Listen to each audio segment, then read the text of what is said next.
Level up your gaming experience with over 8 billion playlists, only on Spotify, the official audio streaming partner for the 2025 Esports World Cup.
This land is calling.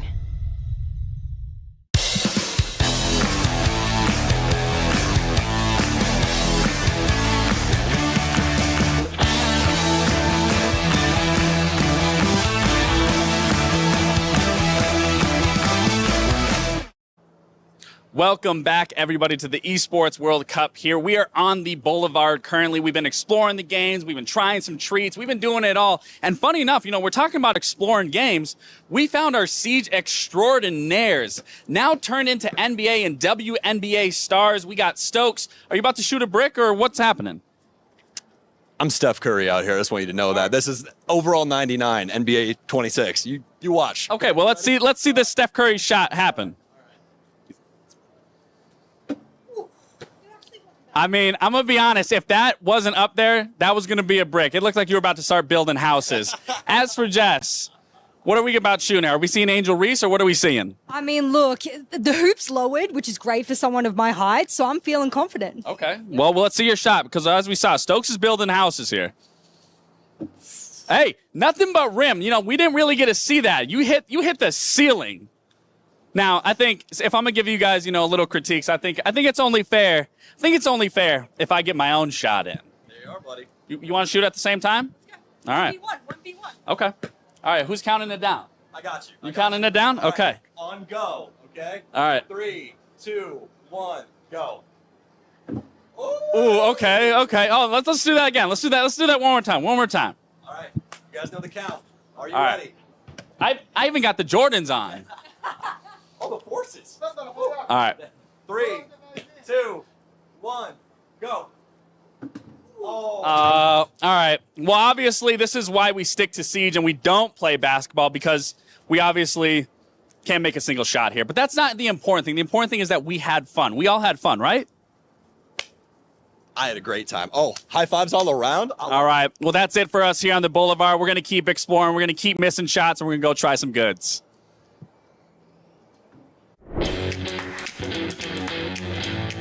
Hello everyone, I'm sitting here with Herds, the sunglasses superstar Furia. We're gonna chat a little bit about CJX, because big new update, right? Yes, big new. Here in the game we have a sports page and I don't like this page because I see the FaZe Clan picture win the 6th Invitational. Do you think it's good in general so that viewers can see and buy the Furia skin? Yes. This new mode, Dual Front. Did you try it? Bro, I never played this game mode, bro. Yes, 6 peoples. Yeah. I think it's too much. The big difference to CGX, to old Siege, is the 3 bans. The operator bans, yeah? Yeah, operator bans, because more options to change the strategy. For example, Skyscraper, all teams ban Bandit and Kite. For Furia, it's not good. So we ban other traps, for example. Siege is more options to play. More dynamic. Yes, dynamic. More strategy now. Yes. The 3 bans is better for Furia, more easy to counter other teams. Opponents. And you guys are really flexible in the way you play. New stuff in the map, smoke pipes or gas tank. Do you think they have a big impact at the highest level? Not full impact, but they have a little impact. For example, here, the bomb site garage. Server, You take this and put here.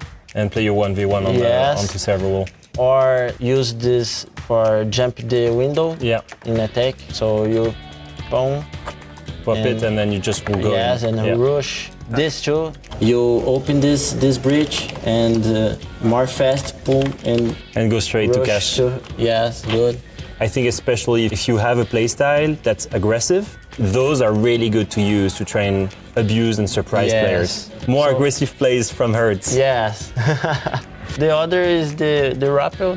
Yeah, the rappel mechanics. You can run. Rappel mechanics, yes. Bank, for example, you rappel in CO and 2 seconds you rappel in lobby. So you have all of these new features to abuse to win another international event. Yes. All right. Thank you so much, Herds. Wishing you a lot of luck in your next games at EWC and hopefully a new international title on CJX.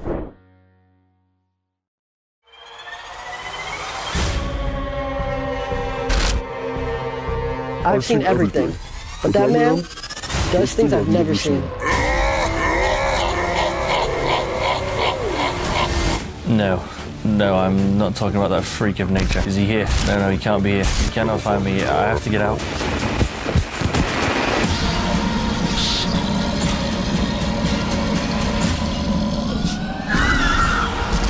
Nobody could possibly understand the chronic sustained cruelty that's going on inside of this man's thoughts.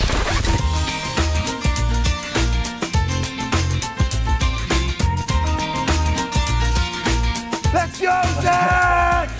You're the king! He's good. Let's go, bro. Nice, bro. What is bro? Okay. I love you guys, bro, for real. Yeah, we love you, bro. We love you too, Stompin'. The king has arrived.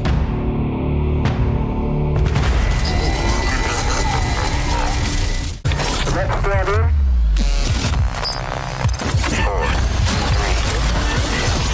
1, 0.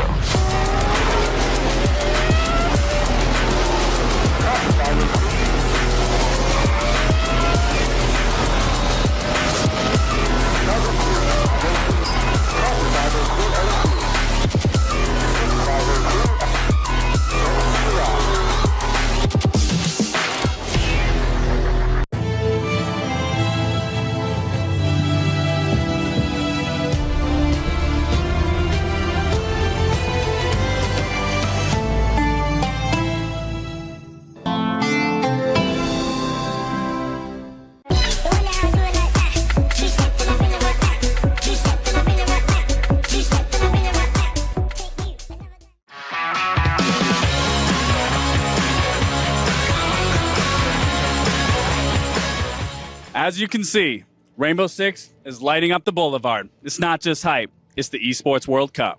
Yesterday was wild, from clutch plays, heartbreaks, and world-class siege.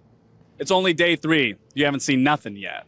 Let's see who's playing smart and who's fragging out. It's time to separate the wannabes from the legends. Welcome to day 3 of Rainbow Six. I've gotten top 8 at EWC before, but I think the fashion that we accomplished in this time makes me really proud of myself and my teammates. Reaps with the entry. Now they have the advantage. Still time a factor in all of this, though. And Reaps goes absolutely nuts. And with that, Weibo knock out the North Americans. They do it in an incredibly dominant fashion. We had really good prep from our coaches, Cameraman and Ramalho. They both previously were on phase, so they know them inside out. They need to go now, and Blaz is waiting for them. He finds the opening kill. Cyber and KDS need to spring into action now, but G2 have sent them back to Brazil. Feel good. Yeah, beating phase is good. Unfortunate for them, but yeah, you know, that's the competition. Happy to be here, proud to be here, and just glad for the opportunity. Does G carve everything out, and Oxygen are one man away from flying home. This is like the most talented roster I maybe have played for ever in my career, and we're getting to a point where strategically we're one of the best teams in the world, so we can beat anybody at the tournament. Moving back towards logistics, he's going to go down, and that's it! It's a furious comeback here from Furia, and they will progress here at EWC. Yeah, I didn't think it was going to be a tough match like that. It's definitely a success.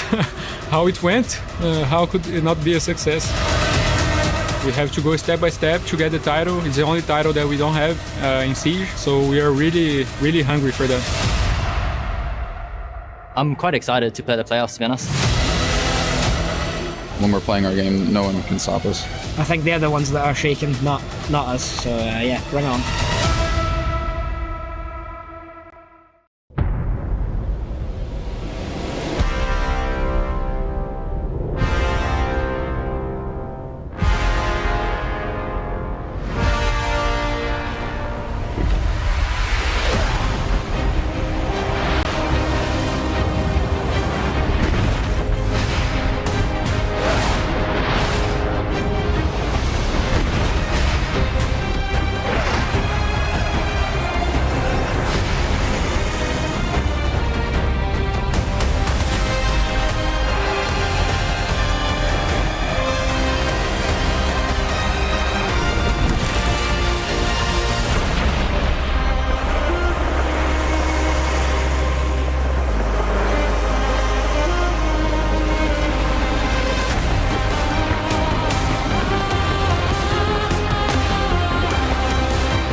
playoffs here at EWC for the Rainbow Six Siege X tournament that we got going on. Some crazy upsets we've seen over the last couple of days, but our teams that have qualified also have a chance today to advance further. I'm your host, Ginny, joined on the desk with Anne and Jess.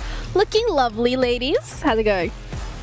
It's going good. I'm so excited. Playoffs is going to be really good, I think, with the teams that we have left. We're really going to see which of these teams comes out the best one. We're going to have teams that play their first best of 3 today. I'm just happy to be here. Honestly, I love Siege. I love games. Mood, absolute mood. It's a good day. I'm just happy. Yeah, I'm really looking forward to how today is going to be playing out because there is no lower bracket. So yes, maybe you only play 2 best of 1s to actually get here. But if you snooze today, you're out as well. Your keys is crushed. We all know the drill. But enough from us. We have the casters with a little bit of an update on what we can be expecting. So let's head over and see what they had to say. Gibson, day 2, recap, B stream, A stream. We had some big games. Weibo knocking out Dark Zero where they flexed their muscles. 2-0. It really looked like it was never in doubt in that game. I think they're the feel-good story of this event as a whole. The attitude they bring, the underdog mentality. I love the way Weibo were playing. SI Champions knocked out as well, FaZe losing 2-0 to G2, who continue to have a really good showing here at EWC. But the big game of the day, the match of the day that we had was definitely Furia W7M, right down to the wire, literally down to the last round. Yeah, everything you could want in a game and more, but honestly, I still think Furia are showing some major flaws that they haven't been capitalized against them yet. They're as I said in the earlier video, they're stumbling their way through this event. And that's scary, because they're not playing well, and they're still winning games. Lastly, SSG, the NEL champions, still alive, taking down OXG. Tough games for them, of course, today. But of the teams that did win yesterday, who fills you with the most confidence? At this moment in time, G2. Obviously, G2 is the team I'm looking forward to seeing what they can do today, and I think you're probably in the same boat as me. Yeah, absolutely, G2. It's going to be a big day today here for day 3 of the Esports World Cup for Rainbow Six Siege X. A big day today, a big day every day here on the stage because, again, you snooze, you lose, you're out of the competition. But lovely recap. But in general, when we were looking at the games yesterday, there were some upsets. For me personally, I gave a formal apology, by the way, because I was a very strong EZ believer. No. I wouldn't be here to hear your apology. Girl boss, gaslight, gatekeep. Mixing up the words. It's well done, all good. Don't worry about it. No, I'm not. I already apologized. And it's fine. It was my fault for believing in NA. Guilty as charged, but the fact that Weibo knocked them out 2-0 was very unexpected. I mean, yeah, it is crazy. When you look at the second map as well, Dark Zero picking into a map like Lair, something we don't see too often in the APL, it showed that Weibo did have the depth on that map. They actually 7-2 Dark Zero on that one, and it's not the only crazy result we saw yesterday, because I think yesterday just had me and the edge of my seat for almost all those games. I think I'm a little bit disappointed, and I had a lot of the talent sort of scorning at me when I was like, oh, I wish W7M was just able to get over that final hurdle, get that match point and go with it. But it hurts. It hurts, doesn't it? Because I like an underdog story. I like when, you know, the lower echelons of the teams come and rise up to beat the upper echelons of the team. So I think the quality of the games are great. Yeah. I just wish there was more upsets. I just have an upset Whoa, girl. that's Whoa. a hot take in and of itself. That's not a hot We've take. had actually quite a few upsets, but in general, let's have a look at the Kitty Up plays of yesterday in case you didn't tune in for some of the games, which we do have 2 streams happening simultaneously, so I fully understand. Starting off with G2 FaZe Clan, for me, I genuinely thought this was going to be a lot more competitive than it was. I don't know what's going on with the Brazil team this tournament. I'm a little worried for FaZe because I always put them in my top 4 every tournament. I don't even need to blink. I Maybe just go you're top 4. Oh, Maybe it's your fault. Maybe I'm the curse. If I'm the curse, I'll take it because I love who's in the playoffs. But for FaZe, I think it shows cracks, which is great because when you're always winning, you don't know what it's like to lose, and they got to taste that. Yeah, can't wait until we see the highlights of the later games as well. Here we're looking at that Dark Zero Weibo game, getting some active reactions from the host as well. But this one to me was the most important one. W7M were so close to locking it in. Some individual clutches that we saw from them. Then Lobi missing that Rebel kind of could have locked them in to win that game. And then this overtime round that we're seeing right here with Hurts on the jump out. And the final kill to be a Frostmat. The way I audibly guessed, like it was an insane way to end that series. It is such an unfortunate position to be in, but I think it genuinely highlights the competitiveness of the tournament that we have so far, where genuinely one decision by one individual during one round can be the difference of you advancing to the next day or going home. And the beauty of it as well is the fact that this is a LAN. So we got to see the Crunchyroll reactions, and the beauty, if anything, is the setup where players are face to face. Yeah, and they talked about it in interviews as well, right? Quite often with Siege tournaments, they're sitting next to each other. You can't really look your opponent in the eye, but this time around, especially on the stage, you can look at your opponent once you've just pulled off a mega player. We're seeing the coaches and the players do it as well. I just love to see that kind of tense moment that it creates when you're sitting opposite of each other. You might not see it on camera, ladies and gentlemen, but it's about 5 meters, give or take. And what's that, like 10 feet or whatever, between the players? That is more than close enough, even without my glasses, for me to see that player smirking at me after he one taps. I promise you. And if Anne had been face to face with me in our 1v1, yeah, I would have broke your mental earlier, girl. I would have got straight into her head. Just get into their head, mental warfare, rent-free, whatever you want to call it. But either way, the games went the way that they did, which sets up perfectly for the bracket when it comes to the playoffs and what we're going to be looking at over the next couple of days. Starting off today with Virtus Pro, Furia, NIP against G2, Shopify against SSG, Secret against Weibo. You know, I am like the honorary NA person, I guess, this time around after I've done only one stage. NA is getting done so dirty. Like, why is SR going up against SSG? I said this about the OXG game as well. I was like, another NA versus NA. And then now we come into this and I'm like, oh man, it's good because the teams know each other and you expect a high level game. But I love interregional matchups. It's also maybe like a little bit of a conspiracy against NA, who knows? Because I see what the EU analysts have to have a reason to always be able to say, oh, EU on top. But either way, we have a special guest joining us from NA to actually, or EU. I don't know at this point. What do you identify as, Dave? Watch that. Is it EU or NA? I'm EU at heart. EU at heart always. Well, unfortunately for you guys, you were knocked out yesterday. So talk us through potentially what happened being here on LAN with DZ. Where do I begin? Where do I begin? Time. I mean, we started off the event very confidently, being FaZe. I think that just the story of us here and at Reload was inconsistency at LAN, because like we've shown glimmers of what we can be and who we can, like the sort of level we can play at. But I mean, like yesterday, I think it's clear to everyone, and obviously we know it ourselves. We were very below par for what we expect from ourselves. So yeah, I think we had a big long conversation after yesterday's loss, and I mean, yeah, I think that's the positive thing about our team. We can all talk to each other. We can all talk out these things. I think that's the big difference. Did you identify a loss condition, like a major one? You're all sitting there going, this was probably the area we need to focus on most?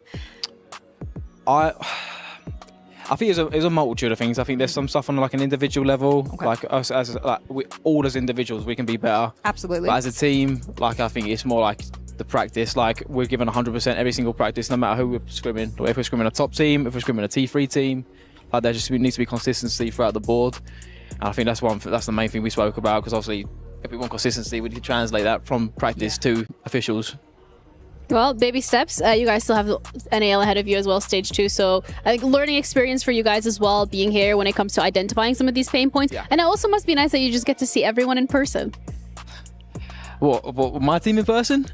Oh, the LAN environment as well. I mean, I see all of you guys vibing, the players. Yeah, I mean, obviously we've got it nice with DZ. Obviously, like we're up in a team house in Austin right now. So like, to be honest, I'm a bit sick of those guys right now. Wow. No, I'm joking. Tell him how you really feel. He's happy to be knocked out. He's like, holiday time. I'm out of here. Yeah, get me back home to the UK. No, I'm joking. I'm pretty sure it's raining over there as well, so that's a controversial take. But let's have a look at the STC Club Championships when it comes to the teams and how far they have placed. I mean, there's not going to be any change here right now, just because Falcons are still winning. No game this week has finished. And the only teams really that are still in the tournament that could make a run or get closer to it is going to be Virtus Pro, because Liquid didn't even qualify. Yeah, I was looking at VP. I was looking even at Weibo. Could they even possibly get into that punching distance? It would require massive wins, not just in this game, but in other games as well. So I think Falcons being knocked out, especially for the other teams who are hoping and vying for those championship points here in Siege, is probably a good thing, because they want to be shooting themselves up the leaderboard. Yeah, instead, let's have a look at the Aramco power rankings, because before the event started, we kind of like put teams into who's most likely to win, who's not. You guys were actually in the favorites. I'm really sorry to like put a little bit of... We actually deleted your logo today and it hurt. I mean, you guys are out. Rest in peace. But when you're looking at the teams that are left here, and considering you've played quite a few of them, who do you think are the strong, heavy contenders? Yeah, well, I actually looked at the bracket before coming in today, and I actually think, in my opinion, I think it's like the upper side of the bracket. I think it was between who's it on the stage? G2 and Furia. I think it's going to be one of them two in the final.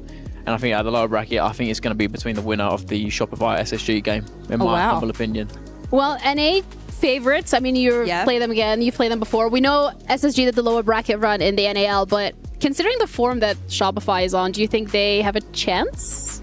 Oh yeah, of course. That's what I said. I think it's going to be between them or SSG. Okay, you can't be Switzerland. You have to pick one of the two. Come on. That's all the gossip is about.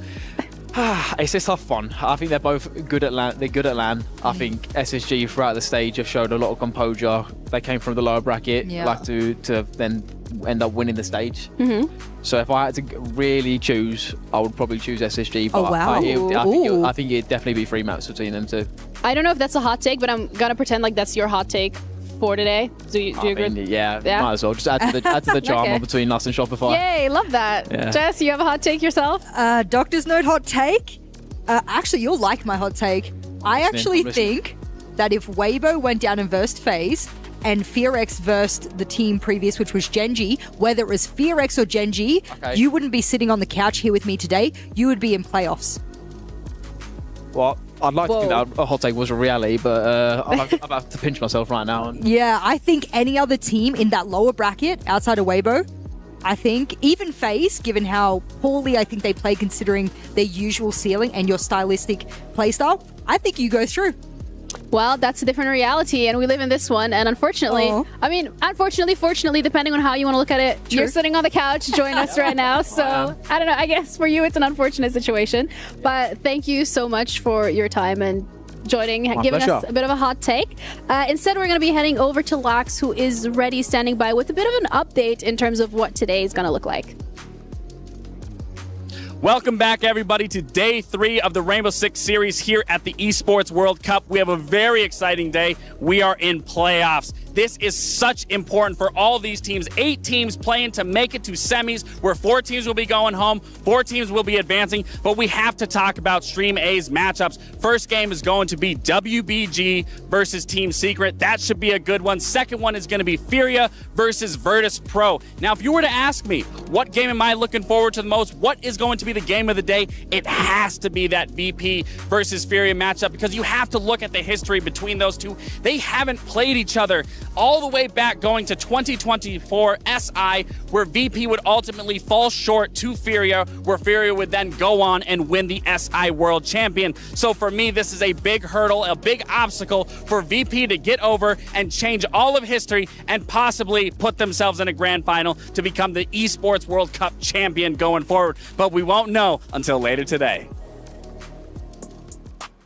That's very correct. We will not know who's in the grand finals, and not even until later today, until later tomorrow. So that is a little bit of waiting on our end of things that we have to do. But instead, we're going to be looking at Secret going up against Weibo Gaming. Secret coming onto this LAN, there were questions whether or not this roster could actually perform, considering the lack of experience, as a lack of a better word, when it comes to competing on these international stages. And they came out of the gate swinging. Yeah. Super impressive. I mean, those 2 best of ones they played to qualify directly, and the most impressive thing, in my opinion, was that 7-2 against W7M. What we saw from Secret in there was they were punishing the aggression that W7M bring out. They were soloing out these roamers, and they understood what was needed to take a team down. And we're seeing a perfect example of that here with the plan that W7M brought out in a 5v5 fashion. Now, what did Secret do to try and gain momentum and gain that control back? They did not just send 1 player outside the window, not just 2. They sent 3 players out the windows to try and counter those of W7M that were outside the window trying to hold that plan down. And that kind of teamwork is what I love to see from Secret. Just send 3 players out, the other one gets to counter the fuse, and it worked so well for them. I love this for Secret as well, because a lot of teams do struggle in the mid to late round. That is where a lot of the loss conditions lie for these teams. For Secret, they've made it their win condition, and that could be the difference maker here at a tournament like this, where microseconds, this is exactly what Anne was talking about. How do we retake on a very difficult post plan? We're going to send every single body we got out the window, out the door. Knock, knock, baby. It's Team Secret. And we've got that little retake. I love that for them. That was an excellent round, and I'm really glad you brought that up because I was shocked at that retake. Yeah, when we're looking at Secret in general, I feel like every single one of their players has stepped up this line and they've really locked in and they are so hungry for that title. But one individual that stood out, especially on day one, game one against Falcons, was Adrian. You asked me for a hot take earlier, Ginny. This is not a hot take. No one should think this is hot. This is lukewarm at best. Okay. They don't beat Falcons without Adrian that day. That is my hot take, lukewarm, however you want it. I think they win that game because of him.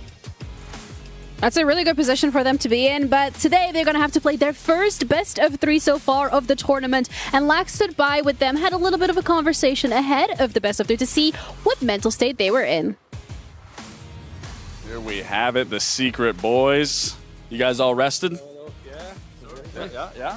Well, there's the boy I was looking for, Adrian. Adrian, I gotta ask. Yeah. You guys have obviously had a day off. You guys, well, a couple days off actually, been able to chill, watch your opponents. How are you feeling about coming to today's matchup? Feeling good, feeling prepared, ready to play them. They made an upset with DZ.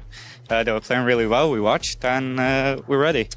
I kind of want to ask, so what we see from WBG and how they play, I would say it's a more unorthodox, a little bit chaotic sort of play style. And, you know, just based off your performance alone, you've been popping off. How are you going to counter that play style on top of Team Secret being able to counter that?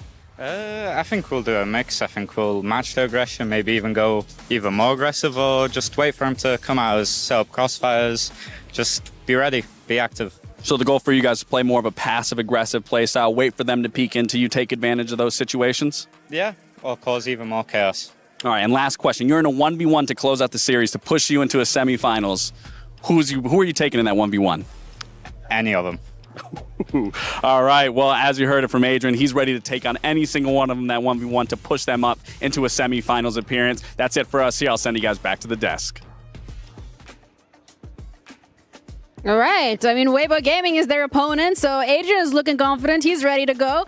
But it's not an easy roster either because we've seen these individuals work well together, but now they're all under the same banner. I love a little bit of APAC pride coming from ANZ as well. Turd being the ANZ representative for this roster, and then we have a nice mix of internationals as well.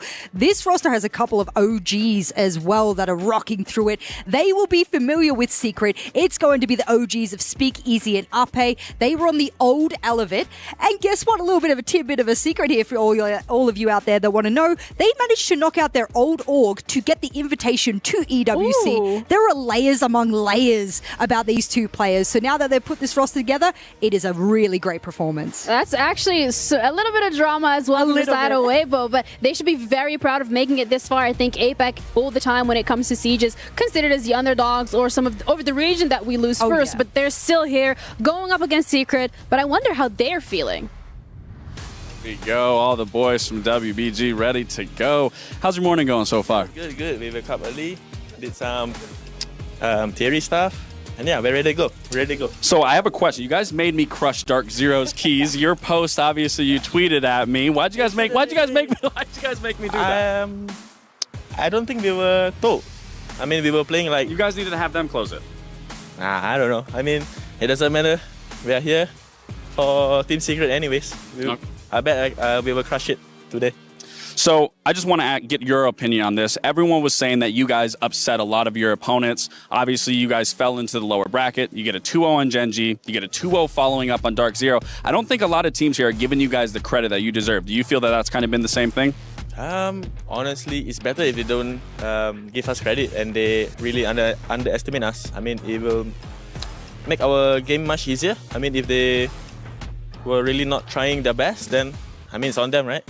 Absolutely. And I mean, just one more thing. Are you going to bring that exact same energy, yelling after every single round? I saw what you guys were doing against Dark Zero. Are we going to see that exact same thing coming out of you guys against Secret? Yep, for sure. All right. Well, you heard it here. They're going to bring that energy. They're going to bring that hype. And also, one more question, because I asked them, you're in a 1v1 situation to put yourself in a semifinal. Who would you take that 1v1 against that you are confidently can say that you would beat? Probably Savage. All right. Well, in that 1v1, he's taking on Savage, push them into a semifinal. That's it here for WBG. We got to see if they can bring the hype and bring that game plan. Send it to the desk. Probably Savage. Okay, a little Savage himself. We'll see. Who knows? They might be in a position where they actually get to do that. But because it's a best of 3, there's also going to be a map veto. And Weibo here is looking to get the upper hand because if you want to put yourself in that position, this is where it starts, Jess. Oh my god, this is a rematch for Speakeasy and Ape that they played all the way last year in Montreal Major against Secret and their core, and they've decided to pick it against them after they lost to Secret 7-8 in overtime. That means that they're confident on this rematch. Yeah, I like to see that Chalet as well from Secret. It's quite high preference for them. They won it 2 times in the EML, one of them being against G2. It's quite high preference for Weibo as well, but we're looking at a lot of footage from them in the APL too. The Decider Clubhouse, in my opinion, fits this matchup very well between these two teams. When we're looking at this one, it's kind of lower preference on the side of Secret, or high preference rather, sorry, but more losses in the EML, whereas on the other side for Weibo, it is a lower preference, but they have performed better on it during the APL. Well, I'm telling you, all I'm saying, Weibo has a deep map pool, so be careful. Well, Weibo also has played the best of 3s, crawling their way through that lower bracket to be able to compete on the stage here today. Whereas for Team Secret was smooth sailing, 2 best of 1s, but this is going to be the test of their energy, their stamina, and whether or not they can adapt as things go through. The first game of the playoffs of EWC Rainbow Six Siege X starts now. Let's get the players on the stage.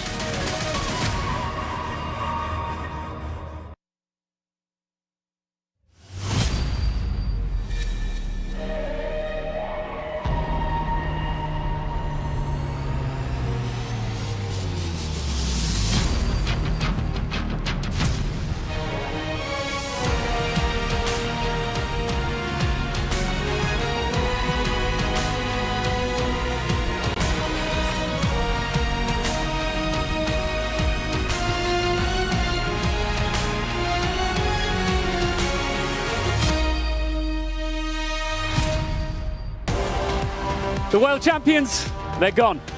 The 3-peat winners here in Riyadh, they're out. It has been wild here for Siege X at the Esports World Cup, and we are just getting started. The top 8, they are locked in, looking to become top of the world when this is all said and done, Milos. Ian, it's actually incredible that the competition is so tight, all the way making it to the playoffs. The first day of these quarterfinals, where there are no more second chances. That's it. You had that in group stages. You know what? You fall out. There's still a way for you to come back, survive through yesterday's games. Today, it's best of 3s. You lose, you are out all the way until we hit Grand Final Saturday, where it's a best of 5 series for all the marbles and our EWC trophy. Of course, we've already had some upsets, but we still have legends looking to lock in legacies on this stage. We have underdogs ready to show out in front of the world. Let's right now begin with our first quarterfinal. Please welcome Team Secret.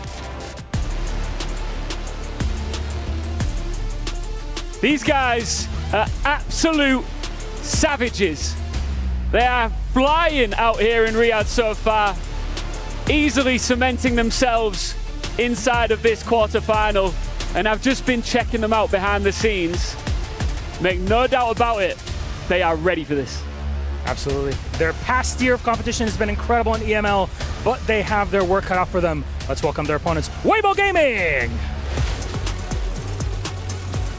It's no secret that APL teams are always seen as underdogs no matter what stage they are on, but they have proven that they are miles ahead of the competition in their own region, but also here on land, in events over the past year and a bit of competition where different forms of this team has seen play. And today they make it to their biggest stage yet against Secret.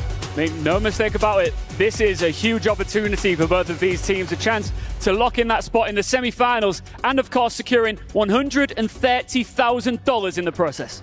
That is a decent amount of money, I'm not gonna lie though. Gentlemen, please, Weibo Gaming, please Team Secret, you may place your keys, take your seats for our first quarterfinal. We have dark horses on both sides from their own regions going up against one another, so let's not talk too much about this and send it directly into game.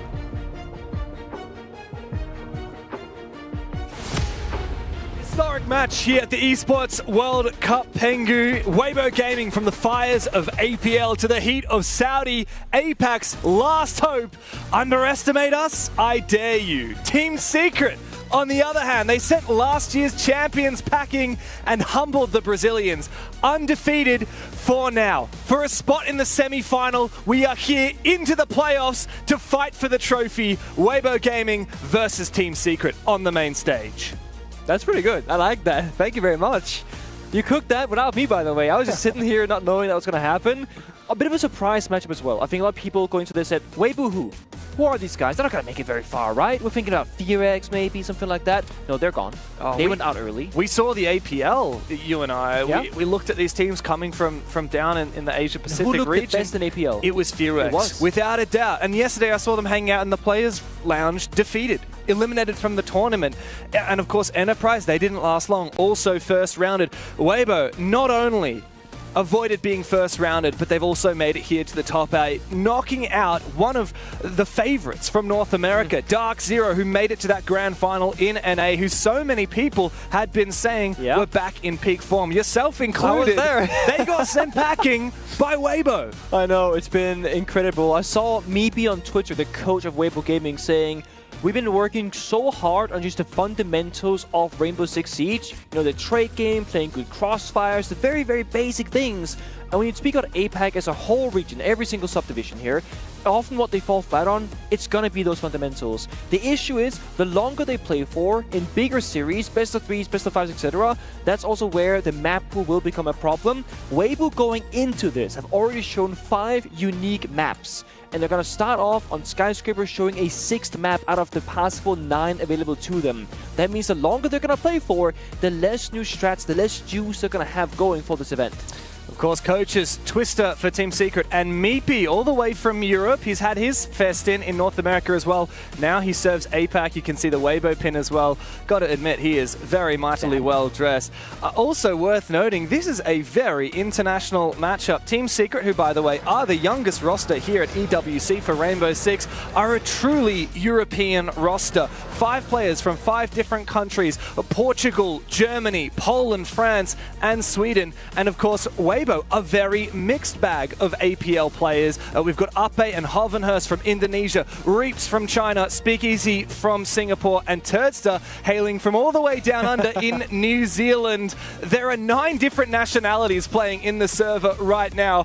What a privilege that we get to see some truly global Rainbow Six.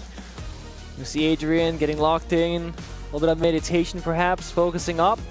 I think when it comes down to gameplay, of course, I'm going to have a slight favor towards Secret here. Not because they're from Europe, but because of the map pools. Just starting off on Skyscraper, Secret on defense. Already here, I'm a little bit worried for Weibo. I think they're much of a vibe team, a momentum team, at least in the APL. If they have a very slow start, like a 1-5 or maybe even 0-6 half, there could be the first map just done and dusted. I want to see Weibo hit the ground running. And it was a big gamble from Weibo to pick Skyscraper, where we saw Team Secret defeat the EWC champions of last year, Team Falcons, formerly BDS. It was a tight affair. It was an 8-6 in favor of Secret. It was very much one of those games where it just looked like whoever could find one attack round would win. But Weibo saw that. They saw some weaknesses in Secret, and they said, look, I know that we've already played 5 different maps. What's a 6? Look, we have such a good map pool. That's what Weibo are saying to themselves. They're happy to contend Secret on a map that they know their opponents are very good on. On the other side, though, Secret only played in 2 best-of-1s so far to make it to playoffs. They're barely warmed up. Yeah. Weibo played 5 maps, a single best-of-1, then a 2-0 and a 2-0. So they've played much more Rainbow Six Siege, and they're much more warmed up here on the international land stage. Secret, they didn't have a very, like you said, dominant win over Falcons, but they got the job done. Then against W7M, 7-2 victory on Cafe, looking much, much better. Which version will we see? The, ready Secret in the very first round, or the Secret that's going to need like a couple of rounds to warm up?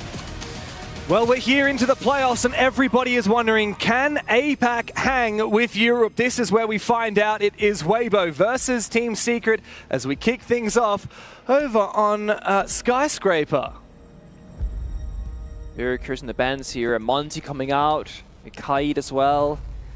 often what pro teams will do is they they very commonly will ban the kite first to just get the vibe check on, okay, are they going to be banning out, the hard pitching operators? If you don't, you can get that secondary ban to be something else, or you can just double down on the bandit and the kite, of course.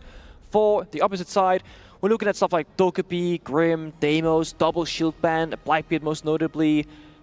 We have seen a double shield ban here on Skyscraper. I think that's excellent stuff from Team Secret. One of the ways to simplify the attack in rounds is, most importantly, gonna be Monty. I think banning that away from Weibo as a crutch operator was a very smart choice. Weibo getting rid of the double hard reach, like you said, and the double shield bans. It does leave a lot of things open here. It does. Let's start with talking about the attacking side. If you get rid of those shields, what remains? Often we're talking about those execute-based operators, and yeah, you had a little chuckle there. You know what I'm saying? We've got Dokkaebi, we've got Grim, we've got Deimos, we've got Roam Hunters, so your Dokkaebi and your Deimos, but then you've also got those execute ops, your Ying, Glaz, Grim, and my God, trying to hold on to a site without all that. I mean, who cares that you've banned out Monty and Blitz? There are so many tools available for Weibo. And I think that goes to speak to Team Secret's defensive lineup in the first round here. They're very much playing for map control, for roaming, for gunfighting, and I think that's because they know a lot of util operators execute are up and available. With the shields being banned out, that's going to make roam clearing more difficult, getting inside the building, getting a foothold. So Secret saying, hey, we're going to ban the operators that make it easy for them to roam clear, and now we're going to aggressively roam. If they're successful, that's going to be the playstyle the entire way through. If it's not going to work out, they'll just play utility by the bombs in the following round. So Secret showing two different potential styles here already. Particularly the Capitao and the Fenrir, two trap operators, are going to make the roam clear difficult. But guess what, Weibo? They know that it's not going to be easy to roam clear, so they've brought Dokkaebi, Deimos, and Lion, all of which are excellent for clearing out these troublesome little roamers like Joom, a player that we've talked plenty about so far at EWC. A very strong player for Secret, one of the best from Europe, but he struggles on land. What can he do here on this aggressive roam with Noah and Mowgli in tow? It's all about finding that fine line if you're Team Secret right now. When do you fall back and how long do you stay for? As long as the pressure isn't too much, they can keep making these aggressive plays. And as I said earlier, it's hard for Weibo to simply get in the building. The equation is opened by Noah, but Hoffens! What a gnarly shot! He does get traded by Mowgli. Still the advantage for Weibo, not if Mowgli continues to find frags on his retreat back to site. As the Azami, he can solidify his position and fall on back. And while it looked like for a brief moment Weibo had succeeded on that roam clear, they end up far more bloody than Secret. Secret putting enough bodies on the roam to say, guys, there's always going to be another person behind the dead body, and they keep fragging it out. They're up one player, half the round to go. Benefit though is Weibo still have Turret alive on the Deimos, so you can still isolate some couple of players, still has frag grenades as well. But Secret, they play smart, they fall all the way back to spawn site. They're not playing Dragon Statue, they're not playing in the drum room either, they're all the way back to the last layer of defense, playing off the cameras and crossfires. It's not going to last much longer though, as Secret aggressively peek on out. Big 3K from Mowgli as the Frenchman gets lippy in the server. Not a good start for Weibo. That roam clear, it looked like it had legs for a brief moment, but then Mowgli said absolutely not. I'm going to go back to a point that you've made a couple of times now during APL stage and also at EWC. Rather lose the round quickly and try your best than slowly just burn out, nothing happens, right? Yes, they didn't get the result they wanted, but Weibo said 3, 2, 1, Dokkaebi call, send it. And I think going into Skyscraper attacks, you cannot go quietly into the night because you should have a very slow, very brutal couple of rounds before side swap. At least they're trying, if you know what I mean. So I actually want to honor them. Like, it was a good attempt, even if they lost. When Team Secret played against Falcons, like we said earlier, it was very much a defender's game. It was a 4-2 split on defense for Secret, and then a 2-4 when they switched onto their attacking side.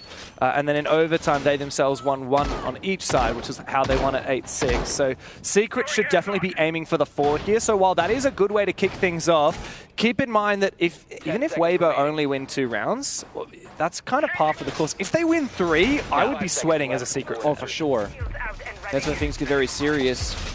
I said earlier how Secret can play both styles. They showed us aggression, early extension in the first one. Now heavy utility, right? Both the Clash and the Mirror being brought out saying, guys, we can lock down the bomb site, we can make your life miserable. And now you're forcing Weibo into a not a difficult spot, but a choice of, or a situation of making a choice. Now, either you respect the Clash Mirror and play Ashe Capital, for example, or you get better roam clearing operator so you can't deal with the utility. So now Weibo, yes, they can deal with the issues of utility, but they don't have all that much firepower, right? There's no Dokkaebi, there's no Deimos all of a sudden. So we're back to the point of, can they win out in the individual gunfights now without that kind of utility support on the offensive? At the moment, Speakeasy's found a world of hurt. Adrian goes for an aggressive run out all the way from bedroom, jumping out a window, spotting the ace. Now, that's one of just 2 hard breaches available for Weibo. They still have some redundancy thanks to Thermite, but yeah, the Clash is going to get so much info for Secret. They're playing very proactively on this defense. I look at the spots. There's one player by side. That's the Clash, basically, because they're full intel game. So they're putting, again, a lot of bodies on the roam, just to overpower the attackers. And if they need to, they can always fall back for free, but they keep winning gunfights. Yeah, it seems like Weibo can't quite get a handle on these roamers, on these aggressive plays. We heard it from Adrian. When Laxing was interviewing him before the game, he said, we might just play even more aggressive than Weibo. And that's exactly what we're seeing from Secret. Reaps against everybody, and he can't find anything. It's another quick round in favor of Secret.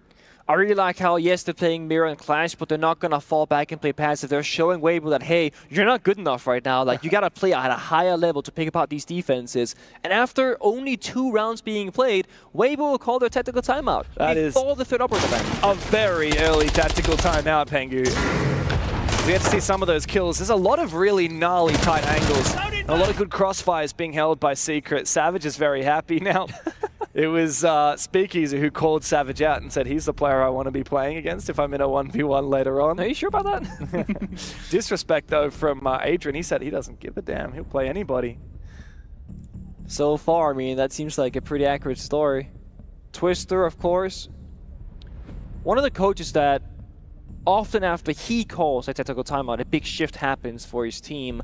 When your opponent calls for it, in this case Weibo, of course your team can also talk amongst each other and the support staff. It goes both ways. Yeah, hopefully for Secret we don't see a big shift for them after this tactical timeout. You want to keep it going. Everything's been doing pretty damn well. It's Meepy that needs to get the boys back on track for Weibo here. 2 rounds, not looking too hot. The first one, at least it had a bit of teeth. That round just there were no wins. There were no wins. No wins at all. I think that particular round was a great display of how hard it can be without a shield operator. Imagine you had the Monty or just walking down the hallway saying, guys, there's a person in Geisha hallway. I'm going to block the angle, smoke it off, and just be annoying or whatever. Jump in Geisha window, anything like that. Yes, you can say, oh, but Pinku, you got the Fuse shield, you got the Blackbeard shield, sure, but there's so many different long lines of sight of crossfires. You look a little bit too far to the left, you can shot from the right. So you want to have that Monty full extended shield. That's the only realistic way of staying alive. Seems you're gonna make the very basics difficult for Weibo. Get in the building. Seems almost impossible how aggressive they've been so far. Well, look, I'm not a pro player, but I hazard a guess that one of the things that's made this very challenging for Weibo is their roam clears are actually very predictable. There is no lurking going on. They're always pushing from the main doorways and windows that you would expect to push from. So when they were roam clearing last round, it was from the back stairs, it was from Geisha. There was no one lurking down below. They weren't playing slowly, baiting the aggression from Secret. And that's the thing. Secret are playing aggressive. Weibo need to read that. They need to make sure they don't get caught out by little rats like Doom. He has been spotted. They barricade the door from the outside, but they have a crouch sort of rotate. Ooh, it's a bit awkward. If only he knew. We're gotten a free gun to Doom. He's baiting the angle instead. Good read from him. Bit of a pre-fire. Nothing lands and can fall right on back. But this is wasting time for Weibo. As 2 different attackers have to commit to a rotation to get those windows opened up. Yeah, Doom has been spotted. He gets back towards the site, hiding behind the sushi bar. Weibo. It seems like instead of playing for a hard roam clear this time, they're spotting players and then deciding what their call is. Gap finding, as we say. I think that's the right call here for Weibo, but you do need to make progress somewhere. And in this case, while they didn't find Doom downstairs, they have started their roam clear. However, a big flick from Mowgli finds his 4th in the game, and Turdster is put to bed. He just shot the wall for funsies. I mean, I'm sure he knew somebody was in the area, but still. That's just disgusting. I mean, poor Turd. I'd be calling for Moss Files after that one. As the keeper barriers are slowly whittled away, but Speakeasy's taken a hell of a lot of damage on his fight. Adrian finally falls. It's the first one that Weibo have found. They need to find a hell of a lot more than that, though. Mowgli is still tearing things up here in drum as he falls back. Remember, the bomb site is downstairs in kitchen and barbecue. There's so much ground to be taken here for Weibo. Playing the second layer right now. Mowgli on the offense. The rest playing far back on the staircases and engaging. So he's the last layer now. Noah finds Reaps elsewhere. Oh, this is cheeky. Oh, it's so cheeky from Mowgli. Another 3K. Arpe, the last one remaining. And I don't think he's got a shot in hell. It's going to be 3-0 for Secret. They have looked indomitable on their defense. And despite the tactical timeout from Weibo, they find nothing. A good kill from Arpe, but Noah will trade it. Secret are firing up. I really like this from Secret because what it looks like to me, just look at the player positions. They have 3 people playing very passive, they're playing somewhat passively together, played by Black Stairs, Red Stairs, and Geisha. They have a crosser, they can rotate around to help each other. Then you have Mowgli being the +1 game. Mowgli, just make a play, whatever you want. If you die, we got the 3-on-3, it's whatever. They keep having this kind of wild card in these rounds, which in 2 of them has been Mowgli making a huge play himself. And you're forcing Weibo into an awkward spot. What do you ban here? The opted for the Clash, sure. Has Clash been a huge issue? In one single round, yeah. Clash only saw a single attacker in the terrace window. It was the roamers that were the problem. Yeah. The roamers haven't been banned. Honestly, if it was me, I'd probably just get rid of his army. Yeah, at this point, I think so. It's not like Mowgli's utility is particularly good, but it's just like change Mowgli up. Like, just change things. Just target ban him. Farming with that SMG at the moment. Target ban Mowgli. It's already a really powerful operator anyway. It usually requires a lot of work. Weibo, though, despite it not being their tactical timeout, immediately after that ban, they're flipping the switch. Yeah, they are 4 now in operators, bringing out both the shield, the glass, the finger. They can do some crazy stuff in this one. It's harder to gap find with that Dokkaebi ban, though. I was going to say, I think the Dokkaebi ban is perfect here for Secret because, again, if they want to roam and stay on the offense, Deimos or Dokkaebi, I think will be my top 2 picks probably. But Turd has been mostly ineffective because he either dies early in the round or they can't get in the building to use the gadget. Yeah, I think the shield is the right call here from Arpe. Team Secret are playing very aggressively. Yeah. They're swinging everything. And you need to have somewhere to just brute force map control and punish aggression. And I think the shield is a good hammer. You need an anvil as well. Going into this, I was trying to be like, how would I play this matchup if I was Team Secret? And I was like, I think on defense, they should play incredibly slow and just wait for Weibo to get to like uncomfortable positions. And they kind of are for the first like 40 seconds, but then say, we could just lash out. Like, we got them right where we want them. And I think Secret make a bit of a statement in this one, saying from the very first round, we're aggressive, we're confident, we're here to play. Oh no, Arpe, he falls! Big Nitro Cell! It doesn't matter that there's a team kill because it seems like the defense has got the side on lock. Reaps and Turd may have found their way into the building. Turd's still on Repeller outside. Reaps needs to find an opening here as his team is still trailing behind. 55 seconds into the round and half the server has died. Quick rush, no follow-up behind the Blackbeard, or at the very least mistimed at that. He gets meleeed and gets shot down. Both attackers now inside of Geisha, so no backstab, no split pressure. And once again, Secret's positions, crossfires. Doom can play the contact, Adrian can swing. So can Noah. It's all about waiting for the first person to say, guys, I got the first angle, follow on my lead. Well, there's also no diffuser here for these 2 Weibo players. There is a rotation for them to enter karaoke into the bomb site to get that diffuser should they wish to, but because of these shots, Secret will know that both these players are in Geisha. Adrian can lock them out with the smoke. They need to somehow isolate a kill here. Oh, the nade could be good. Could be. Turzda has to cut off the cross. As the nade goes out, it needs to flush out Adrian's position. He sits through the nade and actually falls. But the thing is, Weibo won't know about it until they drone him. That's what Reaps is about to do. He sees that he's on the floor, and he knows that Weibo actually might have an opening. Second nade, surely. I'll just leave him injured, perhaps, in this one. They know they can't go for revive, actually. If only they had a smoke grenade for the glass, but they don't. So Reaps and Turzda has to work together. Oh, it's a good angle. A one-way for Noah, but it doesn't seemingly work. Turzda taken low, but he is still alive. Turzda can actually make a rotation if he wants. Look at this. Reaps is going deep. He needs to find this kill. He's been spotted. Doom needs to hold the line. He finds one before he's traded by Turzda. It's a 1v1. And Noah, he's tempted to go aggressive. He's got the HP advantage, and he knows exactly where Turzda is. 30 seconds ticking away as Turzda is spotted, and Noah clutches it for Team Secret. No revive needed. I was sitting there thinking, do you go for the revive or not? It's risky if you get pushed, but at the same time, there's no information from Weibo. Convincing round once more. I mean, it came down to a 1v1, but it was a good shutdown off the rush initially by Team Zero. They're likely being solo in the window here. I'm not sure about that. Mogu tanks the angle, C4 gets a 1-for-1 trade, and with that, there's no more execute options from Weibo. I like the fast push. It certainly could have worked. It shows that they're not afraid to make the play. That's important because this will be potentially a very long best of 3. Definitely a big point of failure there was losing the Blackbeard in Geisha. I'm trying to think what Uppe could have done differently. I'm wondering maybe if he used his nades before he entered, he might have had more of an advantage. That's fair. In that knife fight, but that's the problem. If you don't knife first as the Blackbeard, or if you don't use your gadget, the bash, you actually can be immune to knives while you use that bash, but it does lock you in an animation, so it's a risky business. Uppe not typically the shield player, occasionally I guess he is, but yeah, if that fight had gone the other way, I actually think Weibo probably win that rush quite convincingly. I could see that for sure. I mean, getting Geisha is the heart of that bomb site because you get the hallway control, you get the bomb site access, the crossfire enabled. The Nitro Cell that's not the Nitro Cell doesn't go through. It changed a lot of things. It's not been a good half for Weibo. To state the obvious, it's 4-0 for Secret, but there is still a way back into it. 2 rounds of attack here is still a manageable game for Weibo. They can move on to their defense and feel pretty confident that they will likely get 4 of their own. A lot of pro teams, they don't mind playing Skyscraper, but they mind picking it, and this is why. You start in the attack. For most teams, 2 attacks the best you can do. Weibo might not even get 2. And then you just gotta have faith that when we go on side swap, our defenses will be strong enough to make the comeback happen. But it's always gonna be more difficult to play from behind, even if you think your defense is crazy. Yeah, and Secret are just flowing with confidence right now. Yeah, they're floating. Playing quite aggressively.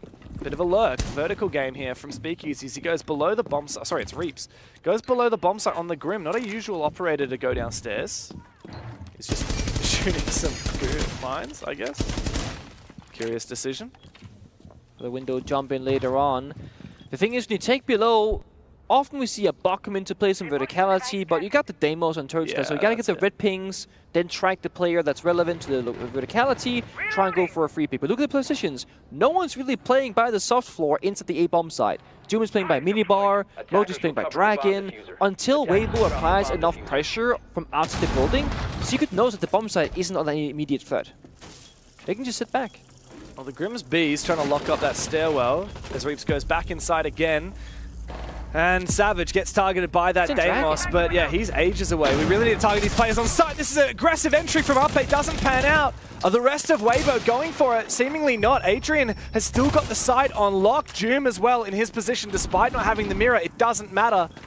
We need more impact from Turd down below. He is the single operator that needs to open up these rounds. It was such a devastating loss having Uppe jump in and fail. And I don't think Weibo have anything to go off in this round. Secret are still playing aggressively in the site. Tursta is struggling to find these players. And Savage has dropped down the hatch and stabbed him in the back. It's Speakeasy in a 1 versus 5. And it simply could not be worse for Weibo. There's nothing left to be done. They don't even have a round on the board. Speakeasy finally gets his first kill of the game as Secret sit back and wait. Disaster. They had to, thank you, Savage. They had to try and find Adrian, who was playing the Warden by the bomb site, if you want to jump in that bomb site window.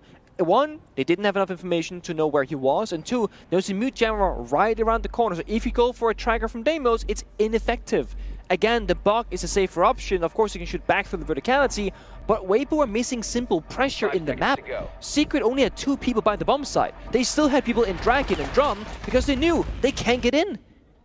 So the lack of pressure, the lack of backstab, like you said, lurking around, everyone knows they're super safe from Secret. No one's afraid of for anything. Yeah, I think an understated pick in that round for Secret was actually the Warden, because I'm thinking, well, what's the way that Weibo could have made that work a little bit better? And it's spamming util on site flashes and nades. Where's the glass this time? Getting glass or flashes or nades even in tandem with that player down below on the Deimos or a buck or both. Give them and players on the windows to watch the cutoffs. That would have had a lot more success. But to think that not a single kill was found for Weibo until it was an exit. not good enough here for the APAC team. This is, I can say, as someone from the APAC region, this is what every APAC fan fears, right? Yeah. Because we're always underestimated, or we're always, I don't think underestimated is the right word, we're always dismissed as a free win. Dismiss is better, yeah. And sometimes that's true, and sometimes it isn't. Yes, 2 APAC teams of the 3 were first rounded at this event, but Weibo has had a few upsets. Gen G, and most importantly, Dark Zero. And Speakeasy himself, he says, look, we like to be underestimated. We want them to think this is going to be an easy game. But unfortunately for Weibo, what that attitude for Secret has gained for them is this irreparable confidence that Team Secret have used to dominate this matchup. I wouldn't mind the situation if somehow this was like, you know, Team Secret's map pick, and Weibo chose attack because they're being silly, and it's whatever, but this is their map pick. They wanted to go here, knowing that they were going to start the attack inside. They could have gone anywhere else in theory by changing the map pool, but then again, Weibo going into this, they've played 5 unique maps, Skyscraper being the 6th, they know they're limited by their map pool right now. It's true. I mean, it was a very confident play from Weibo to pick Skyscraper, knowing that, like you said, we played 5 different maps from them. Next up, the pick from Secret is actually Chalet, which is where Weibo have already played. They almost beat Shopify Rebellion. It was their first match of the tournament. They're going to rush. This might well be a rush. Out goes the exothermic charge, and in goes Speakeasy. He's been spotted. Ape's the first one to fall, but Secret. Oh, team kill. They're dropping like flies. Turster might team kill the Blackbeard, but it's still a winnable position here for Weibo as they have the numbers advantage. Secret far apart, one above, one below. So Adrian and Doom cannot work together for this one. Nice angle though from Doom, can see the Geisha breach or the rappel angle at the very least, looking for a freebie, but Weibo right now, they hit the reset button. They're droning, they're slowing things down. They know right now this is the most winnable position they've been in 6 rounds. But if Doom or if Adrian goes unchecked upstairs, that might change very quickly. Drone might help, but it's a jammer somewhere as well. Mute jammers around. It might be in a jammer actually off the throw. Yeah, that's awkward. Oh, it's alive. It's going. Spotted and taken down by But Doom. that's Doom, so Adrian's still hiding. Yeah, and he's just going to fake that he's going to fall back. And oh no, never mind. Turster has found one. Only one player left for Secret, and he's hiding inside a karaoke. He's spotted, and he does get that diffuser down. Hoven and Reitz now know exactly where he is.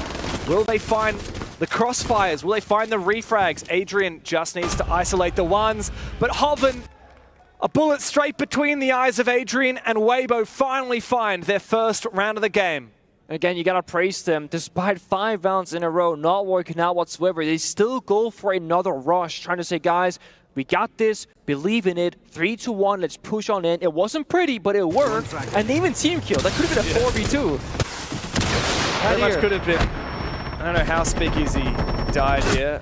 Yeah, it was unfortunate. I think Turster was trying to take the fight against that Fenrir that Speakeasy was also battling.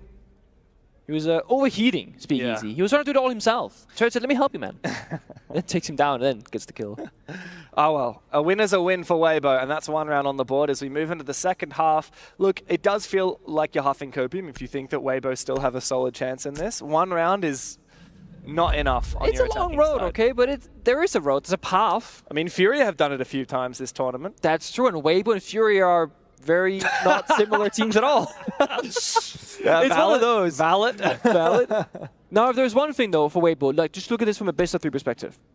The more rounds they can get, the more kills individually, the more good vibes they can achieve, it's all about the best-of-3 right now. Skyscraper, for Weibo, doesn't matter. It's about setting yourself up for Chalet and then for Clubhouse. Oh, they've got that first round win on the board. You know, Speakeasy's got his first kill when he was actual in kill. the one. Yeah, true. Not just that. He got a 1v5 kill, yeah. 1v5 exit frag. I mean, that's definitely a chip off your shoulder for Weibo. Oh yeah. I also think just seeing the play pool from Secret, right? Because when you start off in this matchup, what kind of style will Secret play? They've shown 2 maps so far, 2 best-of-1s. You have almost nothing to work off of in recent history, besides EML, that's like a domestic matchup, right? So, now you've seen it if you're Meebe, if you're Mentalist, the support staff of Weibo. Going into Chalet and or Clubhouse, you're going to have a better expectation of what's going to happen. You can prep more for that, discuss it with your team. Well, yeah, I mean, the thing that Weibo learned, it took them a little bit of time to get used to it, but the thing they learned pretty quick was that Team Secret are going to play very aggressively on that defensive side of Skyscraper. Now, they flip to the attack, and it's a different ball game completely. Weibo get to dictate the pace in a way. They are on the defense. They get to decide, are we going to anchor up, or are we going to play aggressively? And to be honest, It's actually quite a similar lineup from Weibo that we saw from Secret. I didn't watch the Secret match versus WCN because you and I were casting at that time, but I remember against Falcons for Secret, they were playing very timid, very passive, very almost scared. June was like hiding in corners, not taking gunfights. If you're watching that game and prepping for that kind of Secret, this is a different one. This might be the W7M Secret that showed up all of a sudden, which is very aggressive, very confident, and hit the ground from the very beginning in that opening round. Now, we've spoken a lot about the different players, Mowgli popping off, Noah doing good.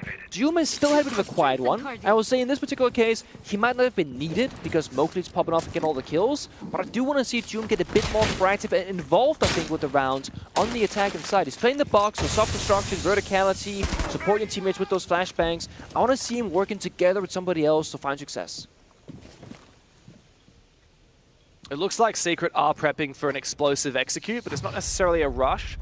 They're doing a lot of work in the early phases of this round to make sure they're ready for it. Clearing out barbed wire, isolating Speakeasy. They know now Speakeasy is in this position that we've seen Adrian play before with the shotgun, and a lot of this round is going to rest on his shoulders. I like when the Blackbeard, the shield player, goes from down the staircase up and fights him, because from the door you got the crossfires, which is the problem right now. Can they clear this out? I mean, they got caps of fire, 1 frag grenade, 2 flashbangs. This should be a free kill. But if you don't do it perfectly, it will not be. Weibo do have a good read on the situation. Yeah, they do. But Doom, at the moment, if he can bait the peak from Speakeasy, that could really open the gates for Team Secret in the round. Pre-rip C4 from Hoven to take the fight onto the player on this window. It is Adrian. It does not land, however. Speakeasy does find his first, and the Blackbeard has gone down. That is the secret element for Team Secret. And the fire from the Capitao does not land its mark. Speakeasy has the backstairs on lock, and Secret are left reeling. They knew the water was close window. He's still there right now. I mean, I think you'd say, Joom, there's a guy in the corner, kill him first, then deal with the backstairs player. Joom's still 2 flashbangs in pocket as well. They're not using them. Finally, he goes down. That could have been done a minute and a half ago, by the way. It took a very long time. Doom was worried about that player on the backstairs of Speakeasy that whole time. And that's why he wasn't taking that fight vertically. Now, Speakeasy has abandoned his position. He has used all of his gas, but he's got his shotgun still, and he's waiting. He spots both of the last 2 players from Secret. Doom finally makes it possible, but not if Weibo continue refragging, and Turd secures the first round on the board for Weibo on the defensive side. And we gotta praise Weibo there for the discipline and patience. They knew, hey, we got all the strong positions, the backstairs, the bomb site itself, and they're not really doing anything to force us out of them. We saw a single capital fire spent on the staircase. Speakeasy walks 1 step to his left, avoids the fire. Right here, Nate came out, fire came out, but it missed the mark. I mean, you're firing off the bottom platform at this point. That's why you can't play, because you got people below. You gotta fire further up on the staircase, or at least with Doom, use one of those 2 flashbangs when you go for the swing. I mean, also you got 2 fires for Capitao. You could both completely isolate those stairs. You would have to play from the doorway where Blackbeard was rather than down below. You mentioned that you prefer the Blackbeard being down below on the stairs. Yeah. My guess is the reason why Secret didn't want to do that is that's what happened against them when they played, it was Falcons. I remember that. On this map, and Adrian completely farms the Blackbeard. Yeah. So maybe they felt like sending a shield on the staircase, not the greatest idea. You famously have critiqued shield players on staircases before, but having that Capitao on the door would have certainly opened a lot of avenues for Secret to completely remove the positionality from Speakeasy. 100%. There's this, like old, not a saying, but this old strat thing that my old teammate Dunas actually told me about back in like 2017 when we were very bad at the game, obviously. Which is, guys, we're playing the glass and we're saving all of our smokes to plant the diffuser later in the round. But we're dying to the roamers. We should use some of our smokes now so that at the very least we can see the bomb site. That's one of those rounds. They only spend 1 capital fire because they want to use the second one elsewhere. But if you don't clear the staircase position, you won't see the damn bomb site. Exactly. So you might as well invest as much as is required to at the very least work through the round step by step. I feel like much more could have been done there. Weibo are starting to build a little bit of momentum, but they are still trailing behind. Now Turdster on the clash. He's spotted this Montaigne, and Secret are using the operator that they removed from play when Weibo were on the attack in that Montaigne. Turdster, this is really well played by Secret. I like the EMP to prevent Turd from using his gadget, and then the Nomad air jab to force him on back. Reeves is isolated in his position. I'm not sure if he's able to retreat. He does spot the player for a brief moment. It's also going to impact the Selma on his retreat. Weibo have successfully peeled back a layer of their defense. Step by step, I mean, this is beautiful. This is what Weibo couldn't do themselves, again, because they did not have the Monty. Ash charge, deals the mirror, Monty gets map control, Reaps for a second swing, a third swing. He's crazy. Oh my god. Very ambitious. He drops downstairs, and it's well read by Secret, who have Doom lying in wait. Reaps drops below and drops to the floor. Secret have the numbers advantage, and they still have this Montaigne to march forth. It's the perfect operator. Again, free intel, constant information, Doom locking down below for their flank potential, and C4s. The only obstacle now is going to be a clash, but with numbers dwindling like this, the clash won't matter all that much. You can overwhelm the bomb site. Speakeasy finds one in Mowgli though, but Ash has already spent both of their S creatures, I believe. And the air jabs here will make this difficult. And here comes the activation of the gadget from the clash. There's no way to clear this realistically. Flashbangs go out to try and suppress that position, but meanwhile, Ape has fallen. Maybe this is winnable after all for Secret, despite the Clash's position. Turster goes down, Doom duels him perfectly. It's up to Speakeasy, but he falls, and Team Secret propel themselves on the map point. Beautiful step by step. I mean, they had the exact right operators. Maybe in a perfect world, you had like a Sophia or a Capital to deal with the clash easier. They brought the Nomad. They tried. They were just spamming flashbangs. And then once they get numbers advantage, they can go in the side window, the soft floor, or the soft wall to the bomb side, and just apply pressure from every single location at once. This opening was great. And that's what we're missing from Weibo, right? That lurker downstairs. Oh, what's that from Hoven? Why is he jumping outside? Out the window, yeah. Not necessary. This swing here as well. Well, seeing the kill feed now, I feel like Weibo made that a little bit too easy, actually. Yeah, I mean, too much swinging from Weibo. Secret have the read on lock here, Pengu. They know that all they have to do is put a little bit pressure, a little bit more pressure, a little bit pressure, and then they're getting free kills here against Weibo. I mean, almost all of those players that fell for Weibo, it was just a Secret player holding an angle, waiting for someone to swing. Every single one, actually. Even the first death was well jumping down, right? In fact, yeah, every single kill was just holding an angle, waiting for a swing to come through. It's ironic because literally last round, well, the round before that one, I was like, Weibo had good discipline, playing about the staircase, not swinging, and the next round, now they swing everything, and they didn't need to because they had utility, because they had numbers, equal numbers until the first guy died. Yeah. It's been a bit of a disappointing map, to be honest. I thought we were on for a game here, and Secret have not made this look competitive. No, they have really stormed through Weibo. 6-2, quite a lead, and 4 map points before them on Weibo's map pick. Not the showing that we expected from the team that 2-0 Dark Zero yesterday. No one just keeps delivering. This guy's had a great individual stage and he just keeps it up. I was like, okay, you're going to land, maybe some nerves, you know. You're proud, but how proud can you be? He's still proud. He's holding his head high. He's proving his skill level. Very aggressive from Doom. I'm not sure what the idea was there, trying to rush the site, but Speakeasy's watching it. This is one of those cases where we're up 6-2. Let's just try it. I think it's one of those. I don't hate it. I don't hate it because, I mean, if he gets the kill or there was nobody there, you get the bomb set for free. Also, That's I think massive. if you kill a site player in a play like that, you're really going to tilt Weibo for Chalet as well. It's like, guys, what are we doing? Another free kill for Weibo, though. You can see Team Secret are taking a lot of risks. They're playing very disrespectfully this round. Yeah. And it's not working out for them.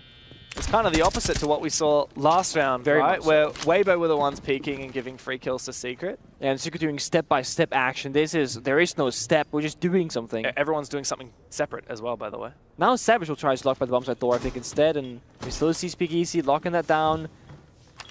Double reinforced wall. Got the ace there, but no summer charges. Good nade. Oh, and a good peek as well. That was well They played. could maybe plant on the desk here for Blackbeard, actually. There's no vert. Hard right on the desk, there's no vert that can see it, so he can walk in. Yeah, a little bit of vert available. Ape, though, does find the kill upstairs. That was Mowgli, the lurker, trying to take down that vertical play from Weibo, and this is the concern. Secret might be able to enter the side, but they need more kills because Weibo are far ahead. And now Team Secret rely just on Savage, on the Blackbeard. You said he might be able to find a safe plant spot. He, of course, will plant with the shield on his back, but it might not matter at this point because there's 4 players from Weibo. They could even go for a retake if they so desire. Shield on the back. Savage starts planting. It's a bait, but it doesn't matter because Upbay's got his number. Weibo find a 3rd round. Not the most inspiring round from Secret, but I think, again, as I said, it's one of those, like, let's just try something, guys. Just Make it YOLO. easy. Yeah, it very much seemed like it. course, Speakeasy had not been on that bomb site, had not found the kill. Doom gets in successfully. The entire round changes. Third operator ban, I feel like you can just say goodbye Clash here and simplify, with the Mirror, for example. I think for Weibo, it's more like Monty or like whatever else. Yeah, I think Monty is probably the play here. I was going to say Monty or Nomad. Nomad was actually not a bad pick from Secret. I like the Warden ban, actually, now that I see it. You can just brute force Ying, Glass, and whatever else. And I'm sure that Secret were expecting the Monty ban as well, so they knew they couldn't crutch off that anymore. Now, banning that Warden, it opens up Glaz and Ying to be really powerful operators. Yeah. Savage is one of those OG Blitz players. Yeah, really? From back in the day? Yeah, he's always been playing this operator. And he's Pro League debut as well and whatnot, just running around. Yeah, no, you compare the operator bans from Weibo when they're banning attackers compared to what Secret banned, and you know, obviously Secret got rid of 2 different shields before their third ban came in, which I actually can't remember off the top of my head what it was. But here, Weibo have left a lot of shields, and instead they went for the Deimos, they went for the Grim. They had a lot of respect for these roam clearing and execute operators that Team Secret. Dokkaebi. Yeah, I mean, Dokkaebi's the one. Yeah, Dokkaebi was the third ban. Also something left in, to my surprise. I feel like the Deimos and Grim, they're good, but, you know, having seen how the two halves have panned out so far, I definitely wouldn't be banning that Grim over, you know, Monty, Blitz, Blackbeard, or even the Dokkaebi. Oh my god, look at this lineup. I just saw the repicks. I was gonna say, when you see an armor or shotgun being picked, combined with a Ying and a Blitz, you know something crazy is about to go down. Don't peek it, Ted. Don't peek it, Ted. Yeah, you've always said you're welcome. You got some damage. Just take that and leave. He knows, though, that 2 people go into the Geisha area. Unlucky for him, he didn't see any of those pocket operators, the Ammo or the Blitz and Ying, so Weibo don't know exactly what's coming. Oh! This is very cheeky. Here comes the rush. Doom coming from up below the stairs, but Weibo are finding all of the kills, and even the Ying himself will fall. It's an aggressive jump out from Reaps to try and find players on the Geisha balcony, but there's nobody there. And all that remains of Secret's rush is this Amaru shotgun at the bottom of a staircase, looking hopeless and aimless. What was that from Secret? So, 2 frost mats. Yeah, so Blitz jumped in Geisha, and I think the second play did as well. There were 2 different frost mats that completely stopped the push. That's hilarious. Yeah, so they were Ying spamming, and they're going to make an aggressive play, just find a gap somewhere, and the frost trap said no. Hoven's just actually farming on the frost mats. It's actually ridiculous how much value that gained them that round. You're 3-6 up, come on. Yeah. I mean, he's not wrong. They're up 3-6 and they're 6-3, and they're just kind of baiting right now, talking. Give me something. Knife? Oh! Okay, okay. Let's see if there's enough. No, it's not happening. Yeah, come on. No way. There's no timing for Doom, so maybe not. Yeah. I'm down for a knife fight though. Like you go 1 for 1 5 times. Yeah, Weibo's gonna run at him with the knife, and then James is gonna shotgun. I think the first fight might be a knife fight, but as you get lower and lower for Weibo, the guns are gonna come out. Yeah, like absolutely. There's no way you let the round slip. Curious if this is a. I mean, it must be a technical timeout, so to speak. Secret talking, guys. How do we lock down the following round? Because now it's getting a bit too close for comfort. Gotta show us that they can, you know, hold their own on the attack inside, because otherwise we can give them the exact same critique as Weibo, only going 1 at 5.5. Of course, I mean, they've only won that 1 attack round so far. It was a very convincing one, to their credit, but I think Weibo realized, I think what happened, guys, is we just peeked into every player. And if we just sit down and hold good positions, maybe we'll be fine. Junior's gonna go for it. Supernova in hand. Hoven, after his success on the Frost, he's just chilling outside. We've seen a lot of good Frost, haven't we, in the tournament so far? Oh, we missed. Come on. It's troll. He's going to lead him to him. Come on, take the bait. Yeah, come here. Hook, line, and sinker. Here comes the bait. Yeah, he's just waiting for him. Come on, come my way.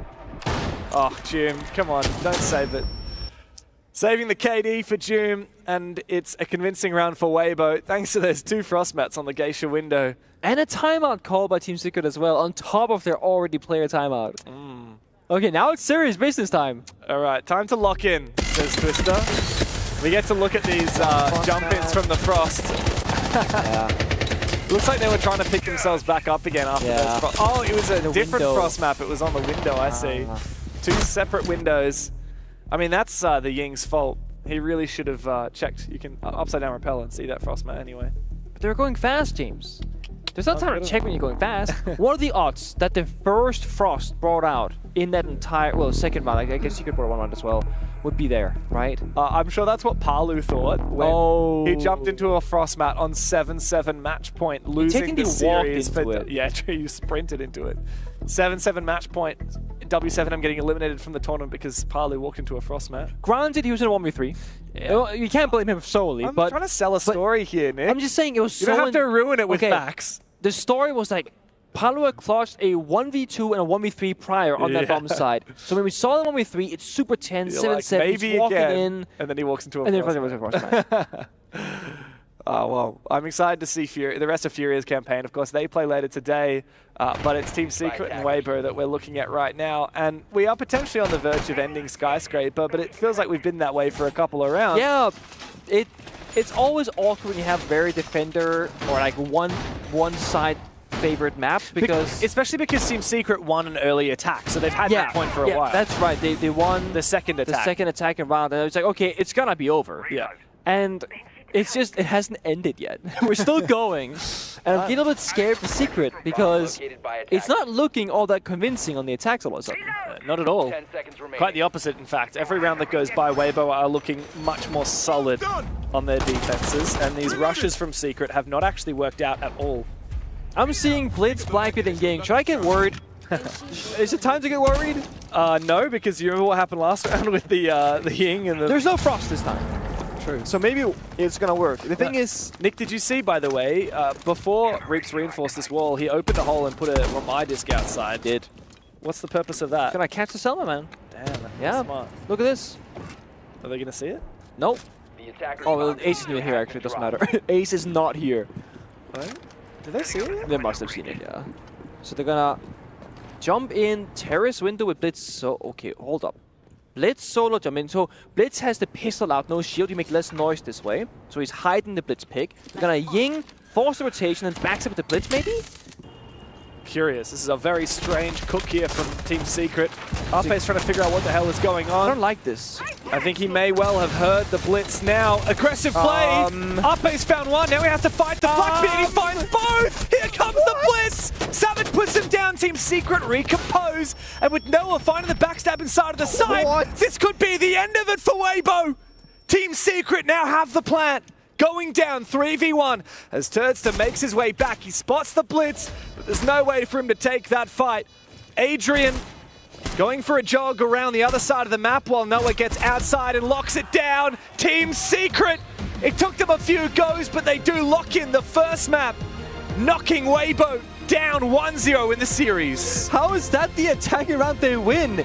Two people die immediately. Blitz are solo pushing, and out of nowhere, they are just in the bomb site getting things done. Bit of laughs there and smiles from Secret knowing, guys, that should have been easier, but we got the job done in the end. That's the first map. Weibo might actually have a chance here, though, going to Chalet. We saw some moments that gave us a little bit of hope for Weibo at the end of that game, but you can't deny that when Secret decided to get serious, when they took that extended tactical timeout, about 5 minutes of a tactical timeout, followed by the real tactical timeout with their coach, they looked solid. All they had to do was cook up one attack to lock things in, and now Team Secret are one map away from the semi-finals here at the Esports World Cup. So the pressure showcasing. I want to see more on the attacks. Of course, Chalet, a very different map than Skyscraper, so it should be a very different look from both of these two teams. Both of them are 1 block though. They should be ready. Yeah.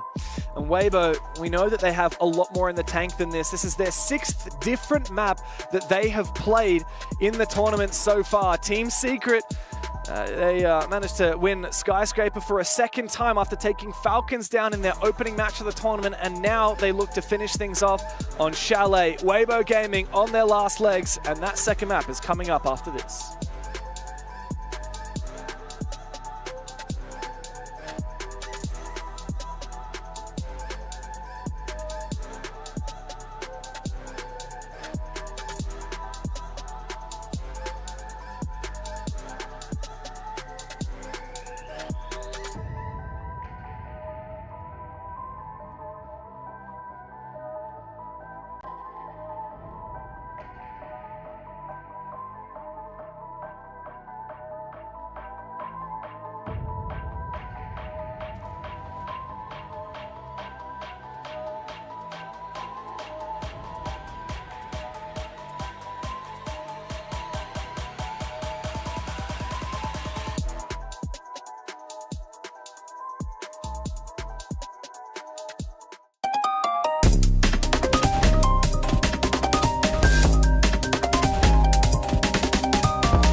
Reach your impossible. Lenovo Legion.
Last one, Paris. Let's go! Good shit. Let's keep it up. See, guys, at least she's not doing anything. Yeah, just little folk guy. But let's make sure we bring the mutes now. Headphone user warning. A little too late for us as well, but welcome back everybody to Rainbow Six Siege X at the Esports World Cup, where Secret find themselves in the lead 1-0 against Weibo. And that was Weibo's mapping after all. Yeah, but you imagine obviously when Weibo picked this map, that means Secret gets to pick the starting side. And that turned out to be huge for this as well. Getting on the defense, immediately playing aggressive to make sure Weibo cannot get any kind of momentum. We know this team plays really well off momentum. We know they thrive off of that. They will continue in that. And Secret did anything they could to stop Weibo from getting anything. I used the word suffocating with Anne in the green room. I still stand by that. They were very suffocating. But happy anniversary to Speakeasy and Ape, who 1 year ago took a couple of the core members of Team Secret to Skyscraper and lost. And then a year later have gone to Skyscraper and lost. Congratulations, boys. Maybe the third time won't be the charm. Don't do that again. Sometimes history does repeat itself, but there's not going to be a third time here, because instead we're going to be going to Chalet, and this is going to be Secret's map pick. So if anything, you've already beat your opponent on their map pick. You're confident heading into the next. Secret is genuinely looking quite unstoppable so far. Yeah, and especially if you think about what we talked about in the pre-show, right? I mean, Secret having beaten G2 on this map, having beaten a team like BDS on this map as well. That's quite huge. What we're looking at for Secret, though, when they go on these attacking rounds, I think that's where they kind of slipped a little bit on Skyscraper, is to make sure they're ready for everything that Weibo will bring. There will be cheat. There will be frost mats. It's funny you bring up cheese, because I wrote down in my notes before this whole series began, Weibo is lactose intolerant. Now, stand with me here. They're lactose intolerant because they usually ban all the cheesy ops. On Skyscraper, they didn't ban the cheesy ops that Team Secret love. We're talking about the Monty and the Blitz. They got there in the end with the Monty, but by that point, they could just replace it with the Blitz. I don't think Weibo was as prepared as they should have been to go up against Secret specifically. And as a result, I'm a little bit worried you come into Chalet that's not your pick, and you're even less prepared. So then for me, the question remains here when it comes to Chalet, when it comes to switching things up, adapting on the fly, which is the core and the essence of the best of threes. You, if anything, want to see that from Weibo, because Secret is already locked in. So from Weibo's side of things, what are we doing in these next couple of minutes to prepare for Chalet? You can't say cry. The good thing is, the positive is, it's a high preference map for them, right? They like playing this one over in the APL. That's a big thing, so they enjoy playing this map. And what I want to see from them is ways to counter that aggression that Secret are bringing out. Like we've seen runouts from them. We've seen spawn peaks from them. I reckon they bring that to the table as well to stop Secret a little bit. I'm a little worried that they will fall into the same trap that that Skyscraper has of you could be up in their faces on defense. On Chalet, you can do exactly the same thing. So Weibo needs to play tighter, the same tightness that Team Secret operates on. And if you can almost copy and replicate what Team Secret do on a daily basis, that's how you overcome them. Unfortunately, it's a bad stylistic choice for them to go up against Team Secret. They didn't get the choice, I should say. It's just a bad day at the office for them. So they need to overcome this. I actually don't think it's fire versus fire. I think they need to be more structured, they need to play more tempered, and they need to deal with these problems step by step, because the late game is where Team Secret flourishes. So you need to make it to the late game to cut off that win condition. I think from the side of Secret, then all that I'm really hearing is continue doing what you're already doing. I feel like they've genuinely found the crack, so to say, in Weibo's armor. And I think as well to highlight the fact that Weibo actually is here in the playoffs. And we can't really say the same for some of the top teams that we were expecting to see here from NA, from Brazil. So this is already a huge feat. They get to play on the stage, they get to play in front of the crowd, they get to play face to face with their opponents with all the lights and all the audio and all those beautiful things as well, which could make things a little bit more complicated too. It could be, but I think this is also a big thing for Weibo, right? I mean, if we're looking at this team in general, we know it wasn't always easy for them last year with things that happened along the lines of making it to their SI. So for them to actually play main stage, because they got to this exact same point last year at EWC, but that game was on the B stream. So despite making it to playoffs, they weren't on the main stage. They got eliminated back then against W7M. So for them to be here, they need to soak that all in. They need to make sure they enjoy playing in front of the fence. It could be their last map. We sure hope for Weibo's sake it isn't, but this is huge for them. This is a big accomplishment and they need to make sure they enjoy it to the fullest as well. And if Team Secret want to be respected and not being called the underdogs over and over and over again, which I'm kind of sick of the storyline and discourse, being that they are underdogs given how many different upper echelon teams they've beaten, they need to do this comfortably 2-0. So yes, I want Weibo to put up a really good fight, take us to map 3. I am dying for it. But if Team Secret really want to be given the respect that they should have already deserved, it needs to be a clean 2-0. Yeah, and the way to that defeat, the way to that victory, you have to actually take Secret down along the way. And that's going to be a difficult task because this is Chalet, Secret's map pick, and they look more comfortable than ever. But this is Weibo's shot to prove to us and to prove to the world that they can do it, and this is the spot that they deserve to be in. So let's head over to Chalet, our second map of the best of 3, and see whether or not they can make it all the way to the decider. Thank you, Jeannie. Yes, Team Secret remain undefeated here at the Esports World Cup 2025, live in the Amazon Esports Arena. They get ready for the second map. They've won 3 maps so far in the tournament. That's all they have played. On the flip side, Pengu, Weibo have already played 6 maps, 6 different maps, and for the first time, they go back to a map that they've already played in Chalet. That might be a good thing as well because they're more familiar with it. They've already played it on LAN before, and also I think now the biggest thing for me, if I'm a Weibo person, now I know what to expect from Secret because they have shown some fast gameplay, some slow gameplay earlier this tournament. Now you know exactly what you're dealing with. And I also think it was right on the money for the analyst desk. Fundamentals and 1-2-3 step for Weibo is much more necessary because they gotta survive into the late stage of the round. They're not getting there. Most of those rounds on Skyscraper, they ended in about 60 to 90 seconds once that first engagement was made, which often Weibo, of course, lost. Yeah, Hoven, Reaps, and Turdster, and actually Mentalist, who's one of the support staff for this Weibo roster, all of them did play here at EWC last year, as Jess mentioned on the desk, under the Bleed banner, of course. Yep. They made it to the playoffs, and they bailed out 2-0 in those quarterfinals to the eventual runners-up, W7M. This time around, they've made it back to that same spot, and it looks like, unfortunately, they might be on track for the same result. Not even to win a map. They've had their own map stolen from them. And if they are to come through and find a victory here, it's going to start on Chalet, which Team Secret are no doubt poised and ready for. Team Secret are looking as good as ever. Their first game against Falcons, it actually did look quite rocky, all things considered. Team Secret have beaten Falcons before. They've lost to Falcons before. They play a hell of a lot over in EML. But on play day 1, here at EWC, that was not a convincing game. It came down to the final round. The question was, can Secret win an attack? And they did. Ever since then, though, it's been an absolute breeze. A 7-2 over W7M, and then a fairly convincing 7-4 on Skyscraper just now against Weibo. It's just the beginning for Team Secret, and they are looking in peak form. If you're Weibo, speaking about how they made it this far last year, if they were to like exit out today, I still think this has been a good look for them. 2-0 Dark Zero, 2-0 Genji, getting good international experience. And I know we always say like, oh, the APAC team, you know, how far can they realistically go? But Nibi himself, the coach behind the players of Weibo, has been very outspoken. We are here for the international matches. Like, that's what we're here to play for. The same story that we kind of gave Fearx. It's not about winning domestically in APAC, because they can do that consistently. It's about actually getting further and further internationally in Weibo. They haven't been as quick to do that as maybe we would have thought.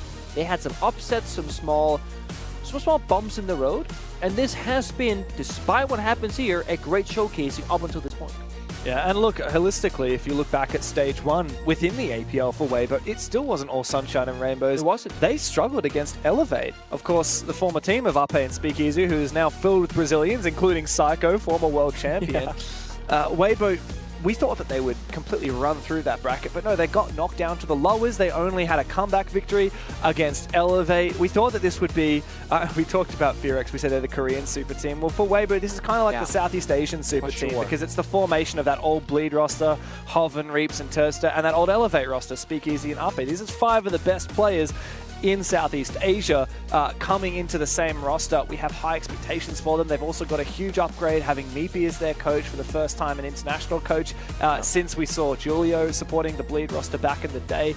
It should be, all the ingredients are here for international success. When is it going to come? Because like Jess was saying on the desk, Speakeasy has been playing at these tournaments for a hell of a long time. Even Ape and Hoven, they played all the way back at the Berlin Major for Gaming Gladiators. These guys have come to so many international events before, and yet they've never made it to the top 4. This is their moment to deliver that performance for the first time. Visum's going out. Server getting booted up, ready to go. 1-0 up in the series for Team Secret, and it's time to get into Chalet. Their own map pick, but Weibo, their last chance to stay alive here at EWC to fight for that semi-final. Team Secret have been in peak form. Weibo, the challengers, the contenders, can they give us more of a fight than we saw on Skyscraper?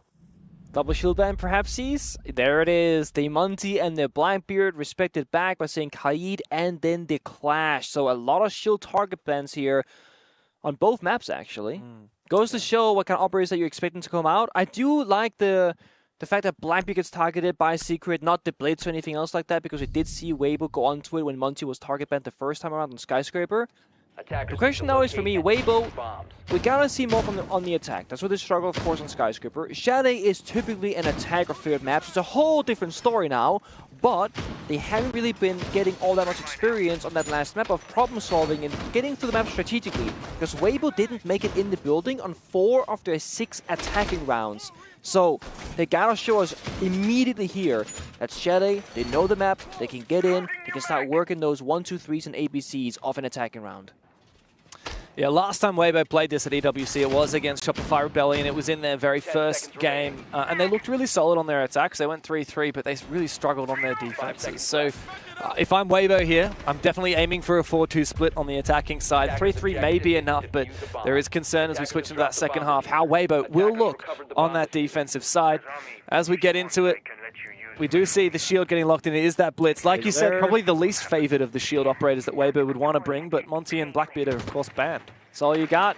Speakeasy can play the operator. They got good bombs at information. It's a ward and a smart choice here from Secret to say, hey, you're going to bunker up downstairs. You can see through smokes and flashbangs, of course. There's no mirror window to speak of. It's open, but not played in this one. Secret, to no surprise, playing very, I would say, like aggressive lineup. They can be very flexible. They can roam around. They can take gunfights. They're not going to hide behind utility. They want the fights, just like on Skyscraper. Yeah, Weibo are, unfortunately, on the back foot early on. I don't know where Ape just died. Looks like he was trying to lurk down below early on. Savage puts him down way too early. Perhaps that was in Mudroom. Yeah, I think it might have been. That's a very rocky start here for Weibo. They also have their Twitch drone shut out very early. Secret, again, just looking oh-too confident. The thing is, right now, all of master bedroom and kitchen is clear. So I was going to say, where... Oh, no. Got baited. Speakeasy. There's 3 people here from defense. Like, you're not going to get that kill, bud. Yeah, and that flash still didn't land. He needed to play a little bit more conservatively. Not the read for Weibo. Speakeasy dies alone. Same for his teammate, Ape. Last time Weibo played Chalet against Shopify Rebellion, they had the Monty. That's what Speakeasy was playing all the time. Now they don't. They have to play a very different style of game. I was gonna say, I don't hate the fact that Ape is, you know, downstairs alone going for a lurk play, but they didn't even have offense control yet. So again, just like before, there's no pressure on the map, you know, forcing Secret to hold specific angles. So they have so much freedom to do anything that they want. Now they can just hold top blue, they can hold mezzanine, and Weibo have no choice but to go straight into the setup. Oh, spot the player, but not finding the head. Savage finds his second, and Secret are completely locking this down. It's a bit sad to see Weibo struggling to find any form of competition here, as Reaps will find an exit frag before he's put down. Team Secret continue their form from Skyscraper here on Chalet with the opening round. We've got to hit the reset button right now. Fundamentals, 1, 2, 3. We need Weibo to play boring Siege. Yeah. If you see that setup, you go master bedroom, you go kitchen with 5 people, and you will drone into piano, that's out the door even. And you take this position without the blitz swinging, you open up the windows, you go to the soft wall, then you start flashbang clearing the shield, you destroy the shield, and then you push. You're giving Secret what we call like 70-30% gunfights. Secret having 70% chance of winning, you having 30. And Weibo seems almost happy with those numbers when they could make them 50-50 by first doing the utility clearing step. That's the basics of a Chalet bar attack. Now Weibo, I'm not saying you cannot play aggressive, you can, but you gotta do it together.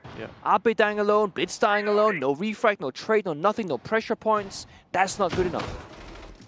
That's what starts to be a bit of the story here for Weibo. It's just not good enough. It's just not the standard that we've seen from them so far. I mean, against Dark Zero, they won from a lot of very much unwinnable positions. They had a really solid performance against Genji. Both of those maps were 2-0. Yeah, now they might actually lose 2-0 to Team Secret. We need, like you said, the reset button. We need them to get back the form that we've saw from them all of APL and all of the EWC so far as well. You can't fight fire with fire if your enemy has much more of it, and that has just been the story. Individually, we've not seen the Weibo star players really showing up. I mean, I don't think I've said Reap's name more than once this series so far. Which is funny, because last time he played Chalet against Shopify Rebellion, he got 12 kills. Yep.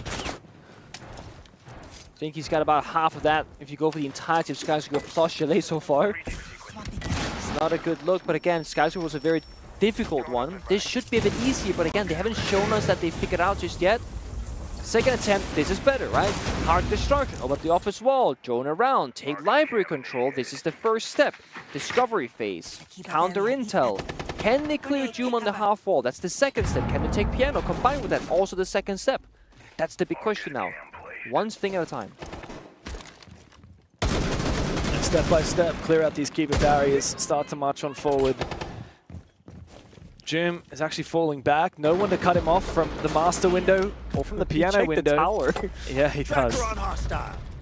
Ape finds the opening kill. Where was Mowgli? All the way over in office. Spotted all the way from Fireplace. A very long angle from Ape. And finally, we start to see Weibo having a little bit of success. Speakeasy is actually down below. He wants to go on this rappel. In all likelihood, he spots a player and he does find that kill. So good here from Weibo as they finally look a little bit more lively in the server, and they completely dismiss the defense of Secret. Firing up our Weibo, and Reaps has a few choice words to say to his opponents. Finally on the scoreboard are the Southeast Asians. So much better. That's the best round we've seen from Weibo the entire BO3 so far. It was very simple, it was very predictable, but it was solid Rainbow Six Siege.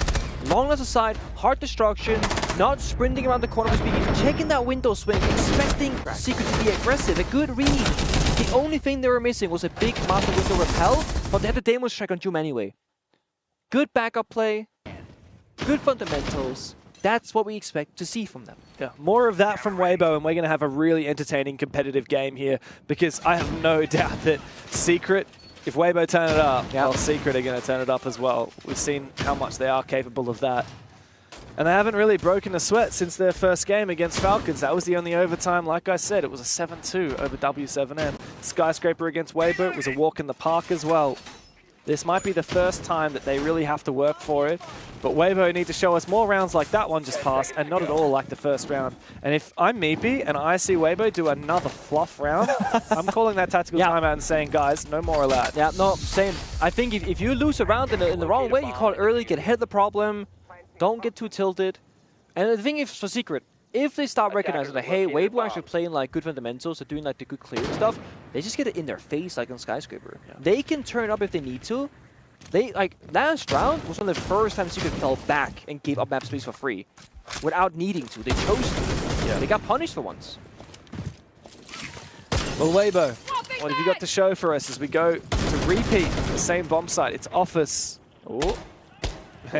We still have a bit of cockiness here from Secret. You can see Savage peeking. Even these very aggressive Angers with the hollow sight. Mowgli does find the opening kill as Tersta jumps on inside. Bit of damage done to attempt to refrag his teammate, but not able to find that kill as of yet. And Savage comes in with the wall bang. 3 players from Weibo have fallen, and Team Secret again are looking well and truly in control. Yeah, it comes down to Secret. They strike back. They will take a fight. A freebie downstairs. Yes, sir. But again, low impact. 2 versus 4. Start at the building. Ape just watching rotations. But Secret, they're not moving a whole lot because, again, they don't have to. There's no pressure on the map. They know Weibo are either in the basement being a rat or outside just simply holding angles. The way back into this game for Weibo is by fishing, one by one, seeing if you can find these kills. But Secret have been so hot on their shot. It's not easy to find isolated 1v1s, and it's certainly not easy to win them. This mute has been a big problem for Weibo on both maps so far as well. The Deimos trackers, the Grim Bees, the drones. There is a world where a mute ban comes out because like this is annoying at this point. Yeah. But can you afford to ban a mute on Chalet of all things? This is not even watching the game, just taking notes. Meepy's also taking plenty of notes. Likely to make a tactical timeout shortly. Noah finds the first one. He's going to find the second if he has enough bullets, but does have to reload. Adrian comes through. Doom is fired up after that one, and Team Secret again in the lead on Chalet. Faceham's going out. Waiting to see if we get a tag timeout. So far, no. I guess not. First, operator bans. Well, you get a sort of tactical timeout when the operator bans come through. Of course, the coach can speak. I don't think Meepy is, though. Flipping it up to the players. I'm curious. Asami, Fenrir, Mute, all a bit problematic, perhaps. Asami and Deimos. Okay. Yeah, I don't mind that Deimos ban from Secret as well. I think Secret have just the perfect read on what to ban out against Weibo. No point getting rid of the Blitz. They're pretty bad with it. Get rid of that Deimos. Give your roamers a little bit more flexibility. The Dokkaebi is in, however. Yeah, also, if you, for whatever reason, for fearing a mute ban, and you ban the Deimos, you've now nullified each other, basically. So there is that small thing where you can, in case they do this ban, what should we do? Attackers have located a bomb. I really hope that Blitz is a repick here from Speakeasy because I did not like what I saw from him last time around. It can only get better. I'll say that. Like, they lost Ape early. Speakeasy was feeling the need to make a hero play. Didn't work out. I don't think Blitz is a bad pick for them if they play the 1-2-3 slow pace siege. I mean, look, I'm not a pro player, Pengy, but I'm not loving this lineup from Weibo. I feel like we need a little bit more X factor. The IQ, well, I don't mind it. I think in tandem with the Brava, it works nicely. Brava actually Weibo liked so much that Shopify Rebellion banned it against them on Chalet last time they versed each other. It was the 3rd ban from Shopify. But from Weibo here, I'm surprised. Like, why is there no Dokkaebi? Like, she's such a good operator right now. If you want to go for your lurks, you pick that operator. Instead, we've got the Lion. I feel like the Doke would be so much better. The Gridlock as well is a bit of a question mark for me. You're really worried about flanks, seemingly. There is one benefit to the Gridlock, which is just gives you like a ton of burn if you really wanted to. But there's nothing to burn, no Jaeger, no Wamai. So it comes down to, again, just what happens early in this round. Can Weibo get a foot in the door? Can they establish a foothold to work from, their base of operations? And we see the game plan Secret very clear. Shut them out. Aggressive Solarum, aggressive Master Hallway in Piano. Right now, the bomb site doesn't matter. Oh, Noah. Outside. Yeah, aggressive and reach to go down early. Not a good game for the Chinese player. Secret are still in control, and they've got this roam on lock. Weibo don't have anyone cutting off these roamers from going back to site. Rotating. And they're rotating, but also allowing Secret to rotate. Yeah. Look at this. No one's cutting the map in half, so again, there's free roaming from Secret, a fast entry into West Main, but no one's really here. Main door, finally a cutoff happens. Mowgli goes down to even numbers, but they're lacking map presence. Abe is in the building, bottom Solarium stairs, but there's no drone and there's no teamwork. He's clearing every angle himself. 3 drones alive, half round to go. Yeah, and the result is, like you said, no drones left for Weibo. They're going to have to dry peek most of the map here. Yeah. And when they finally do get towards the library and Blue Stairs side, Secret have this incredibly powerful setup. We're going to need, I mean, the Grimm's Bees and 2 nades, 2 flashes and a smoke. That's not really a lot to deal with the setup that we've got here. And there's a Warden as well to counter. So now it comes down to, again, can you clear this particular spot? Top blue method in the hardest part of the bar attack. is about to happen. And there's nobody on the library balcony from Weibo. They, again, don't have a backstepper. So, and the windows in libraries, they're closed. So Noah has full range of motion inside library to make any sort of play he wants to make. Wow, a lot of the B's come out as well from Turdster. Are they capitalizing upon this opportunity, though? There's no one here playing on the mezzanine. Secret have fallen deep back into library, but they've got these ACOGs, and most pivotally, they have that DMR. It's Noah deep in the corner of library, finds a long angle against Speakeasy, and he's hungry for more. He is traded by Weibo, who now have control above the bomb site, but there's only 25 seconds remaining. And Secret are still fighting tooth and nail to contest in the late round. Adrian aggressively peeking the hatch on site. Weibo need to get in, and they need to quickly. But they don't have that diffuser. They're going to have to go for kills. Adrian, he's not going to fall. Instead, Team Secret, they play into the aggression, they fight back, and they put Weibo back down again. Another dominating round for Team Secret. Oh, how do you fight against that? There was a small moment there I was thinking, this is looking pretty good for Weibo. They got the library rotation, they got in, they shot down Noah in the corner, but then time becomes a problem. You're forced to drop down that hatch with the Siege X launch. You're forced into a hipfire animation. You can't ADS and take that gunfight comfortably. Weibo has called their tactical timeout. The final, potentially final chance for me to swap any sense into the players of what they gotta do to make this right. And there's no way that Secret should have won that round. We need a hard reset now from Weibo. A few things done well. We need more explosivity. We need more decisiveness. We need more conviction here from the APAC team. We need that measure twice, cut once mentality, where you're really doubling down on what you want to do, because what we saw previously, they were not in the building until Secret gave it up for free. They ran back towards the bomb site. They cannot get in Solarium. They cannot get in Master Bedroom. They don't own anywhere on the map. This is Chalet. They look toothless without the Monty. Yeah. Without a way to say, okay, we're just going to march and brute force this avenue, they look clueless. They can't gap find. They need to have presence all over Chalet. It's not a huge map here, Pengu. Yeah, I was going to say, Secret, they're not making it easy because they are everywhere on the map. But what we're missing is library windows weren't opened up. Exactly. Main door wasn't opened up. They were just four guys, Solarium, Rappel. And it's like, well, you have one guy playing in Solarium. You can't rappel in. First thing you should be doing at the start of the round, someone spawns helipad, you're opening up the library windows, you're opening up the site window, you're opening up mud window. Yeah, now there's pressure. It's phantom pressure. Even if you're not pushing there, they have to stay away from the windows. Yeah. They have to expect that you might be playing from there. Hell, you could be on the helipad for all they know. They're going to have to play more passively. You open up the balcony window, the fluke balcony window, you open up the main door as well. Even open up the door and fireplace above Snowmobile as well. Just go for really put the pressure on Secret. I mean, Chalet is such an open map. And by the way, Doom is even opening it even more here with the shotgun. These long lines of sight are going to be so troublesome to deal with for Weibo. I mean, here we go. One tap for Mape. Mowgli aggressively peeking outside. And he's not the only one as well. Doom still peeking this library window. I think it was Doom's job to watch the helipad so Mowgli could swing somewhere else. Oh, he jumps out. Yeah, that's worth it. Oof. Yeah, and that's an oof back again. Ape, the only hard breacher, is taken down. Here's the issue. Once again, Secret have a player on Solarium stairs, and they can't clear him. I mean, look at the lineup. There's no nade, there's no Capital. They can spot him. The only way where it's cleared out if a Secret or Savage rather walks away for free. Like, it's Secret's choice to give the space up or not. C4 goes out as well, and it gives him a line of sight, although it doesn't find a kill. The Dokkaebi finally picked here by Hoven as it rings on out and hopes to give some ground to Weibo. As the Blitz repels on inside, he might be meeting his match pretty shortly as Savage spots him. He wants to continue contesting. He goes on the vert angle. Turd takes a little bit of damage. His teammate is there to support him. Adrian holding down the fort. The smoke goes down, but Adrian, he spots a pixel through it. Hoven to come for the backstab, but he's not going to do enough here for Weibo. And Team Secret again take another round away from Weibo.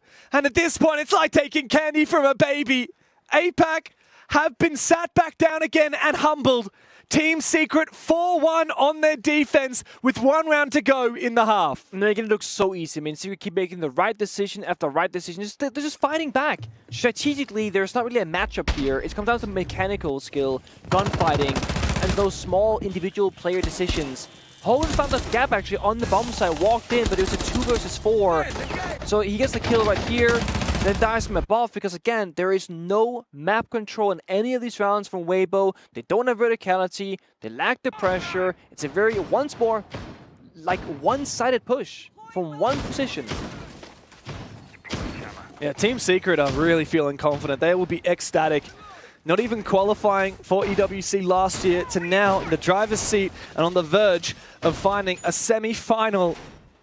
Would you believe how much money is on the line here, Pengu? $130,000 US just for making it to top 4. Guaranteed. That's doubling the current prize money these teams have earned, $75K.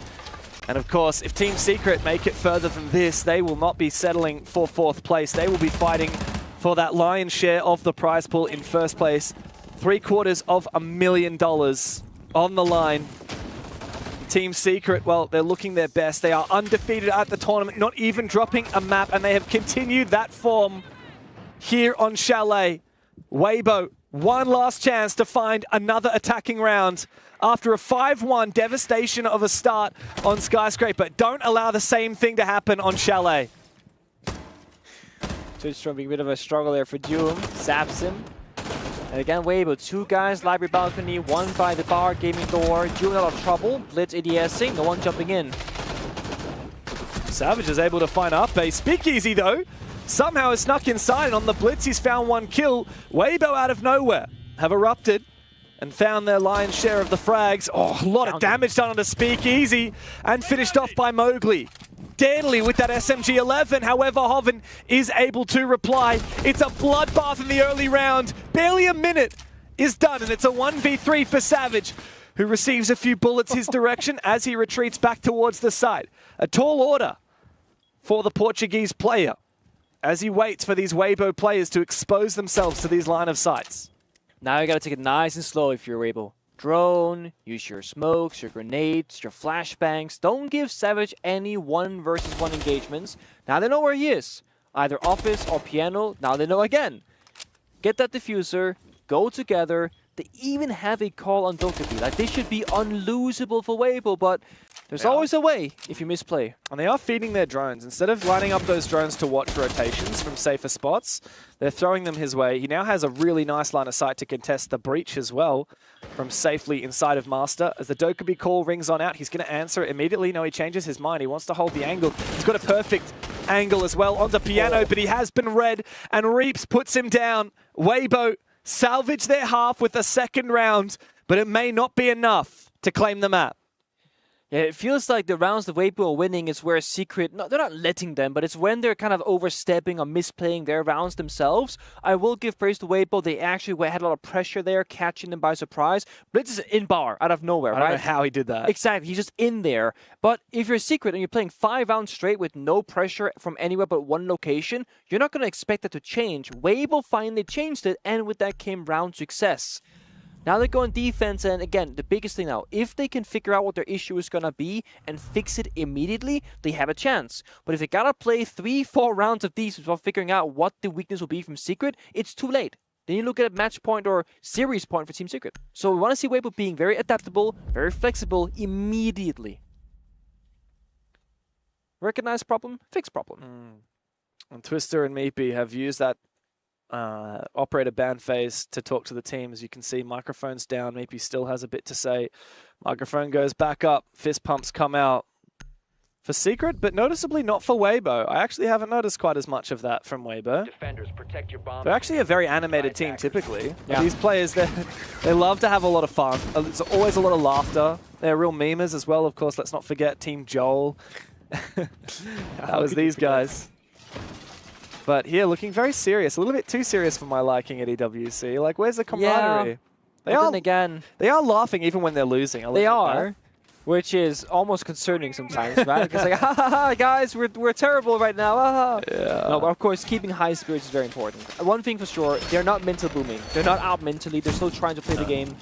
Some teams, they have a 0-5 round score and it's just long phases. They're keeping that up. Now, operator lineup-wise, they're showing us a bit of different things right now. Like Lesion, roaming, anti-shield counter, when the jumps in is great. Utility in the castle and the clash. Team Secret, they gotta try and control the pace right now. Say, hey, if we wanna go fast, we're gonna make it fast. If we wanna clear, you know, step by step, we can do that too. Weibo has to look at what Secret are doing and make the right decision in the round. Gotta be proactive as much as possible. I do like this extension from Hoven, and he's a great operator for it as well with those goo mines he can toss into bar. Yeah. A good extension here from Weibo. Team Secret, how are you going to play on the attacking side? Oh, he's swinging. Here comes the blitz. That's a really valuable kill for Hoven. He just needs to fall on back and play passively now. He does not need to overextend as he is spotted by Mowgli with the death mark. Meanwhile, downstairs, a player has made their way up. I'm not sure where that pressure is coming from. It looks like it's from the backstore wall. Hoven knows he's quite isolated. He needs to try and take this fight, and he does! Mowgli down. Hoven's worth his weight in gold. 2 kills already, and he's baited Doom into another as Turts has got his back. The round seemingly on lock for Weibo as Adrian steals one for Secret. But a long road ahead here for the Europeans as Weibo have such an advantage thanks wholly to Hoven. Now I got a clash to deal with, reinforced walls, at least you got the Hibana, 18 Kairos. What were you looking at, Savage? I was doing the same thing. So Savage was the blitz, and he was looking in the complete opposite direction. Maybe trying to see where his teammates were on the outlines as the IGL of the team. Trying to figure out the timings of what they're going to be doing. Hard breaching is done. I mean, when you have Speakeasy in the clash, this should just be a full unlock for them, full information. You can put it down, they can't clear it, no Selmas, no self-destruction. There shouldn't be a way in for Secret at all here. Oh. Aggressive swing from Reaps. I mean, that is how you lose this. 1 by 1. 2v3 is very winnable here for Secret. 2 flashbangs to work with here for Adrian as well as they start to go on out. The clash is the real hindrance. As the gadget activates, Noah does get into a plant spot. However, another flash to go down, and here comes the aggression from the blitz. Maybe he can stick the plant. He looks to try and play the 180. It doesn't work! Weibo! You can't let this happen! Turster's got to clutch on up, and he does! Adrian's on the floor, and I don't think Turster knows it. All he has to do is confirm this kill, and he will be able to get the diffuser. Far too close for comfort from the 4v2 to the 1v1, but Turster will get Weibo across the line. Again, Weibo are showing us that those fundamentals they are working on are not really panning out because they're swinging, they're getting too aggressive. The 4v2 with a clash on the board, and Reeb steps out to go for a 1v1 engagement. It's way too risky. Way, way, way too risky. In the wrong play in that situation, yes, they get the clutch factor, they get the round victory, but it's way closer than it should have been. Secret, the desk said they need to see a convincing 2-0 here for them to have a good shot in this event. For Weibo, I want to see clean rounds. Yes, they're winning, but they're not clean. Certainly not. Team Secret look deadly. And look, even in moments like that, when they're fighting from a 2v4, you can see it on their faces. They still believe they're capable of winning those rounds. They were. Attackers have discovered the location. Very much so. Well and truly. Now, Weibo, 1 defense round at a time. That's how you unlock this. They're only 1 round behind right now, but of course the context is that by far and away the favored side on Chalet is the attack, and that's why Weibo picked to start there. Now they have to make up for their mistakes as they move on to that defensive side. They found 1. The second round is all they would need to meet par for the course. That is aggression. Again, another spawn peek attempt. Secret, they're sprinting into this one. Are they ready for it? Checking the windows above. Oh no. Not the door below. Another one works out. Another 4v5 start for Secret. This time losing Mowgli on the Grim. And it's a big play. Oh my god, Reaps. That's... Well, that's the APL special. That is the APL special. It's also the Weibo special. Weibo love to get in the heads of the opponent. They're a little bit G2-esque in that regard. And Mowgli is definitely a hot and cold player. I mean, one of the hottest, scariest swingers to come up against. But if you can get in his head, he will be essentially a foregone conclusion in the map. And with him currently going 3-7 and getting spawn peaked, I think that Weibo are really leaning into the mental game here. I think with Secret, you gotta start respecting what Weibo can do. But then again, if you are a Secret player, they haven't shown much against you so far. But now they are showing up. Gotta see them now problem solve on the attacking side. Fishing around right now in the window repels. Holding rotations. Nobody really in the building yet, actually, for Secret. A very slow round for them. Maybe expecting more aggression from Weibo just holding their angles, but right now they're playing discipline. They're waiting. Oh. And Reaps, he can talk all the smack he likes, but he can't seem to back it up from the server today. Hoven still holding on to this awkward position inside a kitchen. That's a big kill, though. As Noah goes down, tries to rappel in alone. There was no support there from Secret. RP held on to his position just fine. And now Team Secret are at a bit of a loss. Must have thought it was clear because he had 2 fires and smokes in pocket, just like full sended regardless. Only 4 drones for Secret as well. They're looking very locked out of this one. I mean, Doom is outside, rotating around. Got Savage still on the Westman window, been there the entire round practically. And as long as Weibo don't overstep like last round, swinging aggressively, they should once again be fine. Well, Team Secret are just fishing for kills at the moment, but Weibo, we saw, like you said, what happened last round. Even in a 4v2, I wouldn't count out Team Secret. They are waiting patiently. And Weibo, they're moving and around. There are the kills out of nowhere. How does it happen? They just moved into their guns. Weibo got ants in their pants, and Team Secret are going to take advantage of that. Now they're in the driver's seat. They've got a 3v2, and the Deimos is still alive. The Denmark does fail as Hovent moves into a mute jammer, but it doesn't seemingly matter. There's no one on this camera for him to support him. We need one of these dead players to... Yes, Reaps is now on it. Flashbang goes out. He does dodge it for a brief moment. Worried about that player above him. As the camera has been taken down, he needs to get back to a mute jammer as the death mark comes through. He is going to be spotted. These 2 players for Weibo try and hold on, but it's just down to Speakeasy. And Secret are on the verge of it again. Doom out of nowhere! Death from above as he drops down. Twister says, you are that guy.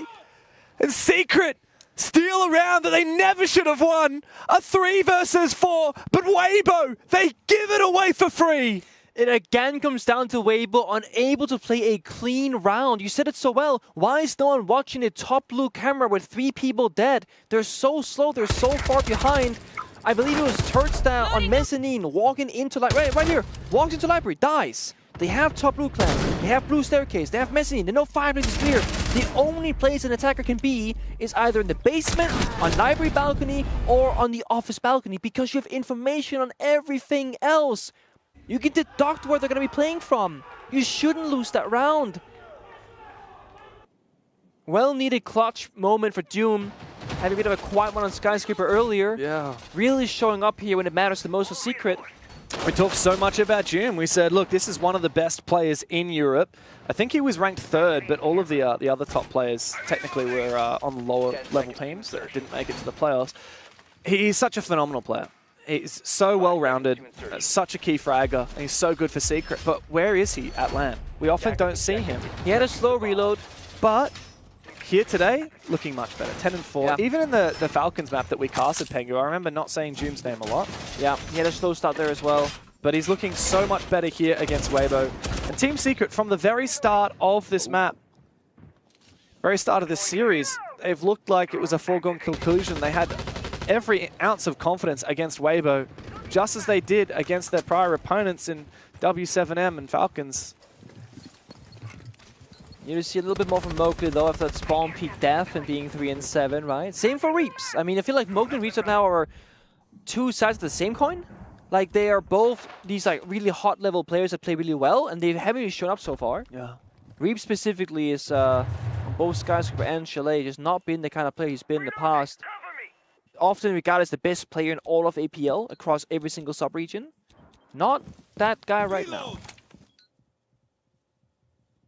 Quiet one for Weibo holding on, just watching their angles, expecting a lurk play somewhere from Secret, but they're playing a slow fundamental game themselves. Taking library control, Bar Gaming, and now Noah's quickly for a quick second inside a fireplace double door.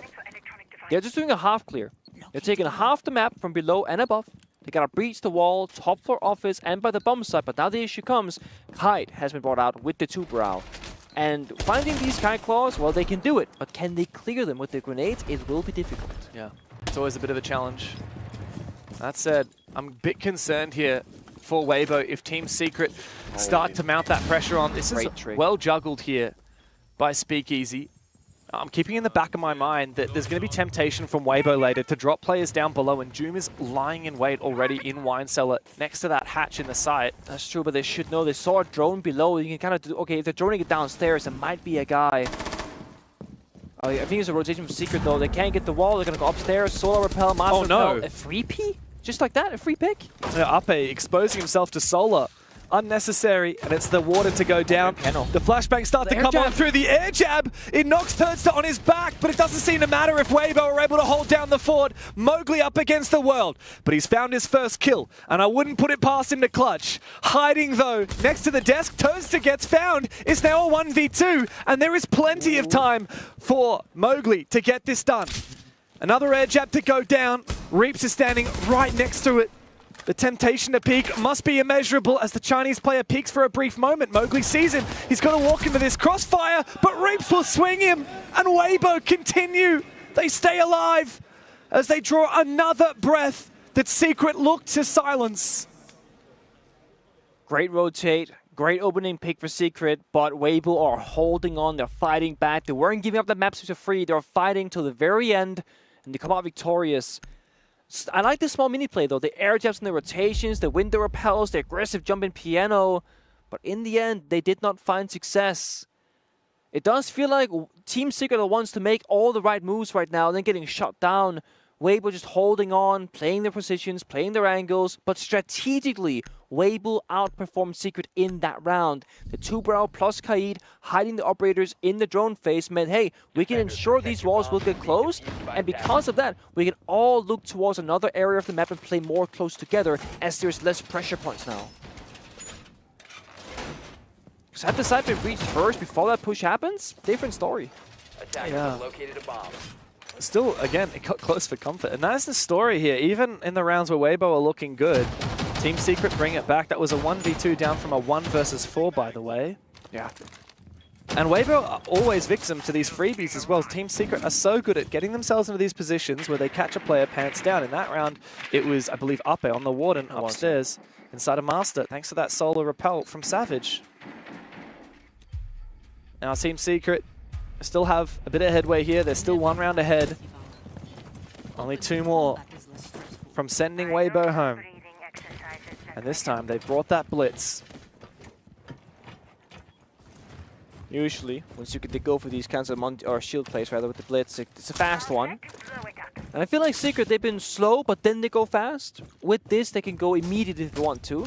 The issue on this bump side is though, getting inside is a window repel. That's not where Blitz excels. You want a staircase or window jump in, of course. So I'm curious where Secret will go. Right now, just on drones, taking Solarium. He's currently just supporting his team. Mowgli on the roof, rotating as well. I'm not sure there's a full clear sign yet for Secret what they want to accomplish in this round. Well, they got to deal with the player on the solar stairs, which is Reaps. That's where Blitz is going. Oh, I see. The gridlock's going to restrict his mobility a little bit. He doesn't have a lot of protection here. Oh, the vert downstairs. He's going to have to deal with so many angles. Nade comes through, and Flash comes through. He's able to actually escape into Solarium for a brief moment. He has been spotted, but it's a direct trade between Adrian and Reaps. And given the situation, I think Reaps should be pretty happy with that outcome. Absolutely. The flash, the nade, the trade, I mean, that's a good value pick. And the lack of hard breach now for Team Secret.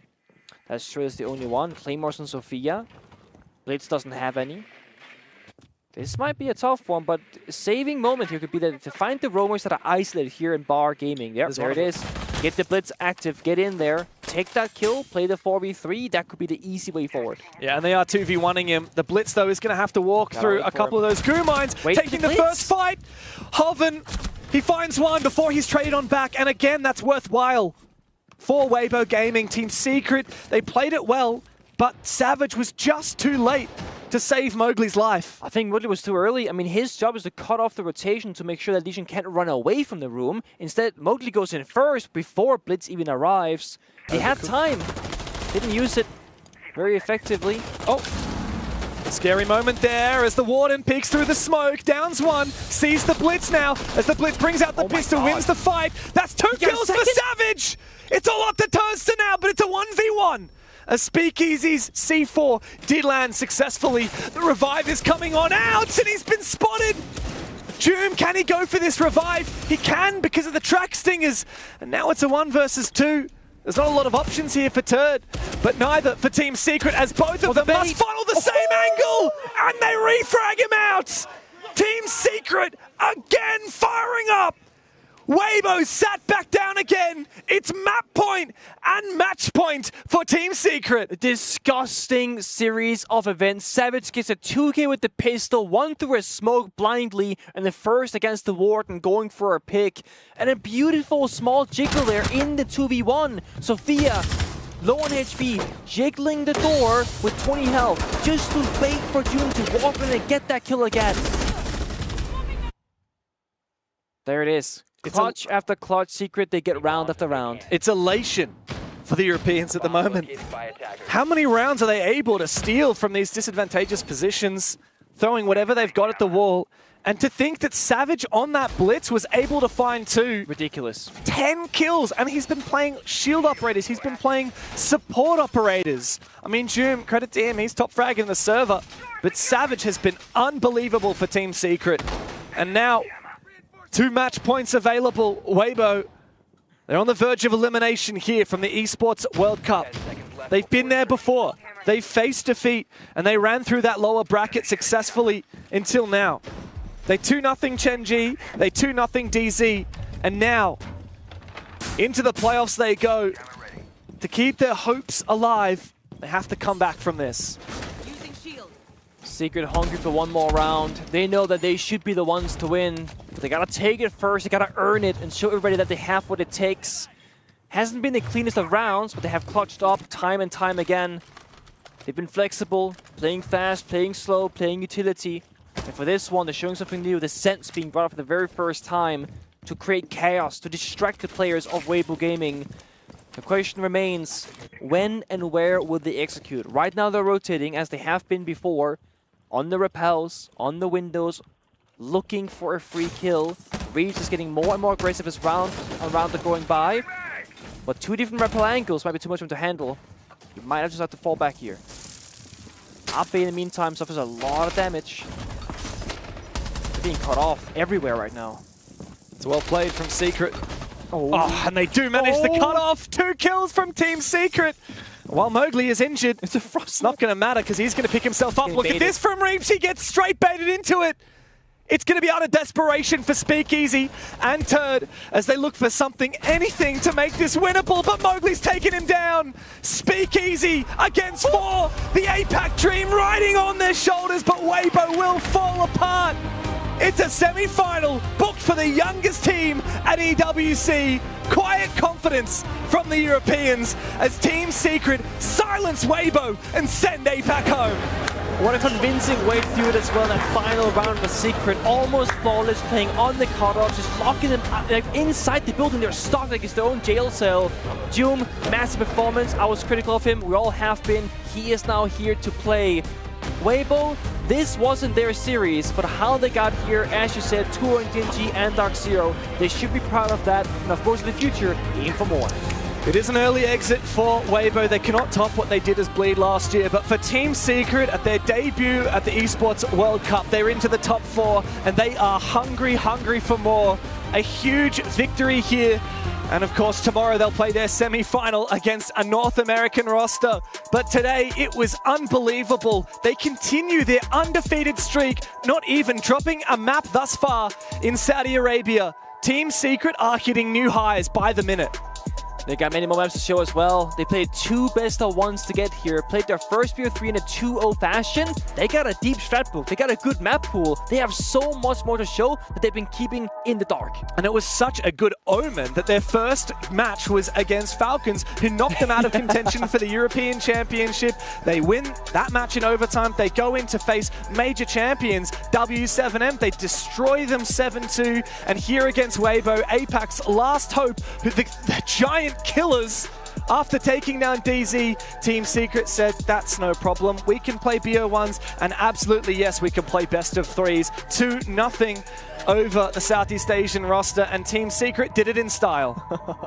There we see how much it means to the players. I mean, Jim's been popping off in the player camps every single round victory. Oh, yeah. You'll get 0 kills in a round and still just be screaming. And we saw the energy from Team Secret that we didn't see at all from Weibo. Weibo are known for being real jokesters. They're known for bringing that fire into the player camps, and it was Team Secret the whole time. A massive game from Secret. They are through to the semi-finals, and we've got an interview up on the stage. Standing by with semi-finalist Noah here of Team Secret. Noah, you looked almost in shock when you clinched up victory there. Yeah, I mean, that last round just froze the entire time. I didn't realize we even won the game. It felt so good, you know. Yeah, I'm just so happy. It was the first time you've made a top 8. It's now the first time you've ever made a semi-final on a main stage like this. How much are you enjoying this moment? I mean, it's incredible. I love doing it with this group of guys. You know, these guys are like my favorite people ever. I love these guys to death, and I'm so happy that we're doing this. Now I just want to really, you know, get that trophy right there. Right next to you. I want it. I want this thing right here. I want to take it home. I love that. Shout out to Weibo. They drop out of the competition here and now. They will get their key crushed very shortly. It is one of the beautiful yet brutal parts of the Esports World Cup. Shout out to them, but you just wiped them out. It almost felt like, you know, this is a team that really builds on momentum. When they are flying, they're a hard team to beat, but you just shut them down from the get-go. Yeah, I mean, we saw their game against DZ and all their games before that. We knew they were going to be difficult to play against, but we were ready and we felt confident in our default gameplay, so we felt really confident going into the game. Personally, you've seen a bit of an astronomical rise recently as a player. You're one of the top in EU right now. How much are you just loving it? And what's brought on this big change, do you think? A lot of hard work, a lot of sweat, you know, behind the scenes. You know, it's not just all fun and games. You know, sometimes you really got to go through and work really hard, work for long hours, put in everything you can. And something I've really learned, you know, is just that whatever you want to do, you can really do it if you just push hard enough. And I came from the bottom, and now I'm here, so I'm just really happy. Started from the bottom, now you're here. And if you do want that trophy that you've already said you desperately want, Shopify Rebellion or SSG, who do you want in the semi? I want Shopify Rebellion. I want to get that game against Spoit. I want to see the Sweden versus Sweden and see who takes that crown. So. Cool guy, great interview, fantastic game. Best of luck in the rest of the tournament. Back to you guys in the studio to discuss that one. All right, Noah. That was such a good interview. He's feeling it. Respect. I loved his energy there because usually he's quite a tempered person, you know, and then he's come out and gone, I want that trophy. I'm confident with what we're doing. We're putting in the hours. I mean, spit. Let me know what's up. Hell yeah. That energy's so good. I love it. We're also really glad to see he's picking a team he wants to play against because we so often have these players like, oh, we'll play whoever. It doesn't really matter to us. I like that he's picking a team. I like he's putting out the you know, the target there for him and his team, and I would love to see that happen. That's dangerous. Yeah, imagine we have to pull up a head-to-head between him and Spoit. He's got to have to step up there. Hey, maybe we're gonna get to that at some point. Shopify is playing later today against SSG, so we'll see how that plays out. If any history repeats itself, whoopsie poopsie. We'll see. But you know what I really liked him mentioning? We started from the bottom. Well, he started from the bottom, but Secret in general did start a little bit from the bottom, if we do say so ourselves, because when we were looking at EML and their way into here at EWC, it wasn't that they were the big dogs, the top shots that we were even thinking we're going to qualify. But then they're literally one game away from being in the finals, 2 away from winning the whole thing and actually touching that trophy. And they get to crush another key. Oh, they're waving to it. And they're waving. Yeah. When they were getting so active as well after the game, that was amazing. That was Mowgli. That was Mowgli getting really active. Animated, and I'd love to see that. Yes. And be honest, what did Mowgli look like at the end there when he was screaming? Mad. Yeah, he looked mad. He was like, it was like he was trying to prove something to Weibo. I don't know what beef they have, but it's been squashed now. Maybe it's just like natural. Maybe he's got the dog in him. I don't know. He's got that dog just like ready to rumble. But I really love this side of Secret that we're seeing because it's not just the fact that they have hit the ground running with the best of ones that they played. We were asking a lot of questions of, okay, we haven't seen them play a best of 3 yet. Do they have the stamina to be able to do so? Are they going to be able to do so? It's on the stage. They don't have that experience either. And every single question has been answered with yes. Yeah, but isn't it crazy that this team hasn't even lost a map yet and they've moved on to the quarterfinals while doing so? That's actually insane. We can obviously, the same goes for Virtus Pro and the same goes for Shopify Rebellion, but they haven't played that best of 3 yet today. And that's the big thing for me, to go into the quarterfinals flawless currently.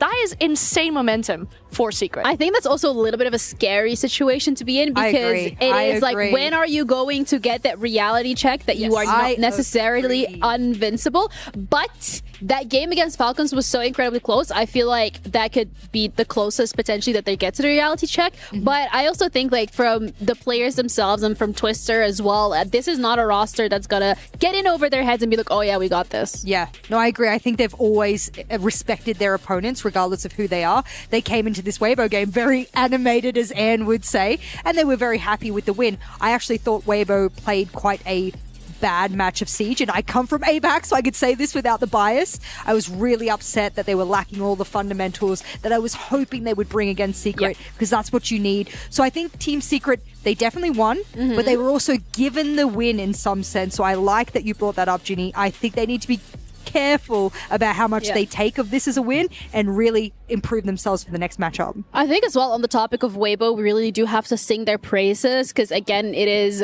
from the APAC region, and that's the region that we very often and usually always the first region to be out and that we count out as well. And I think Weibo has shown that this is that super team from APAC that we all hyped them up to be and we all expected them to be. And if anything, the feat that they've had so far here at EWC is something to be proud of.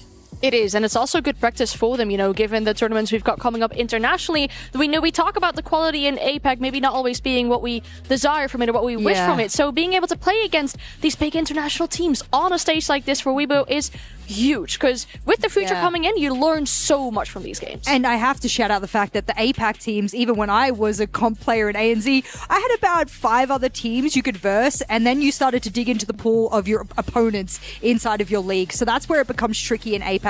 I do sympathize with them. You don't have a lot of scrims that you could do at high quality in the region. So coming to an event like this, they'll be able to go back to their player rooms and continue to scrim, be a really good scrim partner for the remaining teams here, and it won't be a risk. So I think that's awesome. That's huge advantage and experience. Yeah, but Secret are the ones that walk away with the win here, which means that one of their players is also going to qualify for the Sony Match MVP. Do we want to throw out a little feeler of who we think it's going to be? No, close your eyes, both of you. My eyes are closed.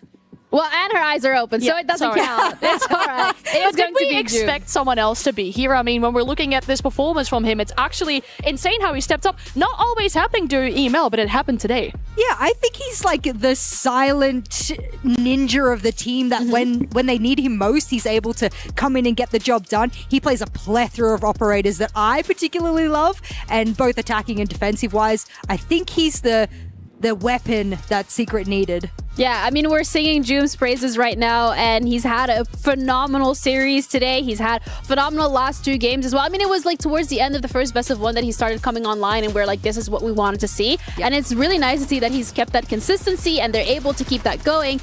But, you know, we also have one of his teammates joining us. Savage, thank you for your time. Welcome to the desk. Thank you. Do you agree? Joom's performance today? Give us some words. I mean, he's just a crazy player. Like, he's like the kind of player that I think any team in Europe or any region, if they could get Joom, they would. Like, he's just... Oh, you got to lock him down then. You got him locked down, yeah? I think he's happy, but hopefully. What do you think makes him so special then? I think he's just... He's just a different player, I guess. I don't know, like, he's just unpredictable. He doesn't do the same thing twice, and he can do a bit of everything. He can lurk, he can entry, he can do anything, like, really. And obviously his gun skill, obviously, is very good, gifted individually as well, so that helps a lot, obviously. Well, let's look at the bigger picture in terms of Team Secret as a whole, because you guys had a really good event so far. Win the first best of 1, win the best of 1 against Falcons. Now you're winning your first best of 3 against Weibo. You're basically 2 wins away from actually getting that trophy. What? Oh, I saw the smile on your face. Yeah, that's the situation that you guys are in. What happened between EML to now for you guys to unlock that potential? Honestly, I think in EML obviously we came third, but I don't think we played that bad. Like, I agree. For me, like that game against G2, we were really tired on the playoffs. Like, generally, like, it wasn't an excuse. We were just really tired, and we still took them to the 3rd map. But then the game against Falcons, the second time that we lost, we gave them that game. Like that, we had a 6-2 lead on labs there. We troll almost every single round of that. Like, came down to 1v1s a lot. So I think we were playing as good. I think maybe there's a land buff, maybe, especially for players like Noah. Like, he plays really well on land. But I honestly think, maybe people slept on us a little from what I am so glad you're saying this because I said on the pre-desk, I feel like everyone kept calling you underdogs, you know, and you were always the one to maybe watch or a dark horse. How many times do we say that about you? And how many times do you need to win before people start going, actually, this is one of the top dogs of EML. We need to start putting respect on their name. Do you think maybe it's a little bit because EML never really had that depth? It was always like the top two teams. There were never strong competition. And now that there is with you guys being there, do you think people are just lacking the respect because of that? I don't know. Maybe it's also like last year, both majors, we lost obviously to Falcons. Right. So I think maybe people don't have that in consideration. You know, they were like the team to beat at that time. They were easily top two, and both times we got eliminated by them, and both times they were close games. So I think maybe just they see these quarterfinals, and maybe they think, you know, we don't play that well because we are not making deep runs. If it's not Falcons and it was any other team, you think you would have the respect? I think so. I think so, but you know. I mean, we had the power rankings as well. Came to the teams that we thought were going to be doing really well, and we put you guys actually as contenders or favorites to win the event. I will be completely honest with you, that was not on day one, okay? On day one, you guys were on sick. We were like, maybe, they have a really tough bracket. But now that you are in the top with the favorites, with the likes of G2, Shopify, VP, do you agree with this ranking? Do you think there's any other team that we should like move around? Well, I've got really bad sights, so I don't know. Okay, VP, Shopify, Secret, G2, favorites. Favorites, and then what's the second? Furia, SSG for contenders. You know, they can win this event. And then rosters to watch, NIP and Weibo. Well, Weibo's out now, so that doesn't count. I was going to say, Weibo's out. No, NIP, I agree completely. Like, I think even ourselves, maybe we stepped on it a little bit. Maybe because now we scrimmed them, like most recently, and they are quite good. You know, they're quite a structured team. They play quite a good siege, you know. I know they are on the third map now against G2 as well. They're giving them a show. So I think that's the good lists. You know, I don't want to call out any teams because I don't know who I'm playing against, but maybe. Do you have a favorite you want to play against? Be honest. I want to play someone that I haven't played, you know. Oh, yeah. I'm not sure who I can play against. Like, I don't know my side of the bracket. But I just want to play someone that I normally don't play against because I don't want to play a EU team because we just play them all the time. Yeah. So NIP would be okay. Shopify would be okay. You know, I just want to, you know, have something different because playing Falcons every tournament gets a bit boring, you know. Yeah, especially when you got the Falcons curse. Maybe it's better to verse someone else. I mean, they're out, so it doesn't matter anymore. I mean, look, you took care of that really early, so that's fine. Yeah, better to do that now than to have to play them, you know, in the semis or finals, or you know. Oh my goodness! I think everyone's like very grateful for you guys taking them out. Whoa! I was talking more about the team's perspectives. Okay, I want a new winner, Ginny. I am biased for a new winner. That's all I care about. I like the Falcons guys, but I was thinking the same when I saw them. Losing. He's like, you've won 3 times, man. Let someone else win. Someone Go else's home. chance. Yep. I'm with you. You guys took care of that. Yeah. Well, thank you so much for your time and congratulations on your win. You're now in the semifinals. We'll see who your opponent is going to be. Over at Stream B, we are covering G2 going up against NIP and a Savage already touched upon. It is 1-on-1, which is actually really close. I think when we were looking at this matchup just for G2 NIP, I don't think we necessarily knew. Yeah, you could go crazy. Hold on. I was busy watching the Team Secret game. Obviously, I got to do my job and analyze the game. What am I looking at? Okay, fair enough, right? Bank is one of those maps that I put as a partial specialty map. One of the more specialty maps right behind Consulate, Skyscraper, those ones. That's a map that if you're really good at as a team, you tend to stick being good at and other teams will avoid taking you there. So if NIP has really sharpened that up, that's not a surprise. On that map, we've seen amazing bits from them during the EML. They were the ones to defeat that big win streak that Falcons had on this map, won it in overtime, the stomp and ace, to then now lose it in such an important game here at the EWC. It sparks a bit of worry maybe going into that decider map. Or maybe that was on purpose because, you know, we know it's G2, and if there's one thing that G2 loves across every single game is the content game. Oh yeah. Like whether it's League, whether it's Valorant, whether it's 100%. Siege, it doesn't matter. Like they have to throw in the content game just right there to put everybody on the edge of their seats. And maybe this is what they're doing. How many years have we said G2 saving strats? Like, I don't think they're saving strats. I will say Savage did just sit here and said that NIP is underrated. We've scrimmed them. They are way better than we expected them to be. So, okay, a little bit of, flowers for the NIP boys for what they're doing. I'm very interested to see what's going on with Map 3. I know we're running our desk, but production, on another TV, can you put on the game for me? So you know what? We're going to let you go completely to watch the game. You can leave because we're going to be heading over to a break and we're going to be coming back with the second best of 3 of today. Furia going up against VP, the last remaining, potentially, Brazilian team. And we'll see which one gets sent home and which one gets over to the semifinals. Stick around. We'll be back shortly with Furia and VP coming up next.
Cara, eu nem sei por onde começar.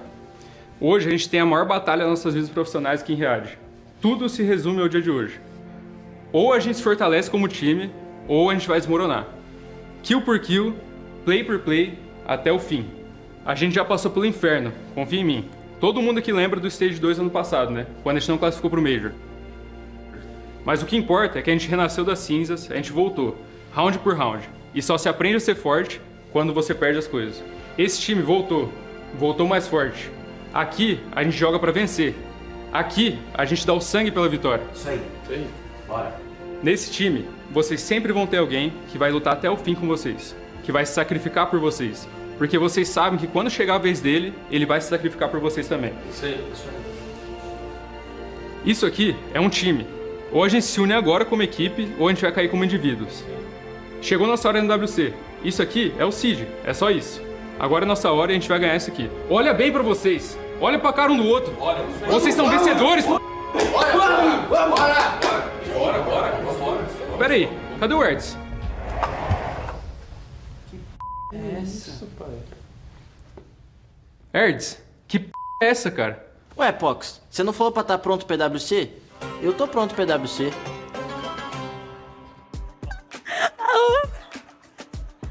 Vamos! Indeed, welcome back everybody to Rainbow Six Siege X at EWC Playoffs Day number 1. Winner advances to the semifinals and the loser is going to be sent home. And from the looks of it, Furia is more than ready as they're going to be going up against VP. I'm Ginny, joined with Anne and Leo. Welcome.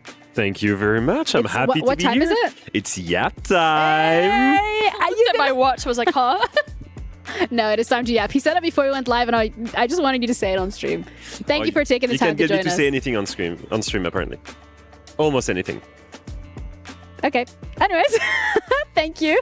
Furia VP is the game that we're going to have to look at. And this is super interesting because you're looking at VP and they are also one of the teams that went through the play-ins unscathed. They played 2 best of 1s and they were chilling. Furia, however, had a lot more of a difficult road going up against W7M in a best of 3. So this is a test of, is VP ready for the best of 3? Do they have the stamina? Can they do it? Are we... considering they also have the least rounds played here. Yeah, I will say first of all, I think it's a rematch from, in my opinion, one of the best match of Siege Esports ever. It's a direct rematch of the lower bracket grand final of SI 2024 in Brazil, Sao Paulo. One of the craziest one ever. And this one, in the BO3, I'm expecting a barn burner. Yeah, and I know you are really looking forward to this match, which is why you're kind enough to prepare a Telestrator segment to highlight the level up and the glow up that we've seen from VP. Absolutely. So when you look at VP right now and you think, what do they need to do right now to beat big teams? And one of the things that were, I think, stopping them so far were the playstyle. They were too slow. It was the operators. They were not playing shields. They were not playing meta. And it was the map pool. Now let's take an example at real footage now. Let's take an example of their game yesterday against Dark Zero. Now we're gonna see something, guys, and that is a cash defense from Dark Zero. And we're seeing a triple extension right now on the side of DZ. As you can see, you have Naif playing in master bedroom, holding the windows, and also holding Jacuzzi Bridge. At the same time, Citizen here is holding main stairs and office drop. And NGR can support him from construction, supporting the fallback, but also in sort of a crossfire. Now, when you see a triple extension like this, it's made to burn time. It's made to prevent VP to attack quickly. Now, let's take a look at how VP changes their playstyle. First of all, they are bringing a blitz, and that's new. They didn't bring blitz before, but also they bring a buck. And they use this vertical play here to make sure that the master player cannot rotate into office. As soon as they've done this, they go in, drone the office, they see no one is here, they spot the con player. Then they will go and drone again from the windows, and they drone the master player here. That's Ella, and that's gonna be the first target of Virtus Pro. Now, how do you problem solve the Ella when you're a shield? You cannot go in, you know you're gonna get Ella'd. So now let's take a look at the direct team play. Buck comes from downstairs and starts bucking holes at the same time as Blitz is pushing that Ella away. The goal here is not to kill Ella, but to move her away to rotate into construction. And who's ready to punish anyone from construction? Shepard, who gets a kill here, which means that Pasha can then run in and kill the Ella that's running away. And then Buck can go upstairs and kill the player that was in construction in a span of 30 seconds. What did we see? VP get aggressive, get the information, and get a triple kill on the extension. Only a single operator is still there. Look at this guy. Naif, completely stuck alone. Way too far from the bomb site. And so, when Naif gets a kill here, they're aware only one roamer remains. So the rest of the team, what do? They collapse. Stan here is ready to walk in server. Joystick pushes the last tanker on side with the blitz. Shepard is gonna go and rappel in and go from construction into cash. And at this moment, always can take the 1v1 onto Naif as the rest of the team collapses on the bomb site. What's new here from VP? It's the playstyle. Much faster paced. And at the same time, what do they use? Grim, Blitz, operators that we did not see before. And that's a great example, I think, of what has changed in VP. And I love that. I mean, this team has had so much time to cook in the shadows, right? After SI, we didn't see this team for about 4 months. It allowed them to play with these newer operators, with newer maps and everything. And I think we need that as well, because let's be honest, when we look at SI for Virtus.pro, and in particular against those Brazilian teams, it wasn't looking all too pretty. The only game they lost in group stage against a Brazilian team got knocked to the lower bracket of playoffs by a Brazilian team. Eventually got eliminated by FaZe as well. Guess what? Another Brazilian team. So in general, the history, Virtus.pro isn't doing too hard against Brazilian teams. I mean, Nikita was here yesterday. He was talking about it. He was scared of it. But a Brazilian team, because we know how difficult it is for us. But that's like he cursing. He's like, oh, we don't want to do that. But then like eventually, like, you know, the script this entire event has just been full of sick jokes. So they were like, oh, you don't want to play a Brazilian team? There you go. But I also think what's really important to touch upon here is the fact that when we're looking at Furia, it's not the Furia that we're used to. It's not the top peak echelon Furia of like, we are so locked in and ready to go.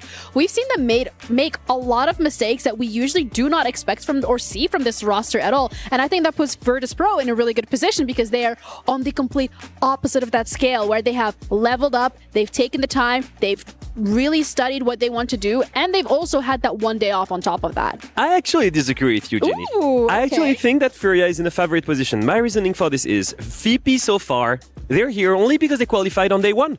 Like you said, they only want to BO1s, but that's the story of VP. They have a restricted map pool, they're amazing in BO1s, and then when it comes BO3, what did we see in EML playoffs? They struggled. They're the fourth seed coming from Europe. What do we see from Furia? In the last 3 months, I've seen them play in SAL. They struggled the whole BO1 group stage. They struggled really hard. As soon as they reached playoffs and LAN, they destroyed everyone one by one, going all the way in the lower bracket. It was a crazy run from them. I think they get better the harder it gets for them.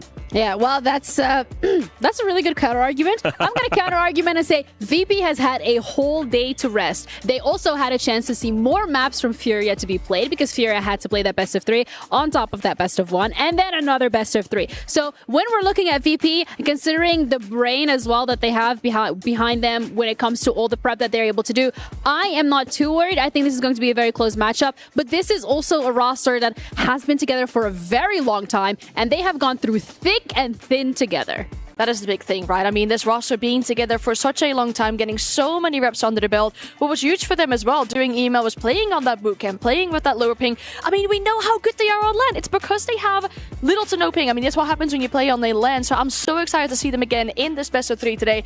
Like you said, with their background staff, they should be cooking against the Brazilians. It's a wealth of experience, and it's a wealth of experience that knows how to rejuvenate themselves. They've improved, they've changed a lot of stuff because they want to perform. That's the real story for me. They've struggled so far at reaching the same heights as in SI in Sao Paulo. Now they need to change. Yeah, and ahead of their game against Furia, Lax also had a combo with them, so let's see what they're said. All right, we got VP approaching us with joystick, holding the key, and Dan the man. Dan, we got history. I got history with you guys, obviously, through my career, through your guys' career. I just kind of want to ask you, how are you feeling?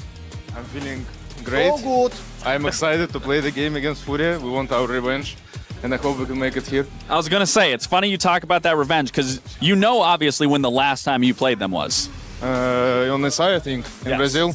SI 2024. Yeah, we trolled the game and let them win the tournament. It was our tournament, maybe now it's our time. Okay, so you obviously acknowledging that this is a rematch. Sorry if I knocked your backpack off you. You acknowledging that this is a rematch. You guys trolled that match back in 2024. What are you going to do different this time around to get past that hurdle, push yourself into the semifinal? We will do the same because we're that type of the team and just try to be at our best form right now and enjoy the game. That's the main thing. Absolutely. So the funny thing is, which I'm sure you're aware, it's not funny for you, but obviously, given the past 3 major events that you've attended, which was SI 2024, you lost to a Brazilian team, ends up winning the entire event. You then fast forward to Montreal. You lose to the new W7M roster. They win the entire event. Just recently, at the most recent SI, you lose to FaZe. They end up winning the event. All Brazilian teams. It makes me question, if you get this win over Furia, theoretically, you should then be the winner of the Esports World Cup. How do you feel that that might be and could pan out? It could be the main thing. I think that match will be like against 2 teams that deserve the title, and I hope we will be the winner during this game, and I hope we can and we will keep this energy until the end of the event. Absolutely, Dan. Well, obviously, I want to say good luck, brother. You deserve it. And that's us. Oh my God, that is it from me here with Virtus Pro. I'm gonna send it back to the desk, and you guys can break it all down. All right, Lax, I love the theory crafting towards the end of that interview. You lose to the team, the Brazilian team, every single time that actually ends up winning the entire thing, which means that if Furia wins today, that could mean that they win the entire thing. But you know, as Lax was saying, if VP wins, that's pretty good odds. It really is. I mean, it might be some bit of copium thinking that if you beat a Brazilian team, that's all the final hurdle you need to clear to actually go and win the event. But I would say they would look really strong. If they do clear Furia here today, it's looking very good for them to progress in the tournament and do get to play that final that's been a little while since they got to play one of them finals. Yeah, I do feel like it's really funny how they used to be complete opposite playstyle. You had the really slow and methodical VP that only plays tactical, and then you have the one team that has the best gunplay in the world. I think that has changed a little bit. One more thing that's really interesting, looking at the map veto that we're preparing before, both of these teams actually love the exact same maps. Yeah. So whatever maps we're going to end up with, they will have an incredible level on them. All I'm hearing is that we are promised an absolute banger of a game. So you know what? I really hope that it does live up to these expectations, because now I'm excited and then watch the script just crumble all down. But it is Furia though that they're going up against, and you've already touched upon it, and you know, you've kind of been their advocate where you're saying like, oh yeah, they did play the best of threes, and yes, they had a really difficult run. When you look at SAL, when it comes to those best of ones, and they ramped up as they go, and we're no strangers to that. We've seen Furia do it at SI when they were still under the W7M banner. We know that this is a roster with insanely talented individual players, dare I say damn near perfect, and they do not crumble under pressure. They can make miracles happen out of thin air somehow, but they were still shaky even in the best of threes that we've seen yesterday. Let's have a look at, obviously, I mean, this team yesterday, it was so difficult for them. They lost that first map. Then on the final map, I really want to talk about it. I think I could talk about it for hours and hours on end, because it was really looking like W7M were going to take it. Some individual moments where it seemed like Furia didn't play out their 2v1s correctly. It had to come down to the final round, 2 full overtime. And what does Hertz do when they need him the most? He jumps out. Look at his stats right now. He's not doing too shiny for himself, but he gets a major jump out. Kills 2 players and will actually get a quad kill for this round, stepping up when this team needs him the most and when it really looked like it was going to go in the way of W7M. So this confidence on the map point to either face elimination or continuation in the bracket is bizarre to me. But when we're looking at his stats, this is the big storyline for me. Hertz has always been that shiny player. He's always used to drop insane stats, and he's not really doing this so consistently anymore. I mean, he's stepping up when they need him the most. Did that during the SCL playoffs as well, but in general, it's not looking like we're maybe used to seeing these shiny numbers from him. I'm a big fan of this guy out of the server, but in the server, he's the kind of player that I would hate as the IGL, because I was a traditional IGL, and this guy is completely crazy. He will take unfavorable gunfight any day of the week. He will go crazy, he will go aggressive. He's the X factor in Furia, and he struggled really hard during SL during the whole group stage. And then came playoff, dropped more than 100 kills. This guy, he's there when it matters. But that's the thing where I said, you know, they can make magic happen out of thin air. And this is a very big piece of that puzzle where when you're going up against Furia, like, you know, I mean, you can be down on the last map, in the last round, and something crazy is going to happen. And we're looking at a team like VP, who admittedly does like to play a lot more with a lot more methodology. It is going to be scary because they're going to throw a spanner in the works, but also they have their fans. Yes. I didn't see any VP fans, so this is a scary situation to be in. I was listening to the concert of the fans, and let me tell you, I could feel the flashbacks from Rio, that I was there a couple of months ago only, and then from SI in Brazil, where their fans are so crazy. They're so crazy with the drums. I can't wait to hear them in the crowd. And I can't wait to hear what they had to say to Lax ahead of the game. All right, there they are, my Brazilian brothers from another mother. Felipax, how's it going, my boy? Oh, bro, all good? I'm doing good. I mean, the bigger question is, how are you feeling? I'm feeling good. After yesterday, how could I not be feeling good, bro? So, speaking of yesterday, obviously, we've talked a lot throughout SAL. I've talked to you, I've talked to Igor. Something that we've criticized about your gameplay and that you've been aware of is the lack of teamwork is when you guys can actually play together, you guys can make a lot happen. And especially in that match yesterday, that huge comeback, we saw far more teamwork. And I feel this has been a constant struggle for Furia since SAL and coming to here. How are you going to correct that now going into this matchup today? Yeah, in my opinion, I think it's the lack of communication. In the beginning of the matches is our biggest mistake that we are committing in these games. We are entering map 1 like not communicating, not being ourselves. When we can do that, when we are, getting the hit from the match, and then we start being ourselves. And let's try to do that today from the round 1, from map 1. And be ourselves, yes. Absolutely. I mean, you guys obviously showed resilience, having that comeback. I want to ask you, do you know the last time you played VP? It was on 6th Invitational, lower bracket runs. It was the 6th Invitational. Obviously, that was even a close game, and it went all the way to border map 3. Super close. Now, is there anything that you're going to do here to go against a team like VP, given they're very structured, they stick to the plan very cleanly? Is there something that you're going to try to just get over that wall, break through that wall with your aggression? What's the approach? Yeah, they are a team known for doing the same thing over and over again. So we did a lot of prep to counter them, and that's what we are going to do today. Absolutely. Now, I've been asking every other team this. I'm going to ask you this. If you're in a 1v1 scenario to close out the series, push yourself into a semifinals, who would you take in a 1v1 from VP? To be honest, I don't care. I can choose that in the match, so I won't choose now. Anyone that comes, I will win in a 1v1 to get to the semifinals and get it done. All right, well, you heard it from Felly Pox and the boys here at Fear. They are ready. They are going to pounce on their opponents from VP, and I'll send it back to all of our queens on the desk. Ooh, you a queen. Hey, I'm a queen now. Hey. Great. I'm loving it. Thank you, Lex. Welcome to the club. Oh, How's it feel? all right. It's like a promotion. Oh, yeah. Is it a promotion? Yeah, that's a promotion. Because I used to be the prince, and now I'm the queen. Ah, you get like up there. Yeah. I respect it. Either way, actually, really good. I was like, the way that Felipe was, yeah, it was in SI. It was the last time we played him. He's like that match is like etched in their memory, which to me just means that this is gonna be even better. I mean, the smile on their face, it said it all. Like that was the match that sent them to the final and allowed them to actually win that SI that was so important for them. They were on a major streak. I mean, major streak literally in that year as they won both majors. The only thing left for them to do was win SI. The only thing left to do for Furia right now, especially with Falcons being out, is to win EWC. They've checked every single event off their list if they do so. So yeah, surely he does remember that and he's looking to do it again today. Yeah, like we've heard it from the players themselves as well during the media day and the interviews where they're like, yeah, like this is the only event that is missing from our cabinet. So this is the only thing they want to add to it, and they're gonna be locked in and they're gonna look to do it. But we are gonna be throwing it to a very quick, short little break because we're gonna be back. We're gonna dissect it a little bit more. We'll have the map veto. We'll get on the stage. So grab a water, grab your popcorn because that is absolutely essential for this matchup. We'll see you soon.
Me is better. Trash talking. Let's say it's a fair fight. Can I put it even? Okay, even. Alemão. I am very professional. Maybe. Alemão, because Alemão lost more losers, so more rages. Hurts. You're sure?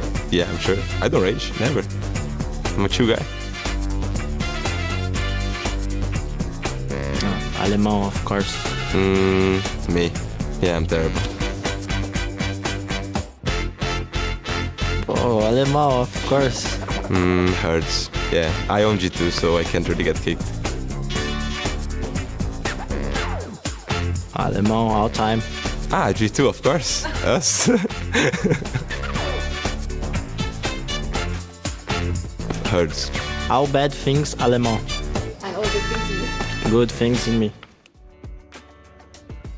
That's so nice to see the players. I mean, it wasn't... Okay, I'm not going to spoil it, but it was so much fun to record this content. And, it was really funny because after Hertz was done with the piece and he went out, all of Furia was just there like, Alemão, because every answer was just Alemão.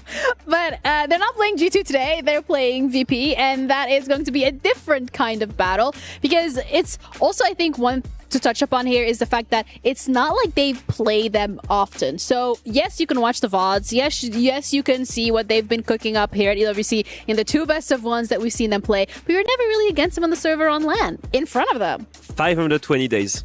That's how long it's been. I thought... Never mind. What did you think? What did you think? Go ahead, come on. No. I thought you were counting the days of like your employment or something, or retirement. I don't know. My retirement? No. Maybe I was counting the days since my last title. Oh, wait. That's never. I don't even have to. You know what I'm doing? At this point, you know what? I've read a book yesterday and I was like, what's the best strategy when you're getting bullied on the desk? And it say attack yourself first. No one can then attack you. So right now I'm just doing it myself. Smart, not gonna lie. Hey, that's pretty smart strategy. Avoid it, yeah. Makes me feel guilty. I don't think that's a strategy that's going to work in game. I don't think that losing so that your opponent doesn't beat you doesn't really work. So I think both teams are going to need to put in the work. And looking at this, yes, like you've said, it's been a really long time these two teams have played each other. And I believe that when looking at this, VP has put in the work to change things and make sure this time they would win. Whereas Furia, they're still the very same. Yeah. They go through harsh battles. They leave to have these incredible individual skill players, but their core playstyle, it's not really changed. One thing though, with new CJX, they abuse the operator bans a lot more than anyone. Yeah, something that you also mentioned is the fact that when we're looking at both of these rosters, and is that they have very similar map pools. So with the map veto coming through as well, I think no huge surprises should be coming out. Should be, no. I mean, we're probably expecting similar maps here. We always talk about Virtus.pro in the context of map veto, especially in their best of ones. Like, there's these newer maps they don't like to play, and then these older maps coming back into play. But when we're looking at the map veto, Virtus.pro picking a cafe first. Yeah. And that is not a surprise because it's a map that everyone avoids against them. In fact, they've only played it 3 times in 2025. Having played SI, having played an entire season of EML, you're like 3 times is not a lot for half the way through the year. Well, it's because they've won it every single time in 2025. It's a map that they absolutely love. Now, one thing I will say for this is they've just picked into one of the best map of Furia, currently sitting in 2025 on a 9-win streak on Cafe, 100% win rate against some of the best team in Brazil. That's really tricky for them. Which also happened to not be here. No. And I'm looking at the next map. It's a Furia bank pick coming out for this one. I mean, it is a stronger map for them, but then we do look at it on the side of Virtus.pro. It always used to be a super strong map for them. Teams would not want to play Virtus.pro on this map whatsoever. Remember speaking to the players as well, like teams in EML don't want to play against them. It's often a 7-0, but in recent times, for Virtus.pro, it's been a weaker map. They're on a 3-loss streak on this one, losing it to, for example, Gen G, losing it to G2 over in EML. So with this new operator benefit phase, Pasha talked about it. There are some things they need to fix on this map. So we're going to be going to border for sure? I hope so. I hope so. Yeah. 520 days, Anne. And that's exactly the map that was played as that final map in the series. And it is also a really good map between these two teams. When we're looking at it, it's a high preference map for Virtus.pro. The map that's probably their best map over on the side of EML. And it is the best map of Furia. It's also sitting on a 9-win streak on border in 2025. 2 of those maps are on 100% win rate, 18 wins in a row in total. combined. And they picked, it's not even their pick. Cafe was picked by VP and the rest is a decider. They picked another map and the two others are their two best maps right now. It's insane. It's a really good map veto for them. Honestly, the way that it sounds right now is top dog above top dog. And then it's just who's going to be the top dog because both of these teams are absolutely unbelievable on all three of the Top maps. tier that they analysis. Have. Yeah, thank you. You know, that's why I'm the host. They're absolutely incredible when it comes to... Wow, that threw me. Oh, I cook you. Yeah, I can cook you as well. You're just discovering my fire. At least maybe ask for the book later. Yeah. At least it didn't call me mean. So we got that going for us. But it's when we're looking at Furia VP, I think this is probably the closest, potential one of the closest BO3s that we're going to be seeing today. Because the one that we had earlier today, when it comes to Weibo, they weren't really able to get under Secret's skin. But I feel like the history that we look at it from the side of VP, when we look at the history that Furia has with them as well, we'll look at the map picks, we'll look at how both of these teams have started the event. And I think Philippak's also touching upon it, where he's like, yeah, usually our first map is not that good. And we're looking to do that differently. And that could potentially happen, but also not. I think that's an advantage for them. I think that's an advantage for Furia. I think one last thing, the map pool is the only thing that I don't think has been worked on enough for VP. They did bring Lair, that's a new map, but I think in general, so far, they're getting hard punished by it. And one of these biggest reason, right now they're playing on maps that are the best of Furia, only because of that restricted map pool. Yeah, and that second one could be a big curveball as well, right? Will it actually work out as thanks to Furia? Will Virtus.pro have fixed some things? There's so much for us to uncover here, and I really hope we get to Border as well, because it's the best of these two teams. And we are absolutely more than ready to have those exact same questions answered, as we're going to be heading over to the stage to get both of those teams ready. VP against Furia starts now. This is the intense walk that our players make down the player tunnel into the Amazon Arena for a quarter-final for CJX at the Esports World Cup. And it's a game that we've all been looking forward to, a best of three like no other, a rematch from the Invitational 2024. We got to witness it in person in Brazil, in Sao Paulo, and now it happens again right here at the Esports World Cup in Rio. Love it. We are set for an absolute banger, and this tournament, I don't know if you feel the same way, Milos, but it is a blink and you miss it feeling at the moment. Players and teams are absolutely flying through these series as we continue our journey on to find out which four of them will make the semi-finals and battle for this trophy. That makes it incredible that all of these big teams, big professional squads that have done so much have been eliminated, but not the two in this game. Let's bring them out. First up on the docket, it's Virtus.pro!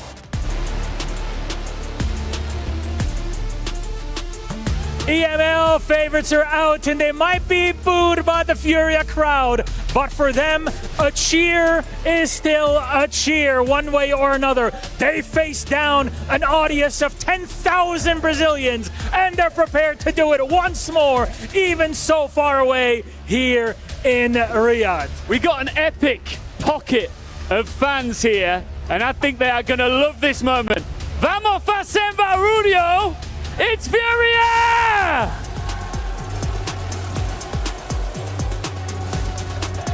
Undeniably one of the greatest rosters that this game has ever seen. They have won everything there is to win, except for this, the Esports World Cup, in front of loud home support here. I'm loving it. Because Siege is global. No matter where you go, Siege fans will follow. And Furious fans have absolutely followed us here all the way to Riyadh. We're going to have a last little chat here. So, Philippaks, please, Joystick, please join us on here for some last words, gentlemen, to your spots. You guys have faced off against one another at SI. That was a long time ago. You obviously ended up winning. You've won pretty much anything and everything except for this one. Are you ready for these guys? Yeah, we are ready. Last time was a bit close, but today is not going to be. We are going to smash them. Joystick, he says it's not going to be close. He's going to smash you. What do you want to say back to him? I don't know, we are ready as well. It's always a pleasure to play versus Brazilian teams. So, good luck. Love it. There you go. Gentlemen, please, you may go place your keys, have a little handshake before you head off back to your seats. Can I? I've always wanted to do this. Can we say the line together? In Riyadh, should we do this? In 3, 2, 1. Vamos fazer barulho! Let's get into it, shall we, Milos? Let's go! Ladies and gentlemen, welcome to this electrifying quarterfinals matchup of the Esports World Cup 2025, right here in the heart of Riyadh, Saudi Arabia. We're about to witness a clash of titans in Rainbow Six Siege as the Russian cyborgs Virtus Pro square off against the unstoppable force of Furia Esports. This is a best-of-3 showdown with everything on the line, a shot at the semifinals, and a piece of that massive $2 million prize pool. I hope you have your popcorn ready because this is going to be a series you won't want to miss. On one side, we've got Virtus Pro. This squad is battle-hardened from years of competition together. They fought tooth and nail through the European League to earn this spot here, and they're ready to bring their tactical precision and explosive plays to the stage. And in the other corner, hailing from South America, it's Furia Esports, the king of the Brazilian region. These guys dominated the South America League and are widely regarded as one of the world's elite. With this relentless pace and fearless strategy, Furia is here to prove they're not just the best in Brazil, they're a global juggernaut. These two squads have battled through the group stage inferno to reach this single elimination crucible. Only one will advance to the semis, and with the crowd roaring and the stakes sky high, you can feel the tension in the air. Who's going to bring the fire? Will Virtus Pro's grit outsmart Furia's South American flair, or will Furia's high-octane chaos overwhelm VP's defenses? Crank up the volume and get ready for an epic battle that'll have you on the edge of your seat. It's Virtus Pro versus Furia Esports, and it starts now. My name is Samuel Stewart. I'm joined by Jesse J. Chick. Jesse, how are we feeling about this series between these two historic rosters? Oh, Sam, I'm feeling very ready, especially after that. I mean, we know how much both these two teams want it. It's not a common occurrence in nature when a Siberian polar bear meets an Amazonian panther. Even rarer that ends up happening in the deserts of Arabia. But when these two beasts meet, one thing can be said for certain: only one of them walks out alive. And that's exactly what we've got here today, Sam. Virtus Pro and Furia, two of the most experienced teams in Rainbow Six Siege. These two rosters have been together as 5-man teams for years and years at this point, perfecting their crafts. We got a lot of young new stories in the Esports World Cup this year. We've got G2, of course, coming in with their young star of Stompin'. We got Weibo that made top 8 earlier in the tournament, and then, of course, Shopify Rebellion coming in with a new look, too. But that's not what we've got here today, Sam. It is two veterans who don't want to just show up and make a top 8, say, great, man, we did it, it's our first event. Because it's not the first event, it's not the second, it's not the third. We're getting into the teens, the 20s for these teams. They want to go all the way, they want to get that W, they want to be the Esports World Cup champions. It's bound to be mythical between these two beasts of their respective regions. And I can tell you, I am extremely excited. The fans in the crowd are extremely excited, and we have officially opened up the doors to EWC 25 to let these Siege crowds in. And Jesse, let me tell you, I'm so very excited to jump into this one. Yeah, Sam, I mean, once we got the fans in the arena, it's clear one of these two teams came back in the backup support, and that will be Furia. The Brazilians, they travel extraordinarily well. It doesn't matter where the tournament is, there's always going to be a section of the crowd that does scream Portuguese. So that's what we're going to get now in the crowd, making that noise, making sure that the support is heard. VP, no strangers to it, right? This is not a team that cracks under pressure. In fact, typically when VP struggles, it's in some of those like online qualifiers. It's in those online stages where they maybe don't have the best connection. They don't have that comfortability.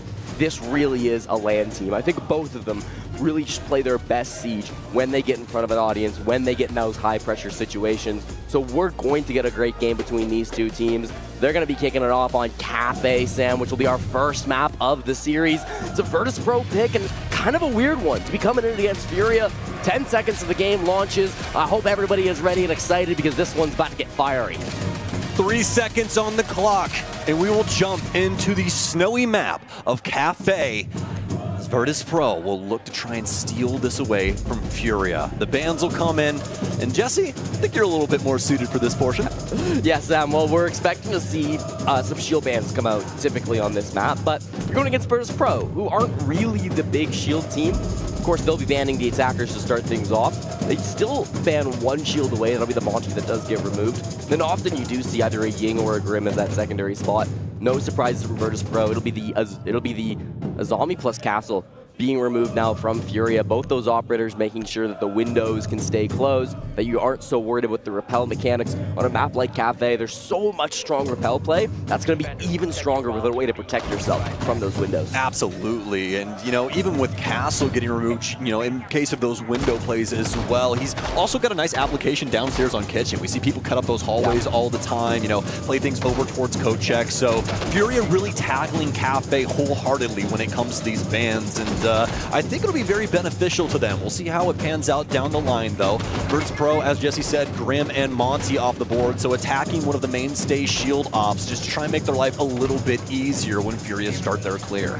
So we just get into Cafe here. I said it was a bit of a weird pick for VP. They've only played this map once this season, beating Falcons 7-5 in the EML, and that's a big result. Falcons are a really good team, so to take them down is certainly important. But Furia have a 7-1 record this season. They've only lost a single time. That was to NIP in overtime. So they're extremely experienced on this map. Furia, I think on all 3 maps, are going to be feeling very comfortable. VP, much the same. I think our analysts broke that down quite nicely where they said these 2 teams like much the same map, so it's not going to be unfamiliar territory really for any of these squads. I think both opponents can manage to get wins on all 3 maps. Yeah, well, comes down to that quite a few times here on just international competition. Teams start to favor the same maps, and in a world like that, it becomes dog eat dog. Who's got the bigger bark? Furia taking their time, as you normally do on this initial portion of the round. Trying to work things through. Pasha crossing once again. Feels like he didn't realize that he just got shot right in his back. A nice little find here. Frag grenade. No way. Pasha's going to be able to slip away for just a second, but the window play here from Furia, it's just fervent. It's absolutely everywhere as it peels Pasha away from Virtus Pro. Yeah, and even with the very first kill, you're seeing the impact of those operator bans, right? The window play always going to be coming in and having that factor. So got to watch out if you're Virtus Pro. No angle is necessarily safe. Dan playing Pixel with the shield and ADS is winding back the clock a little bit, but basically a nade and some pressure. He's going to have to escape back to bathroom. More ADSs lie for him here, so he's going to continue to play these layers and back off slowly one at a time. Feeling very confident with that rotate back. I'm not sure that Fury have a great way to root him out of this position now that they're all out of nades. I'm going to put the Selmos down and make it to where Bathroom's a little bit more complicated to play. Hertz will be able to find Dan as he tries to commit to that rotation, and around the building we go with that new repel system over to White Stairs. They know somebody's more than likely around this space, but Shepard too active to hold on to for Hertz. Keep in mind, bomb site's not on that top floor. We're seeing a lot of action up there, but of course it is going to be mining, dining to start things off for Virtus Pro, and top floor players on VP will all choose to back off if they haven't already been killed.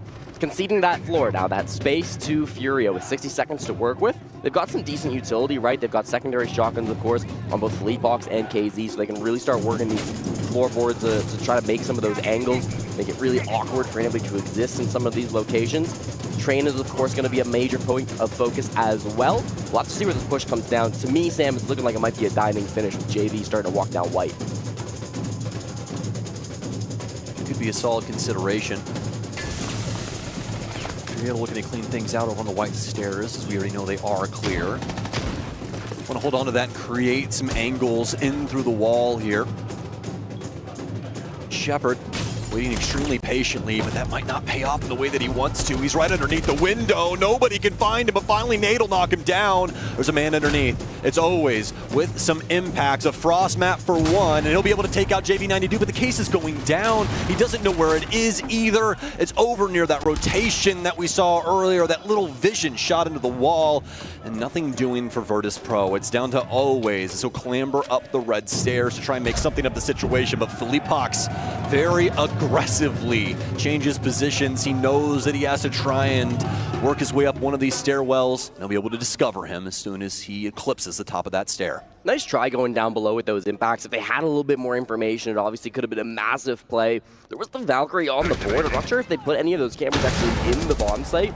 Could have made a big difference for them if they had, but I don't believe that any of them were inside of that site. Probably one inside of mining, but just didn't think to put one dining. That's kind of the gamble you got to take sometimes. Very limited resources, limited utility that you can have on the side of Virtus Pro. Double entry from Herds, the entry player for Furia, certainly going to make his impact on those windows. Immediately, again, you're seeing the impact of those bans. And even at the end there, JV92 getting on the window to force the position of the last player in sight, right? Make sure that nobody could play inside of dining. Then he repelled into a frost match, so, you know, JV92 things. But even still, I think they're going to feel pretty confident about that first round win. 100%. And, you know, I think it was really on full display how those bans worked out, as you said.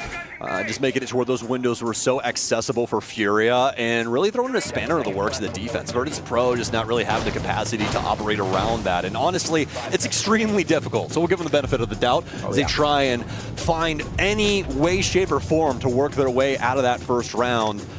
Now, into round 2 we go. It's going to be a kitchen defense here, an extension over towards VIP, as you normally do, and a little bit of a roam game to boot. Yeah, nothing crazy. It's just going to be Pasha by himself on the top floor. Back during the regular season of EML Stage 1, Pasha was the only positive player on Virtus Pro. Kind of ridiculous to make top 4 in such a competitive region whilst only having one player go positive, but that just goes to show you how much Pasha can carry when he absolutely needs to. So he's the one player where if you see him out on his own, you can be pretty confident he's going to get at least one for his troubles before he ended up going down. Not really an extension, though. Of course, already fallen back down, playing coat check, playing red. So be a full 5-man anchor setup. Not sure if Furia are so concerned with clearing the top couple floors, right? Because they do have the bait, obviously, on that sledge. They want to work soft reach, but they've also got a couple of good ways to just rush in through Bakery. I really like that Sens plus Capitao combo. Means that they got a really good entry point if they want to use some of those smokes to get in through Bake. They've realized top floor is completely free at this point, so they will take it, whether that was their initial plan or not. And now they can kind of make that choice, right? If Freezer Hatch looks like the best play with those Sens walls, you can make it that way. Or if Bakery is more appealing, you can still head that direction as well, and it's going to be just as strong of a push because they've wasted no time here, Sam. They've done fantastic, and this is all up to early information gathering, Jesse. The fact that they knew that the mid and top floor were practically clear probably stemmed from a drone watching Pasha rotate down. They got somebody in on that top floor and just quickly were able to dispatch anything on the mid level. And now we're here. We've got that mid floor covered. You're going to more than likely see Nade work his way in and start working this verticality with the sledge. It can become a little complex later on down the line if we do start to see, Virtus Pro start to fight back. Fortunately enough for him, not a lot of nitro cells in the lineup on defense, so will make his life a little bit easier, but you still have to be careful. And there's a drone watching the back of Dan right now. He's going to be the first target as they try to rush him down. So the Sens wall from the restaurant window as well being set up right at the start of the round. So there's going to be a lot of pressure on Dan. It's really important that he doesn't fall without getting at least 1 or 2 kills. Ideally, he stops the planter from dropping in Freezer Hatch, but with how much pressure looks to be coming his way, he could have a lot on his hands. Yeah, it could be multiple bodies all honed in on VIP. IQ scanner out here will discover one of the players on their phone inside. I do believe that's Shepard as he pilots one of those yokai drones around. Dan, a very important position here. Knows there's bodies around, and he beats KZ out.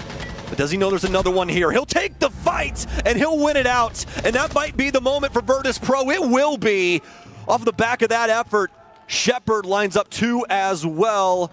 And what a moment here for Virtus Pro as they equalize up against Furia. So the really interesting thing from Furia's push there, Sam, is they didn't actually drop anybody through the Freezer Hatch. Instead, they walked 2 players at Dan. One came down the white stairs, and then Philippox just entered the garage door. And Philippox had the defuse kit. So once Dan killed both those players right here, with the first one happening, you see his aim switch over to the hatch expecting a drop, but instead there's no drop, so he just says, let me swing. Gets the trade, but that's by far more than good enough. And now Shepard's able to clean up those last couple of players who were kind of panicking, realizing that with Dan doing all that damage, they've got to recover the defuse kit. They've got to do something to save that push, and it really just all seemed to fall apart. So really good credit to Dan, hyped up how important he had to be in that round, and he stood tall.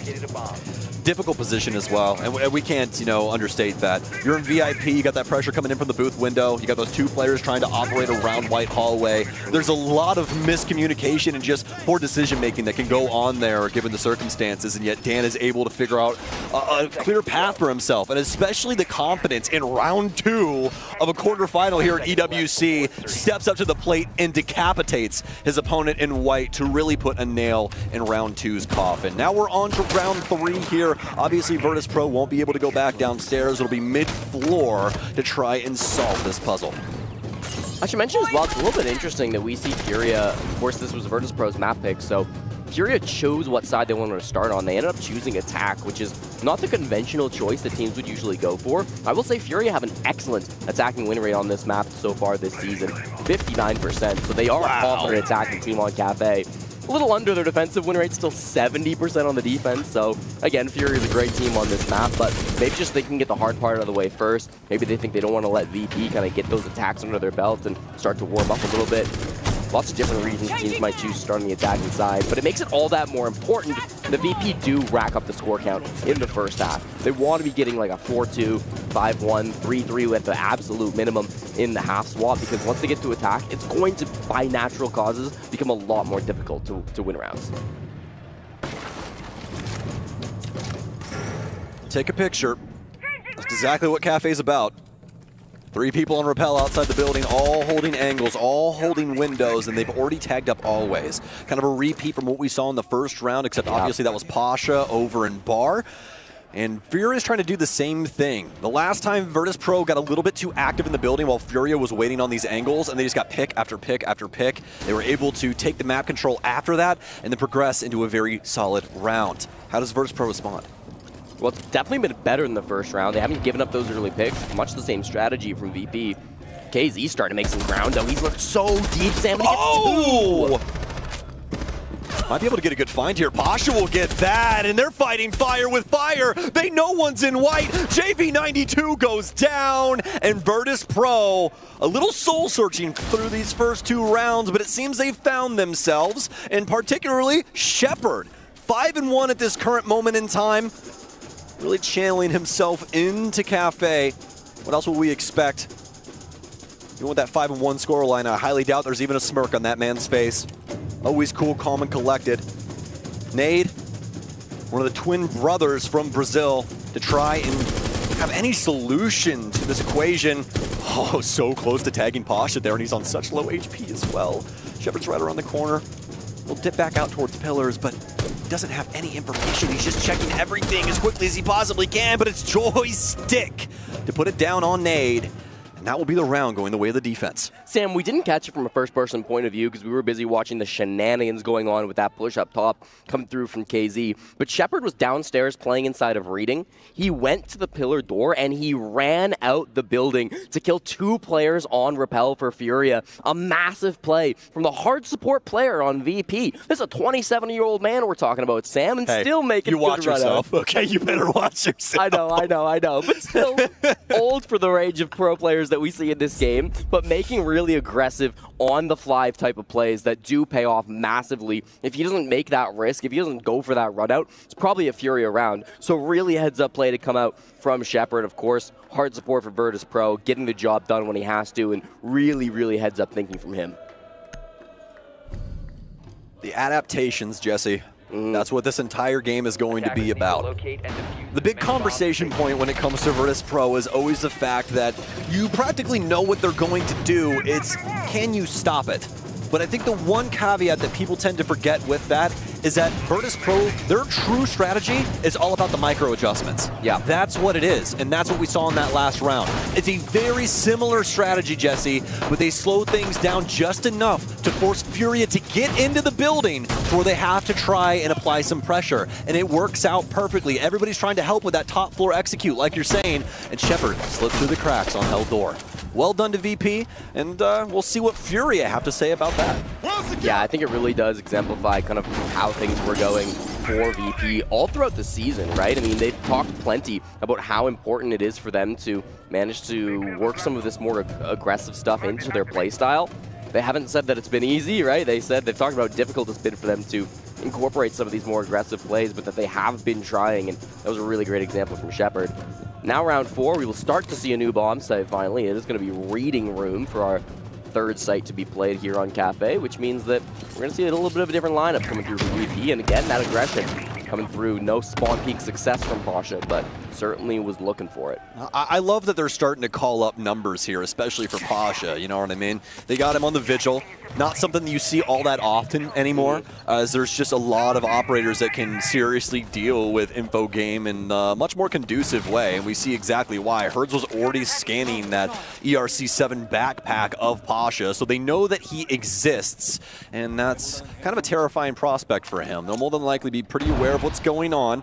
He does have that Boss G prepared for the run out. He will swing. He'll be able to at least find one, and Dan will find the other. Virtus Pro have a great pace for Cafe. And again, I just don't think Furia are ready for this. Box, you heard him before the game started. He said that this team can do the same thing all the time. We've done a lot of research on what they do, but there's no way that you're researching Pasha running out with an impact in Boss G, because he just doesn't do that every time. You can't make that a constant strategy.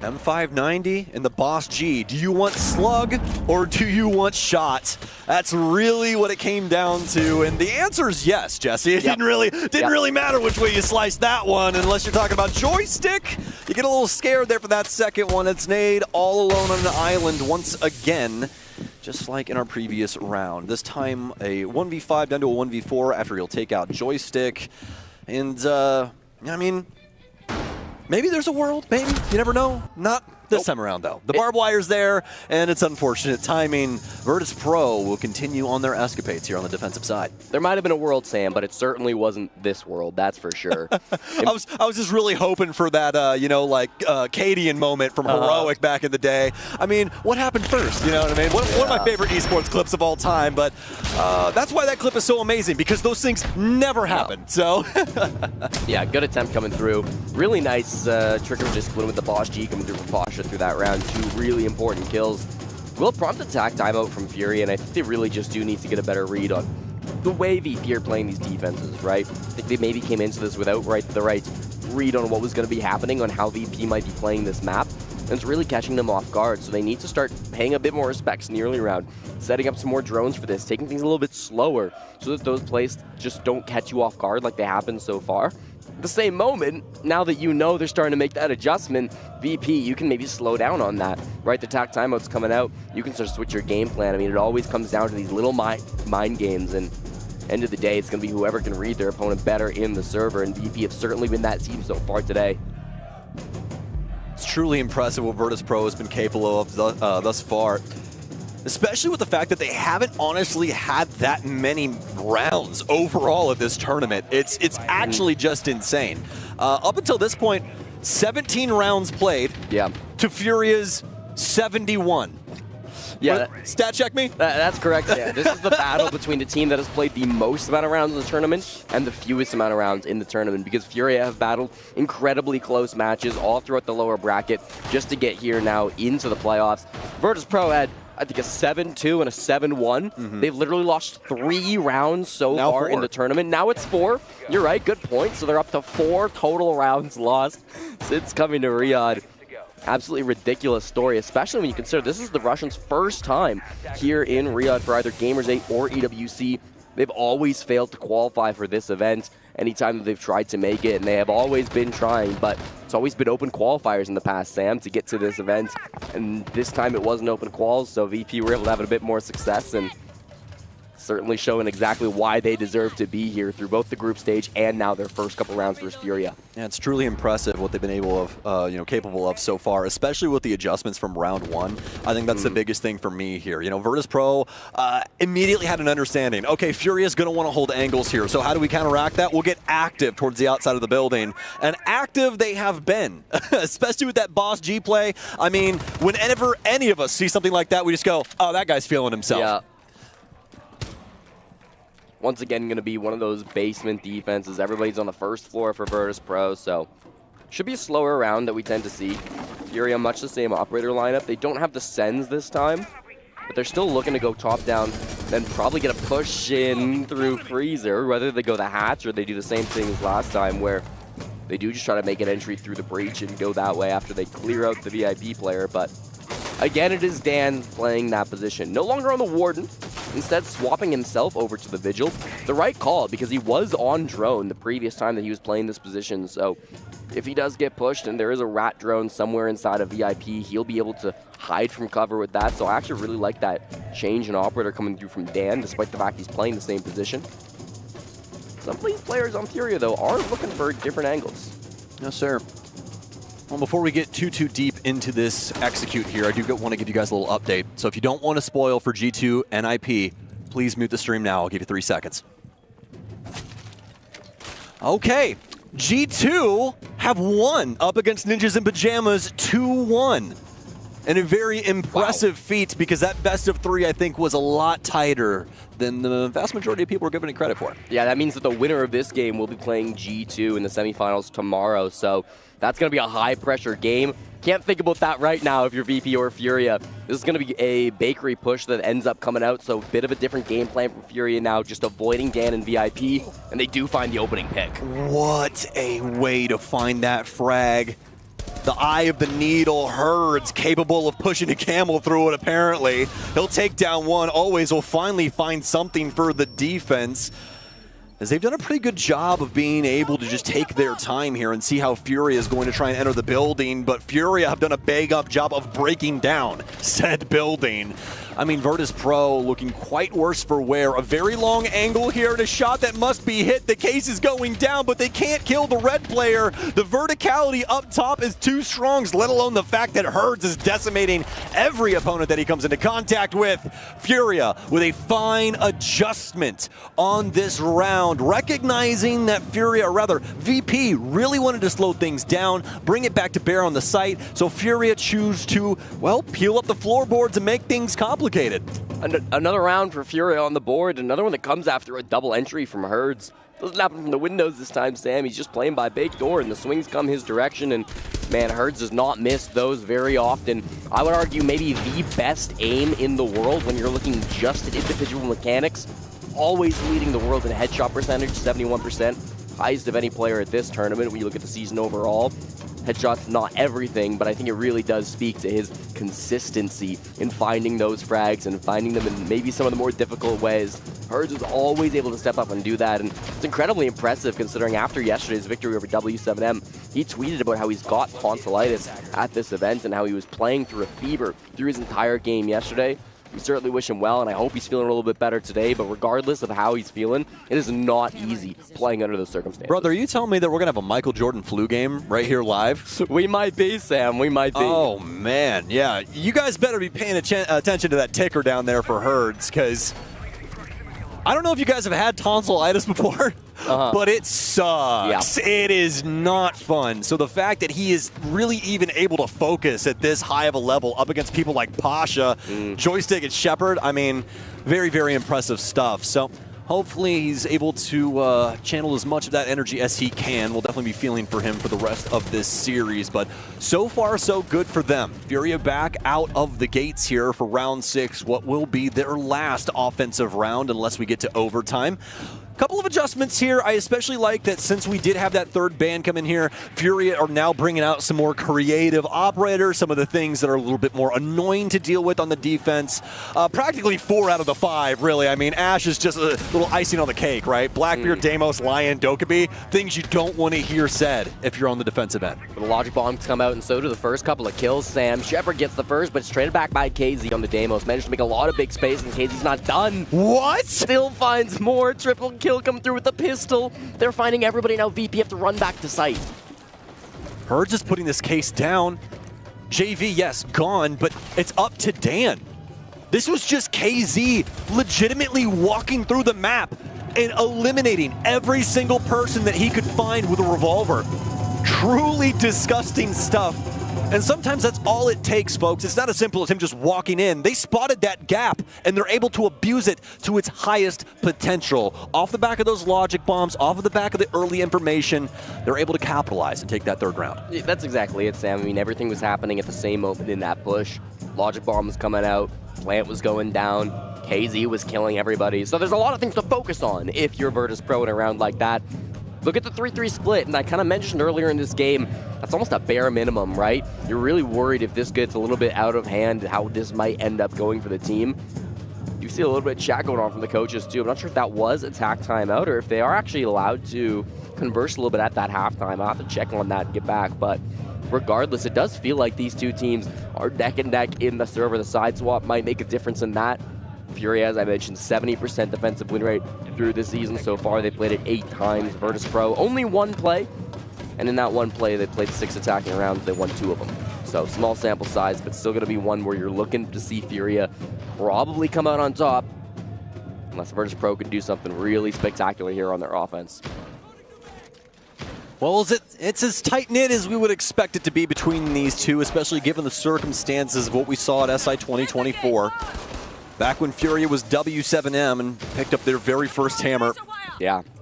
Looks like we're getting the second part of the trilogy here. Pretty excited for this. No, this is really something special, Sam. I mean, teams of this high quality do not go against each other all the time, and certainly on LAN, I think it makes it all that more important.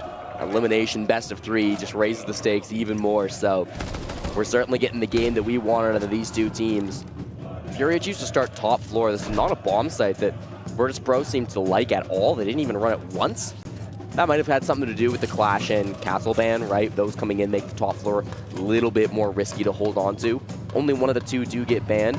Castle and Azami, it's only the Castle this time, which will leave Azami on the board, and it's actually not brought by Furia, so they don't feel like it's going to be that necessary to their hold. Might have prepped to hold without it and just got comfortable that way.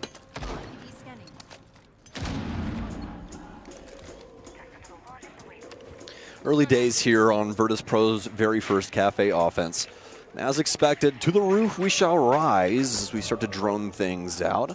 Obviously a bar cocktail defense here for Furia, and a pretty straightforward one at that. Some laser gates to hold up potentially some windows and doors, and then Doc Warden to really just try and get in the face of the opponents. You can really say that just about the rest of the lineup there for Furia, as they'll look to try and fight fire with fire once Virtus Pro attempt to make their entry. It's quite a heavy commitment to the second floor. Both KZ and Fleetbox are playing down there. They have rotates up, of course. White stairs will be the main way to get back to the site, but it'll be interesting to see if they want to do anything from down there. A Nitrocell does get held by KZ, so that would kind of be the main threat that he brings, but it's got to be paired with information. Otherwise, you're just tossing with blind luck. Could be a swing over onto Heaven as well from these players that might just run out that reading room doorway. But for now, Sam, I mean, it's been all quiet. There's the first strike, and Nade able to grab that kill. It's going to be Dan going down. The most important piece of the puzzle when it comes to the utility available for Bravo to try and steal, but obviously still want to have the capability to have that gun up, but Joystick will have the equalizer. Okay, we're rolling back the clock here, my friend. Nice shots at a Joystick and that 5.52 commando. It'll bring us down to the last minute. Diffuser's on the roof, so they've got to be a little bit cognizant of that. Somebody's got to go back to get it. It'll be Always who is tasked with that job. Meanwhile, everybody else just focus on getting the site control, Sam. They've got loads of map pressure at the moment and man advantage. Okay, Z running into a little bit of an issue here with that cocktail window player. He'll get lit up just a little bit. This Joystick will flirt with the cigar door, wraps over to Nubauk once again here. Don't believe that he knows somebody's down low near Brown, though, so this could potentially become an issue. They most definitely know that JV is playing around Deep Freeze, though, as this deployable shield's here. He's been sending shots for a while. He'll blow up that shield and try and swing on in. He'll find the first one. The second one will go the way of JV92. It's a triple kill. They need to find a place for the K's, but KZ practically wearing a ghillie suit here inside of Cocktail. He'll take him with the super shorty. Oh, Sam, the trades were absolutely perfect for Virtus Pro. Right up until they weren't. They had such a good clear. They were using their numbers. They knew where these players were at. They said, Fleetbox is below, we can ignore him, that's fine. JV's inside a freezer, we can double swing him, we'll get the trade, we still have numbers, that's fine. We know that Fleetbox, we know that KZ is inside a Cocktail, we still got 2 players left alive, that's okay. We can make a swing and get the trade, and it's totally fine. Until it isn't.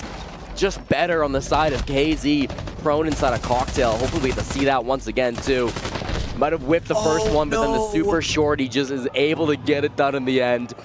That's such a scary round for the way that it plays out. I will say, Sam, even if he loses that, Fleetbox is still alive, and there's only about 7 seconds they're not holding the fuse kit. So I'm going to say that they probably win it anyways, but KZ makes it easier. Why not? Yeah.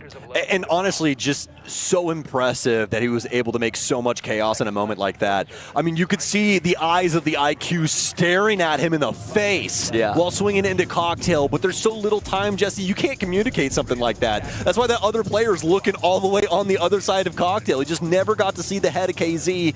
They're mismanaged, they're not on the same page, and KZ able to get 2 quick kills with that super shorty. Not something that you see every day, but that's why we love games like this. is because they bring some magical moments like what we just saw. Furia will take the lead now after quite some time. The only time we've seen it was when they won the very first round, and then it's been the VP show since then.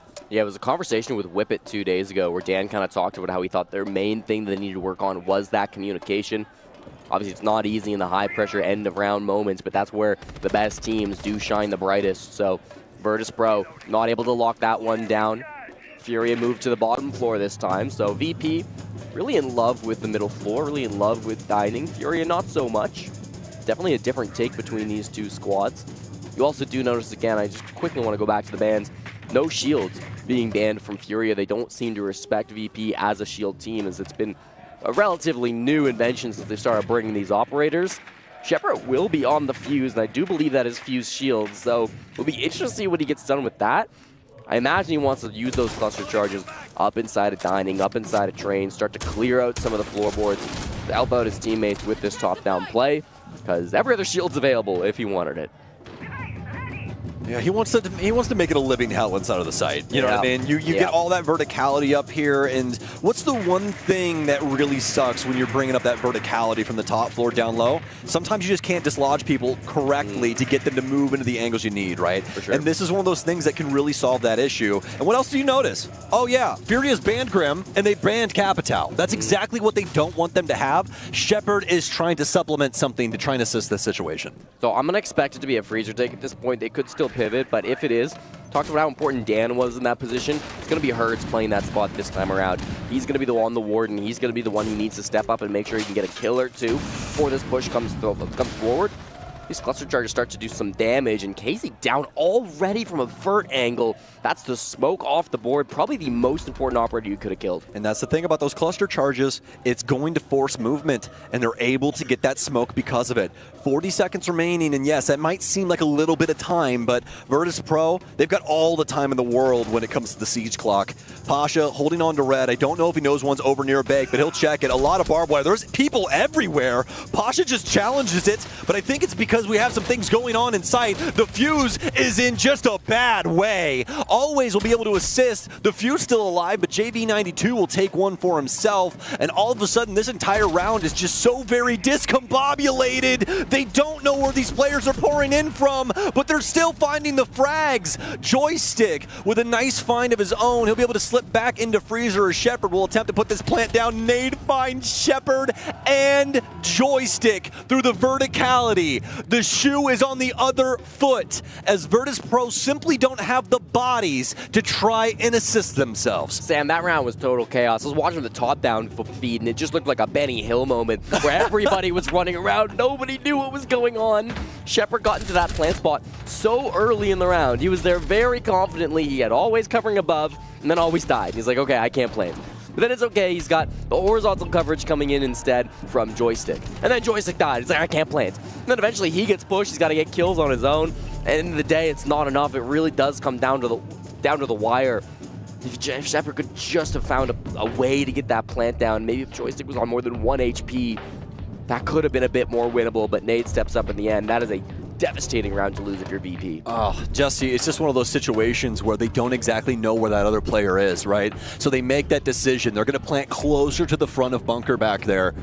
It makes you really think, maybe if they plant a little bit closer to Coffee there at the back end of that same space, maybe they're able to get the plant down, but that's a big thing. Now we're nitpicking. You really never know which way those kind of situations are going to go, and lucky enough for the Furia fans, they're able to find the light at the end of the tunnel, so peel that one back in a pretty perplexing 2 versus 2 that seemed a little bit too easy for Felipox. Well, attack timeout gets called from VP. Needing a moment to slow this down, to readjust on the attacks. They've yet to find even one successful offensive operation. If they lose their 3rd straight, that's going to put Furia on match point. If they win their opponent's map pick, that puts VP in a horrendous situation in the series overall. This felt like a must-needed map, despite the fact that it's been good for Furia historically. Still one the Virtus.pro wanted to be able to take. They felt confident. There's a reason why they chose this, but they're going to have to reset a little bit.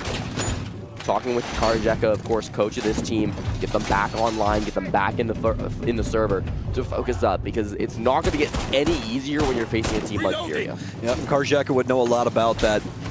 been a member of this squad for a very long time, a former player for Team Empire as well when they were underneath that organization. And quite a tenured history in Rainbow Six Siege, if I do say so myself. One of my most memorable moments with him would definitely be Milan in 2019, up against Evil Geniuses. A lot of North Americans have nightmares about that game. We'll take it as a showcasing of just how good the CIS region can potentially be. Virtus Pro, after that tactical timeout with Karjaka, will look to try and adjust some things. We've got some more execute utility pouring in here with Shepard. And the big thing about this Ying, if it starts to be a little bit too good in this round, that is an option for Furia for that third ban. Yeah, it's a super common target on Cafe, probably the most commonly banned operator other than the Shield, so its effectiveness this round will kind of determine how things go later on. Kiba Barrier is also going to be a threat and a target for that last defender ban. We're seeing how impactful those can be just to keep these top floor players alive. JV92 and Herds have both existed for so long in these aggressive positions. Not because Herds doesn't want to go for some picks, and he takes his opportunity but doesn't find it yet. He's so annoying in this spot, Sam. He is, and he's going to get aggressive because guess what? You're not playing ticket window, god damn it. You're not swinging. Furia take full advantage of that, and they will simply run amok. That's all they really needed to do at the end of the day. Virtus Pro are starting to fall into some trenches of too much respect right now. And Furia, they see the look on their faces, and they are out for blood. Pasha will go down. It's looking like a flawless round starting to build here in round 9. All right, well, you jinxed that one, Sam. Always curse, maybe. But Herds is not going to feel bad about going down there, okay? If there's one player in Siege that is never afraid to die, it's Herds, and so he's certainly gotten his kills getting ready for this round. Top floor usually at this point would be given up by the defense, but Furia feel themselves, and they're a team who do not give up ground if they're not forced to. So they will continue to play this top floor. There's a player inside a cocktail that's going to be Nade. That flash goes his direction, but unfortunately doesn't find much, and Shepard, little to do here, Sam. Yep. If anything, if I'm Shepard, it's probably a pseudo timeout. Maybe go to the roof, but no, he's going to hold the angle. He'll get hopped out on from White, and Furia really starting to compete here on Cafe. I think when you go back to it, right, it's that initial push that comes out from Herds, from Pixel into Piano, obviously, right? Like, that's the big play that gets things going. That play happens at minute 40, Sam. That's pretty deep into the round, right? I mean, it's not the end of the round by any means, but at that point, Virtus Pro have had a decent chunk of time to start to work the top floor, to get in. You saw that they had played a position inside a Cigar. They'll start using some of their utility. But at a minute 40 on the clock, they still had all 4 Candelas in pockets, all 2 Smokes still in pockets, still a Nade in the pocket of Always, all 3 Selmas still in the pocket of Pasha. They just hadn't really been using their util up until that point. There was still a lot that they could have used, and I'm sure it would have come. I'm sure VP were planning on using that utility in a really great way to clear out those top floor players. But if you give Fury the opportunity to stop you from setting up, to stop you from letting you go for that push, I mean, that is on Virtus Pro at the end of the day. You're the ones who are taking too long and are opening the door for Furia to make aggressive moves like that because you're not applying the pressure soon enough. Absolutely. Feels like we're seeing them just fall back to that old VP style that wasn't finding as much success internationally. That new fast-paced VP doesn't seem to be in the server right now. Yeah, because they'll take advantage of you as soon as it reaches critical mass, just like that. And the recognition there from Herds with that little fight that he had on the ticket window, and he goes, this guy's not going to peek me again, at least here for a couple of seconds. So this is my time to step up and eliminate anybody in Cigar. And of course, we find that player over there on New Balcony thinking that things are covered from that double, because why wouldn't they be? We have somebody repelled on the ticket window. Well, Herds found that moment in time. Sometimes that's all it takes. Even the best players in the world can make mistakes like this, and it's on full display there. Now Furia on to map point here on Cafe, and I mean, things are already very problematic for Virtus Pro. Yeah, this is really awkward because you've got to win back-to-back to back. See, Herds, no fear. Now he knows he's in their head, Sam. Now he knows that he's the one that they are fearful of, and so he's able to go for little plays like this. I can't believe this guy's sick right now. I know, right? He's sick in and out of the server. Yeah, he is. Operator bans did come through exactly as both you and I predicted, by the way, as Ami and Ying. So following the trends, the aggression is not stopping from Furia every chance they get. Going to try to make a good play. That could be that these Claymores being brought will find some value. It's 4 being brought in the pockets of Dan and Pasha. All 4 being placed now at this point, so that's a nice little play. Not sure if there is one outside of Garage. If there is, They's about to be in trouble, but it's just a bait this time. Not actually committing to it, make that noise, put even more fear into the hearts of Virtus Pro. Yeah, and I mean, it's a barren wasteland on the southern part of the map anyways. There's not a single person over there for Virtus Pro, so run out really not even necessary. There's more of a distraction if anybody is around that space. And now Virtus Pro got a vast majority of these repels set up. We'll drop in towards Cigar again, but are we going to see the same somber song? What is this angle, KZ? He's got a Nitro cell coming up through the Cigar hatch. Didn't end up committing to it, but I mean, still could go for the flank up the red stairs as well. There's track stingers, of course, and it looks like they're ready for it, but with proper timing, anything is possible. And KZ, he's a tricky bastard. Nitro does not land, unfortunately, and so he's going to have to do this the old-fashioned way or just fall back to site. Well, Virtus Pro, I know how difficult Cafe offenses can be, especially to get started, but now you're finally in the building. Now it's time to let that chopper sing. See if there's anybody that could potentially get this pick. I love this aggression from KZ. He knows that nobody's going to influence anything from this other portion of the building, so he's just being a damn nuisance. Yep. Just keep that thing dinging. What, do you want to get down off the rappel, Shepard? I know that you have to manage these windows, and guess what? If I stand right here, then you can't do anything about it, unless you want to rappel all the way over, and I shoot you in your face. So far, so amazing here from Furia, as they are doing everything in their control up against BP, minus stopping the plant. Nobody knows this man's planting in the middle of goddamn Long Bar, and Virtus Pro are somehow winning the round. What in the hell is happening?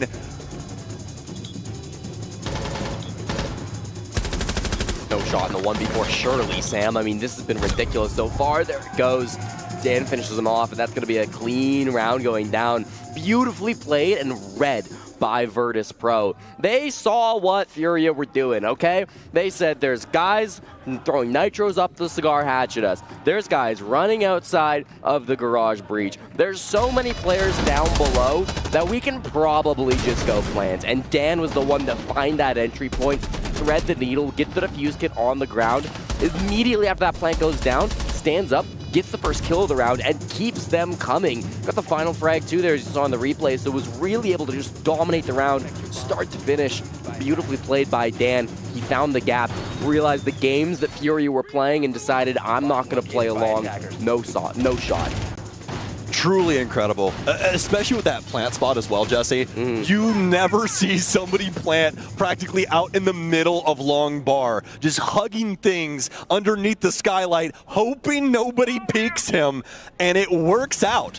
That player inside of Cocktail on the right-hand side instead of the left, not able to really swing out in any conducive fashion to find him. And instead, Dan is the one that delivers in that scenario. Truly mind-boggling, but what else would you expect between these two teams? Furia trying to, kick up a sandstorm on that second floor, constantly trying to get at the necks of Virtus Pro as they manage the windows outside, but the shoe's on the other foot as Virtus Pro get that plant and get the round to boot. Now, still a long road ahead of them. Need 2 rounds to guarantee overtime here, but a heck of a lot closer than they once were.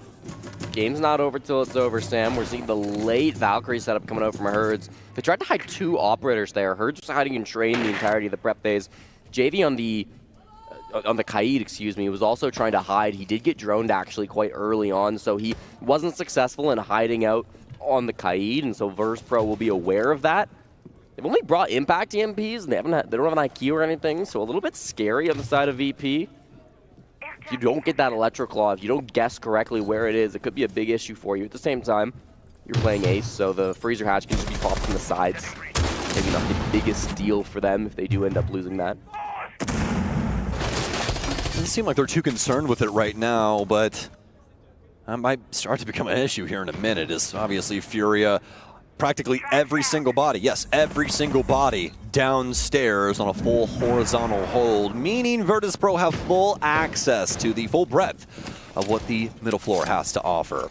Looking to try and get rid of this, it'll be an EMP down low, as they're more than likely putting an Electro Claw underneath on the ground, and that's exactly what it is. It's over near Coach Check as JV92 tries to hold on to things, but he won't have the opportunity. Track Singer's down to try and hold up the flank, and now this is when we get down to brass tacks. Yeah, I really like the Utsu so far from Virtus Pro. I mean, completely ignoring that Kaid Claw that didn't really do anything in this round because they saw it so early, they brought the correct tools, they didn't fumble the job.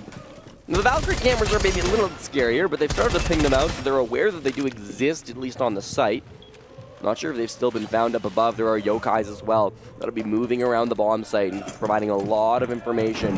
One VIP and one still inside a freezer to watch the drop. First playing inside a VIP should be the first point of contact as the gunfight comes in. Joystick? Does he know this man's inside a VIP? This could change the entire round if he's able to find him with that Nitro cell in his hands. Herds is still ready. It seems like they've got a ping out over there. The Nitro will go out towards Shepard. The swing coming in from Herds. Joystick, it's a must win. They'll finally be able to get it. VP with 2 big picks. Yokai's in here, though. This could be a huge situation here, especially with KZ up close and personal. He runs in. He's trying to bully the round away from them, but how do you bully a mountain? He'll get knocked on his ass and murdered. 20 seconds remain for Nade and JV92 to try and pull this back across the line. Pull Cafe back into their favor. They've got some yokais. It's a double kill. He'll be able to hold on for just a split second. Oh my days. He's been discovered. Oh my heartbeat, Jesse. It hurts. As just for a split second there, you think Echo has an opportunity until he's executed inside of Bakery. Yeah, thank God they don't lose track of that one. Virtus Pro do manage to get it done. Stay alive in this game, most importantly, now 6-5. It was a really cool strat from Furia. They had all the setup around Freezer. They had the Yokai constantly spamming this Montaigne, and so that was supposed to provide an opportunity for somebody to make a move. First it was Herds who was trying to swing out from VIP, but was being watched by Joystick on the stairs. Then it was the smoke of KZ who just sprinted in with the shotgun, but he was too discombobulated, Sam. Didn't know where he was trying to shoot at. Couldn't find the Monty until it was too late. By the time he tried to back off and he was low HP anyways, just ended up falling. So it's good ideas, but it's just a little bit scrappy in the way it's being put together. It really feels like in these late rounds, Sam, Furia are starting to fall apart under the pressure. They got the 6th, but the 7th is sometimes the hardest to find. I really think that you can chalk this up to Virtus Pro and their capability to kind of put a cage around Furia. You could see it in the highlights there. The positioning from VP punishing a lot of the different plays that Furia are going for. You think of the player moving in through Whiskey, trying to assist with that white hallway. We have Pasha over towards Brown Stairs just waiting on him. Situations like that popping up over and over again here is Virtus Pro starting to seem like they have a good semblance on what they need to go for up against Furia here. But the biggest deal is that this roster is known for their adaptations. They're known for being able to change things up on a dime and constantly find a solution that gives them success. For Furia, it comes down to this. Can you try and take this away in max regulation? Mining, dining, I mean, the setup is very similar from Furia. We're going to have that same 3-man hold up above, Herds, JV, and Nade, with Herds being the real front runner at the top of kind of Pixel and White. Then you see JV a little bit farther back inside the bar in the freezer. Then you're going to see Nade all the way back inside a Cocktail. These exact same 3 positions they were playing with earlier that ended up being such a huge problem for VP. This is where they need to be a little bit faster, Sam. I do not want to see them let just Furia go for those aggressive plays like they did last time. They have to get active with their utility and take these gunfights to Furia before Furia can take them to them. 100%. And not only in the gunfights, Jess, but in the utility. Look across the board here. Goyos, Fenrirs, Wubs, everything in the world to potentially slow you down and Legion to boot. I mean, Virtus Pro have got to be on their timing. It's time to shift this thing into 5th gear and see what we can potentially do. Virtus Pro still doing a little bit of searching to try and find a really positive entry here. Fortunately enough, they've already gotten Joystick inside of Cigar as he'll continue to try and search for this initial pick. Still some pressure. I mean, Herds has not left the position Pixel. Nate's not left his position either. They are really hunting for this kill, but the time is starting to tick down, Sam. They haven't done it. They haven't gotten aggressive to find that. More Goyo cannons are just going to keep getting popped. Oh, Nade, what a shot! A perfect moment in time. A kill inside of a vacuum as no one will be able to try and refrag him at all. Fortunately enough for them, Joystick, once again from Cigar, able to find some value as he'll down Herds. Pasha gets one as well. Virtus Pro starting to propel themselves forward. He sees the blood on the ground. He'll find the kill as they'll rotate over towards the white hallway. The top floor now in their control as Furia has abandoned ship, but they haven't abandoned the site. JV and KZ made the decision to run back down white. They think the 3v4 hold is going to be advantageous to them. Shepard in a very sneaky position up the red stairs could catch them off guard for a late round push. And this Diffuse kit's going to be dropping trains to go for one of the 2 different bomb sites they can push for. So really scary situation for VP. What? What a shot out of Philippox. Discovery work. It's Furia patiently awaiting any Virtus Pro threat, any threat at all. It doesn't matter what your name is. JV92 has your number. And Pasha with a lot to say and a little amount of time. JV92 shuts it down. Furia will take Cafe away from the Russian machine. Oh, 12 round 1v1 at the end, Sam. It doesn't get closer than that. JV92 stands up when they need him the most, gets the final kill to be able to shut that down. It really felt like Pasha had it in him to get the job done, to secure the 1v2. He knew the positioning, he had just enough time, but unfortunately, he's not better than JV92. Ridiculous play coming in from him. 1.31 KDR heading into this tournament. Probably the most consistent support flex inside of Siege right now. He is so incredibly talented. And he always lets you know, too. One of those players that will step up and talk about it after he makes a big play. Really well done by JV. Well, what an amazing map here on Cafe. I'm excited to see what our analysts have to say, and fortunately enough, they're ready right now. I'ma keep it a bang a buck. As the analyst, we don't really have much to say. You guys will probably find out why pretty soon once the camera does turn to us. But until then, this has been an insane appetizer of what we can expect in the next couple of maps. And honestly, even like round after round, there were highlights of exactly what we touched upon earlier, and where we're like, there is always going to be a little bit of magic that Furia just pulls out of thin air to be able to close things out. There is, and honestly, when we're looking at Furia in this crowd and the fans, I can imagine that they're bringing that spark, to bring in that fire. These fans in the crowd, we sat there for a little bit as well. The passion is insane. It is incredibly loud in that arena, and they're supporting Furia to this first victory here today. I mean, starting out on attack is quite a risky choice, especially on Cafe, but it worked out so well for them. Yeah, it was a big surprise for me. Obviously, when you see that kind of map being picked, you should expect the team that picks it to end up in attack, because the team then in front of them will pick the easiest side, the defense. But Furia comes in with a gamble. They come in and they choose attack, and they have 3 attacks that they put down, and that's the biggest difference with VP. One single round that they won more than VP on that side, and the biggest difference is always in that little bit of magic in the gunplay. It is, and we have a little bit of, I don't know if this is like magic. I can hear myself twice. Okay, there we go. A little bit of magic as well on the analyst desk as we borrow these. We promise that we will give them back. So we got in trouble asking for this. Yes, twice. You know, you actually said it's probably easier to sneak out with a trophy than to sneak out with these. I'm like, that is so true, but we'll bring them back. Either way, we sat in the crowd, we heard the fans, we've seen what Furia is able to do. The fans are bringing the magic, Furia is bringing the magic, but something that you also really have to touch upon is how close it was, because VP could have pushed this to OT, could have won this. It's consistent with these guys whenever they play each other. So much experience. One of the only 2 rosters in Siege that have not made changes in modern history. They always know their number, but one big difference, and every single time, is the skill set. If we take a look at some of these rounds, honestly, there were so many examples of VP playing the right way, but then Furia overcoming them with sheer skill here. It was a consistent thing across attack and defense. Let's take an example here on round 3. You see Gridlock going into this crossfire, gets the first kill, trades the second one instantly. Another example here. You see a bakery hold, very turtle. You see the Melusi, the Aruni, all of this to turn burn time. Hertz quick pick this, dry pick by the way, gets an insane skill here, and then the Capital bolts from Philippox enable him to get the second kill once again. And we see another example here. In defense, when he's on dock, look at this player holding him on minibar. He's scared. He doesn't want to take the gunfight. He's too scared of the gunfight. So then Hertz recognizes that and pushes in, gets the cigar kill. And later in the round, you see Philippox, he goes up, get the kill, and Doc is still in piano.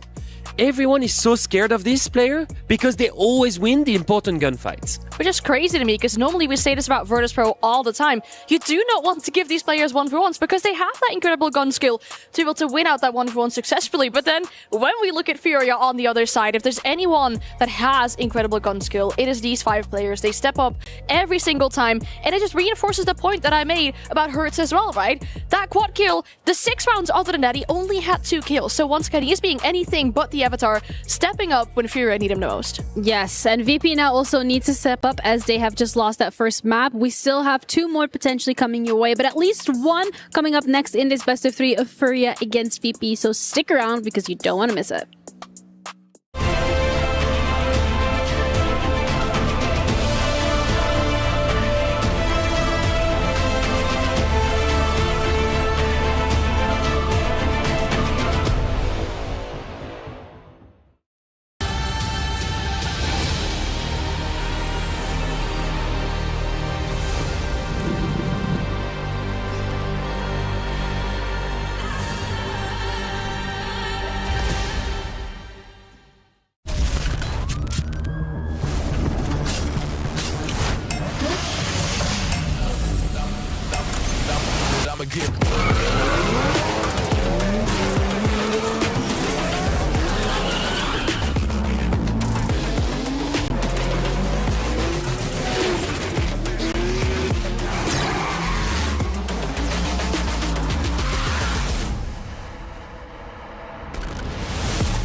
Level up your gaming experience with over 8 billion playlists, only on Spotify, the official audio streaming partner for the 2025 Esports World Cup.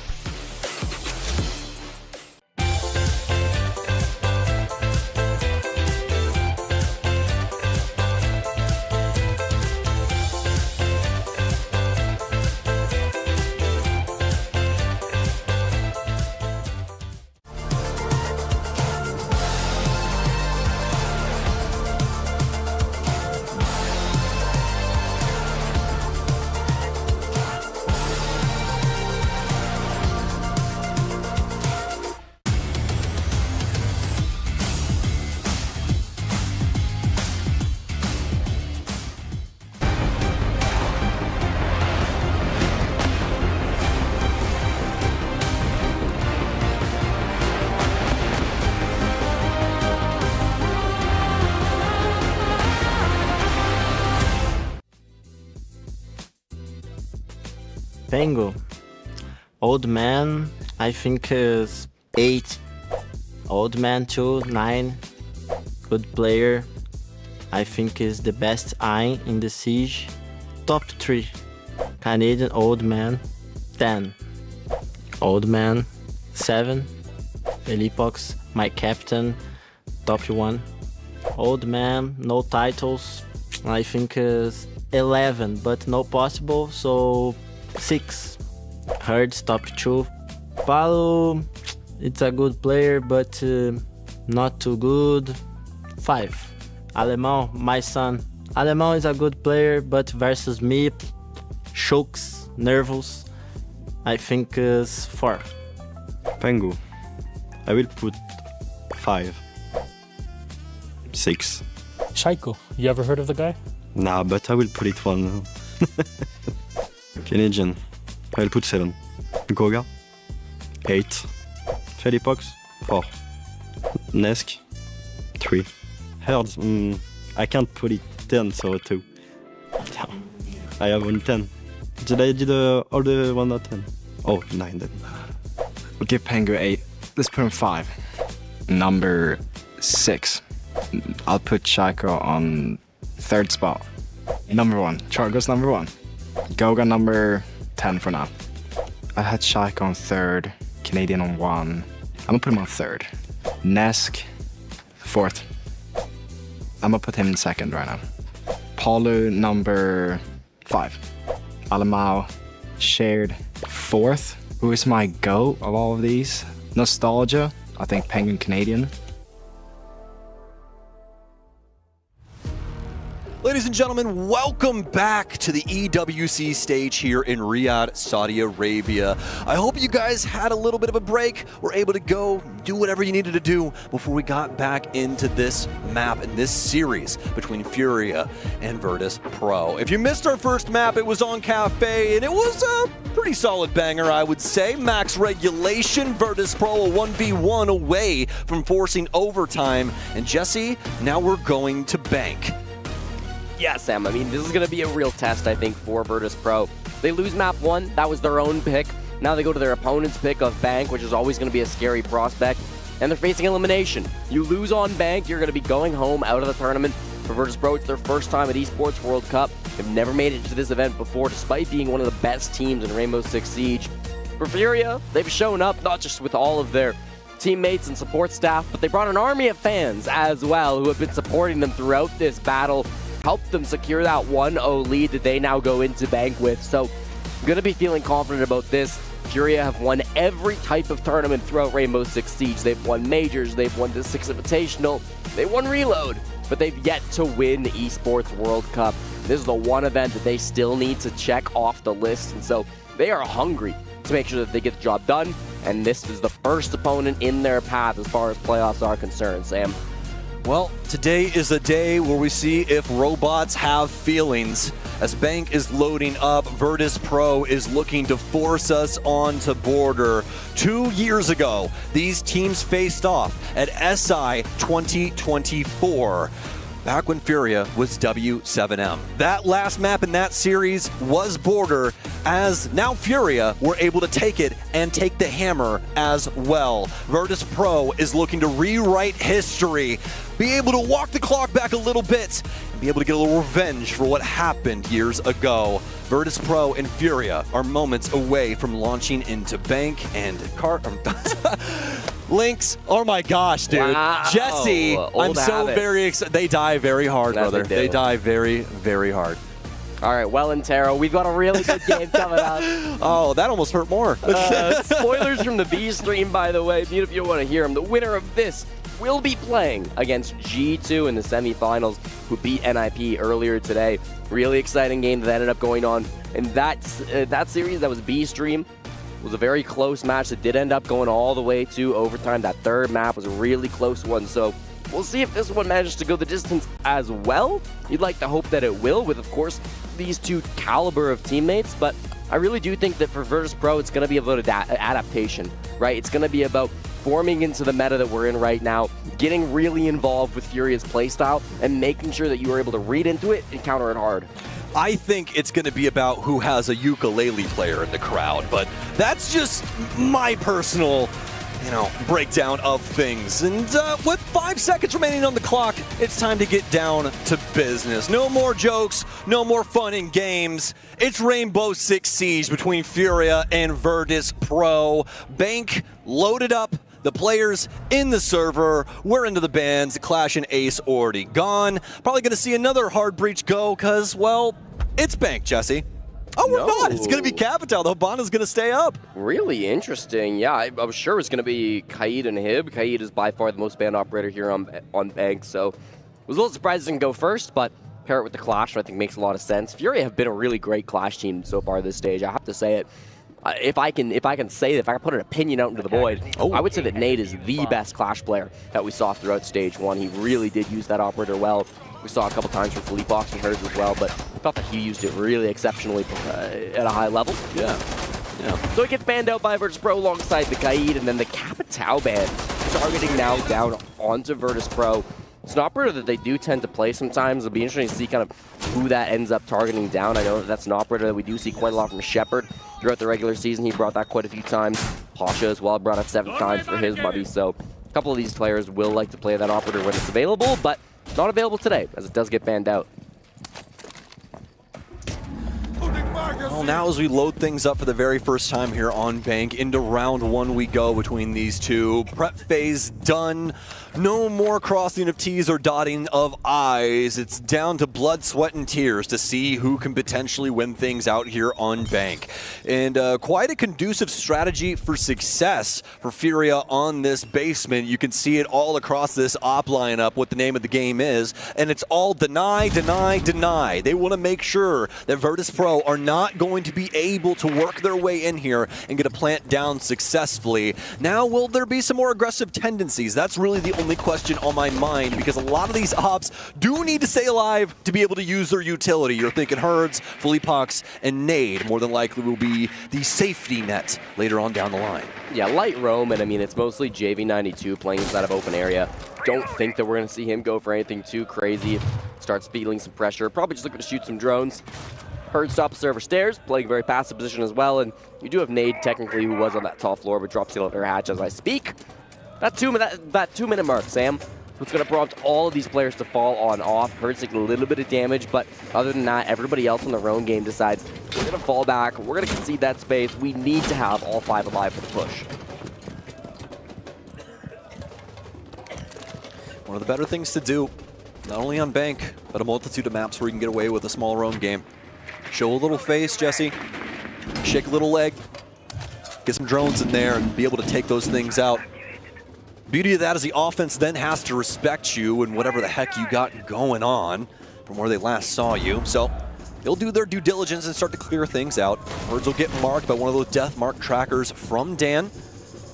So continue to sit here at the bottom of blue stairs. This is a pretty tasty prospect for him, especially with that M590 and the fact that they've got so much utility to pour into the situation. He just put his first smoke down. Now here's the one thing though, just a little caveat. There's 2 ways that this can go down. He can swing off this smoke right here and just push his way through, and that's exactly what Always will do. Persistence is the name of the game, and Virtus Pro now making headway towards the bomb site. Maybe we don't need Blackbeard, Sam. I mean, Always just makes this operator look like it's completely irrelevant. Coming in with the fuse and doing just as good of a job to take down that kill. Long angle from KZ all the way back in garage will find Shepard, so it's going to equalize numbers, but this is a traditional push, right, Sam? Virtus Pro inside security, 30 seconds still to go. How do they deal with the Tachanka? How do they deal with the Echo? That's my big question. Really, it's just you got to kill them, Jesse. They have so much utility right here to stop all of this. Always is just going to continue to burn. They've got a Yokai too. They have no choice but to shoot the opponent. There's no space here for Always to try and work this.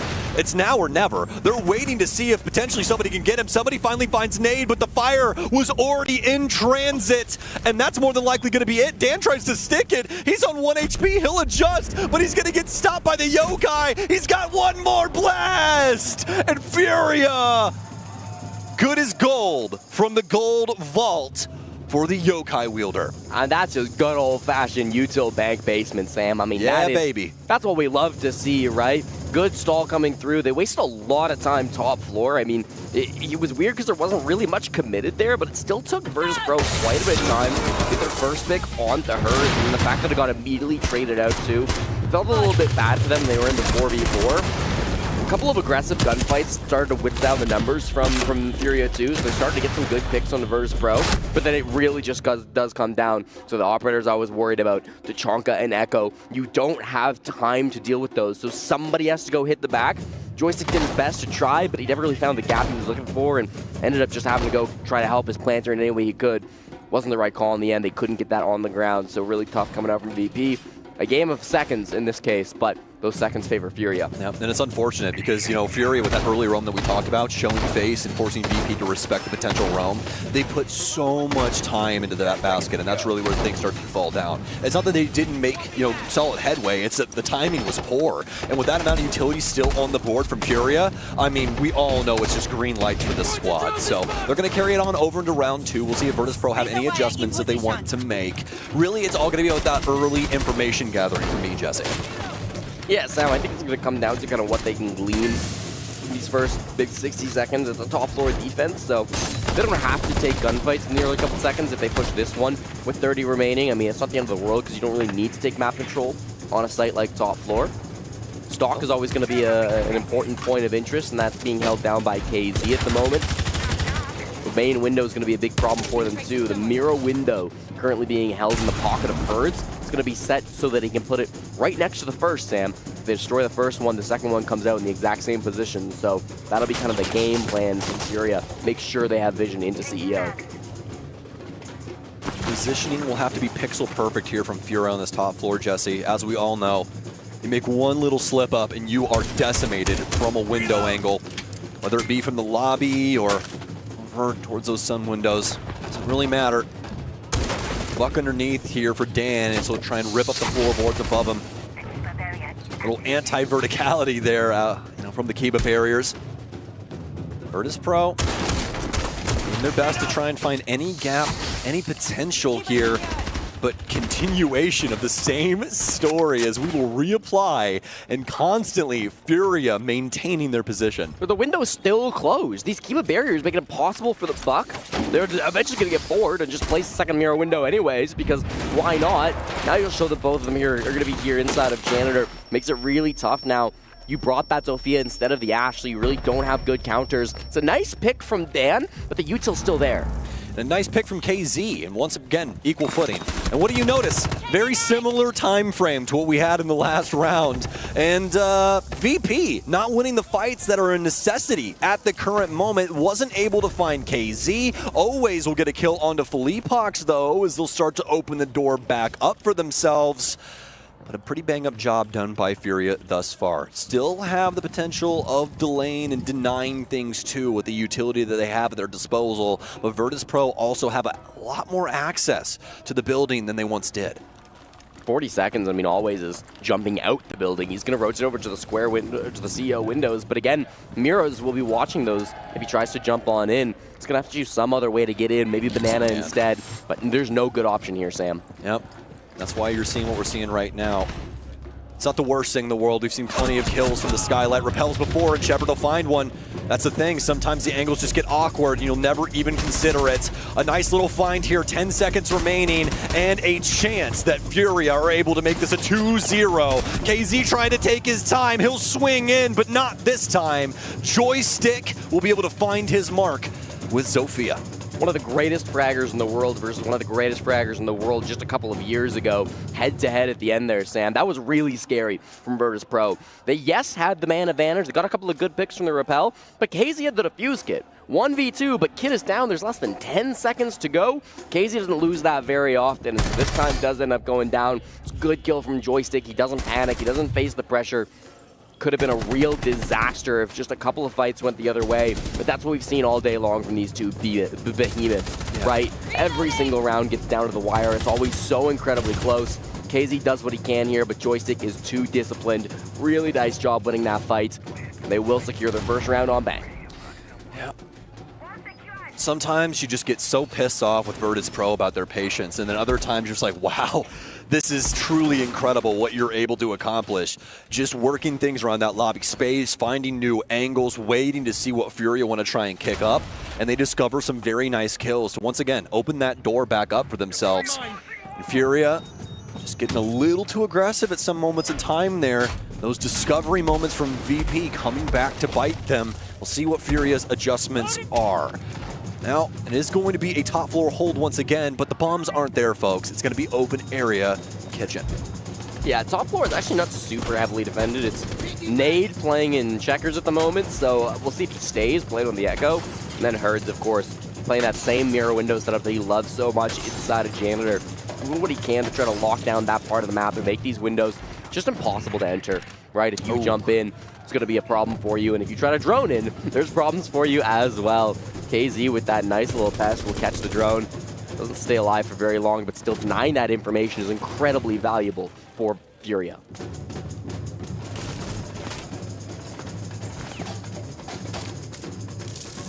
They'll continue to work this top clear.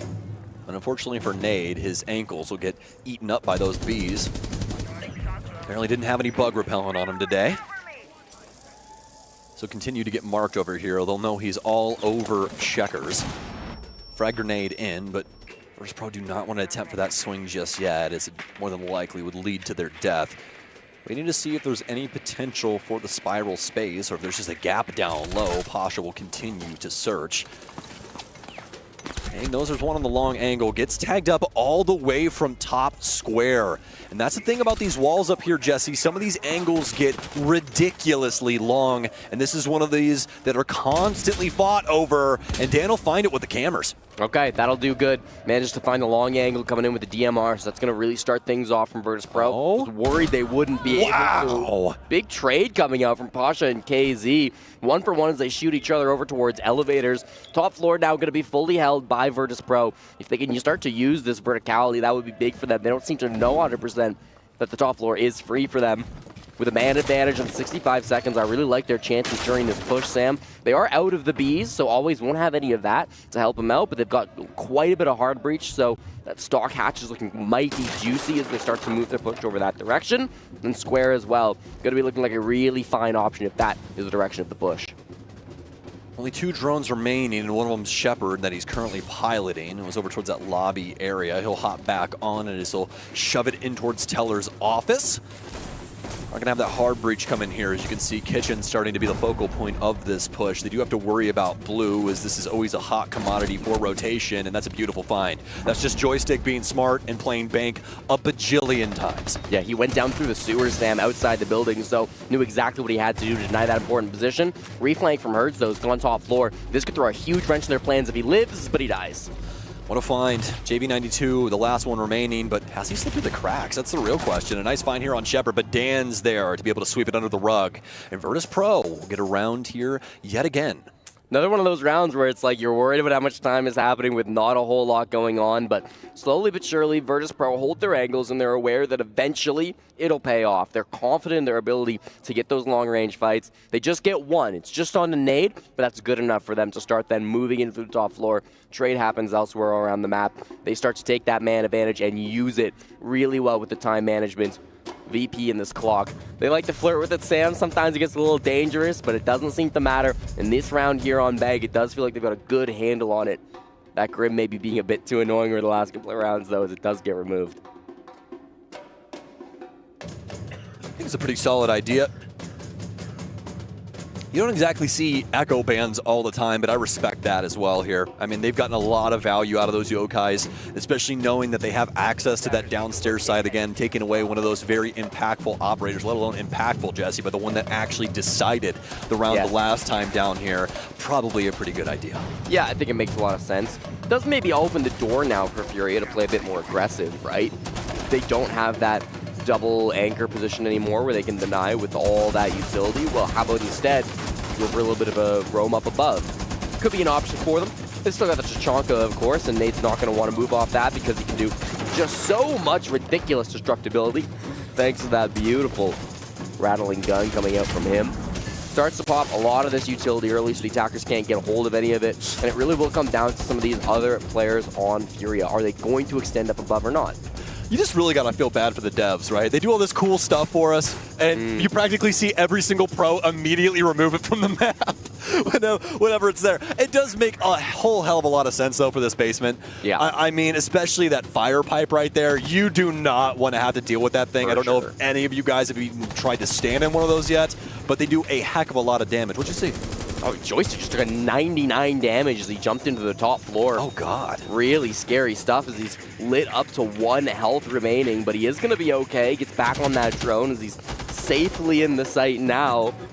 Kind of safely. I mean, that comes back down to it, right? You're playing a little bit more aggressive if you're Furia. You're taking some more of these risks because you don't have as much utility to rely on back at the bottom floor. Absolutely. And if you're able to convert something like, you know, Herds after all those mute jammers go down or whatever the situation is into something of value, you know, getting a big pick, that can really change up the fate of this round, especially with how slow rolling Virtus Pro have been and processing the map. That will just cause a massive issue in their clear if you are able to get a clean pick, such as what we almost saw on Joystick. It's going to be Ying, but it's going to be like a cluster charge. They'll put it through the floor and try and get rid of the player in open area. Everybody's happy to fall back on the side of Furia, so they don't actually commit to taking any fights up above. The one Nitro from Herds was going to be enough to tickle Joystick down to a sneeze away from death, so you'll be happy with that. 90 seconds to go now, and you're going to have to deal with this barrage of fused cluster charges coming down on you if you're on the side of Furia, but pretty easy to dodge, pretty easy to hear where they're going to come from and get out of the way, so they aren't going to worry about their lives as much. More the utility, right? You're going to have maybe some of those mute jammers in sight, some Fenrir gadgets in sight. That's not going to be a problem anymore once the Fuse kind of gets done with his job. Same as last time, always going to put a can opener here on the bottom, follow up on the other side. They did the cluster charges upstairs, so they didn't have to really worry about, you know, following through like they did on the wall previously. Cluster charge on, and then obviously a can opener. This time around, though, always will start the plant, the fire eating at him as he will make it away with only about half of his HP. They do have plenty of time here, but here's the issue with a position like this. Guys, look at the amount of fire grenades that Tachanka gets. He's got 16 of those up until Dan murders him. He swings in, he finds the kill. Dan! Oh my! The plant goes down! Who the hell needs a Virtus Pro when all you need is Dan? What the hell is that? A quad kill for him. He's looking for the ace. It's practically all him and an always plant. They know where the last man is too. He'll try and bully him with the shield, and that will be a Dan ace. A flawless round for Virtus Pro after they ban away the yokai. Dan was the single best player of our group stage, Sam. After the first 2 days of EWC, CGG gave him a 149 rating, highest of anybody here at the Esports World Cup, and that's a great example of why. During groups, he had 15 kills and just 4 deaths, which is ridiculous, given they played 2 whole matches in that group stage to get here to playoffs, but he's just ridiculous when he needs to be. You know, one of those players that can be counted on in any situation to adapt to any role that he needs to. Can be an aggressive player sometimes, can get into those entry positions when he has to, but really is still reliable in the late round too. That first pick on a nade was really the only one he needed to make sure the plant could go down. After that, everybody on Furia tried to collapse in, but everybody fell to the gun of Dan. Really pretty stuff. 9-1 now, by the way, so chasing even a better stat line than he had in the group stage. Just disgusting. Just so gross right now. Especially after we saw on the first map, the fact that Virtus Pro are putting up such a solid fight here on Bank, especially on the offensive side, where Furia truly are trying a lot of different strategies up against them. Well, there's a will, there's a way. And Virtus Pro do not shy away from a solid bout. That's the one thing about this squad I've always respected so highly of them. 3-1, Virtus Pro looking to make it impossible for Furia to try and equalize this offensive side. They've been looking so dominant on thus far. Let's see what Furia have in the tank. Worth noting at this point, too, Virtus Pro up 3-1. They've yet to win Bank all season long. They played it 3 times, twice against G2, couldn't find success in either of those games, and then also lost to Gen G once this season in the EML. So, a couple of times they've tried it, yet to find any success. Furia, 4-1 record in Tier 1. They're only lost to 7-5 to NIP, so both these teams have played it quite a bit, but Furia have had a lot more success. Had more success in general, but on this map in particular seems to make a big difference. Huge from Herds just there to destroy the Twitch drone and keep his mirror window alive. Well, usually they say that sports are a game of inches. We play a game of pixels. This Pasha will miss by a pixel. Able to finally find that, and he'll try and slip away, but he already knows that that drone is getting thrown into the ether. KZ will be able to clean up another one. A Goomine out towards the Monty. Plenty of time here for Virtus Pro to work with. I love the situation that we are being presented from the offense here. This is a much quicker offense than we're used to seeing from them. Yeah, certainly. They're starting to take a lot of good space. That Monty play that we really haven't seen so far this series. Shields have not been a big aspect of either of these teams' games, both through the season and now in this matchup either, but starting to come out from always. He's getting good information on KZ's spot. Nobody really with him at the moment. Dan is in a position where he could come back him up, but at the moment nobody is behind him, so it's a bit of a bluff as KZ is standing his ground. Always. He's going to have to work himself away and get this goo mine out. Finally, he'll get some help from Square here as his team will work its way in around him. KZ usually ends up winning those, but Dan, I think he's found himself yet again. We've seen it time and time again with him. Some of these events, he will just light the world on fire. And this seems to be one of them. 10-1 right now, truly indomitable. And not even a thorn, a true dagger in the side of Furia as they simply cannot shut him down at this moment in time. Joystick knows that somebody's just run back to side, but he couldn't quite find the player before he would skate back into safety.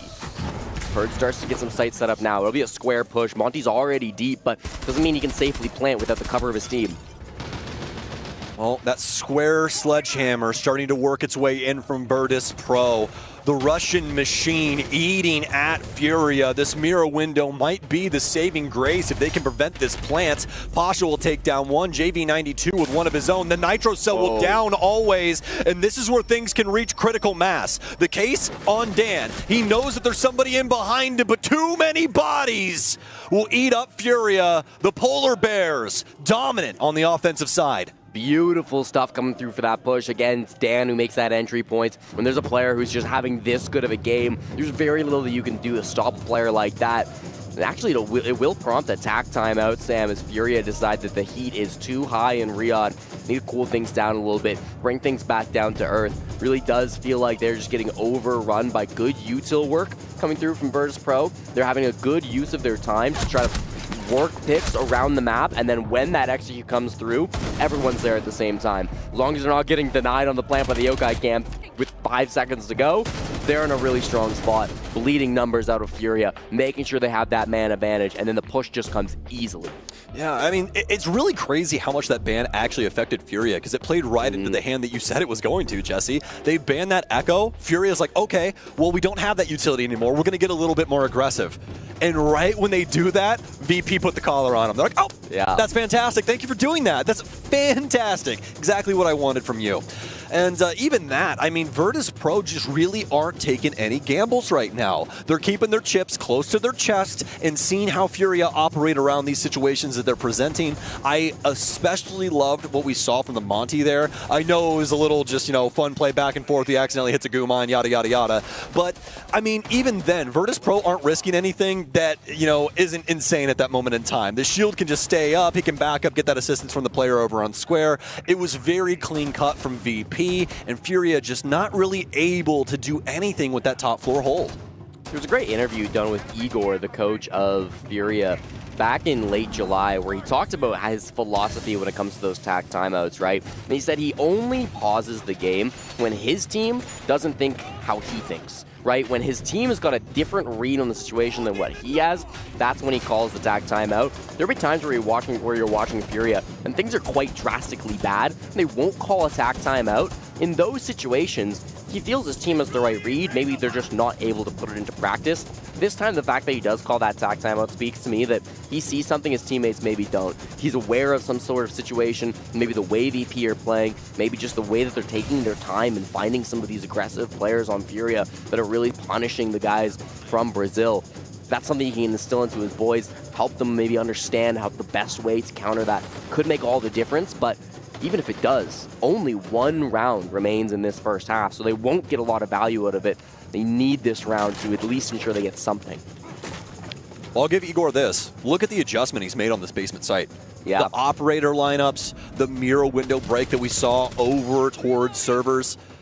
It's all conducive towards what Virtus Pro's strategy has been for that entire basement setup. They've been constantly working their way into server, getting the single panel, and attempting to put a plant down on default. Furia have completely designed this strategy to stop exactly that. So now this is where the fun times come. This is where chess is played in Rainbow Six Siege. Have Virtus Pro thought far enough down the line to be aware of what Furia are going for, or are they going to fall back into the same tracks? Yeah, I'm worried we're going to see the same push from Virtus Pro, which is going to be get inside a server, plant with the cluster with the shield on your back, and pray that nothing stops you. And that can be a good strategy on Bank. Don't get me wrong, it's a good pushing strategy. It's meta for a reason. But with all of these tools in the pocket of Furia, I almost wonder if just dropping down gold, going main stairs, going elevator might be the better call. It's not the one that they opt for. They are positioned in server, so they're pretty much committed at this point. Unless they go for a crazy late round rotation, the mirror window still needs to be opened up. This wall's going to be awkward to get through, and even now, they're fighting against this Tachanka fire, and it's not easy to open up these walls. It's going to require a Virtus Pro masterclass. Fire on fire from Furia. Speaking of which, Nade still has 15 of those nades on him. So, it's going to be Find an interesting result to this. As always, he's burning up. He can't get around the sheet as the grenade bounced through the mirror window. Actually, no, off the door frame, and he's able to find one.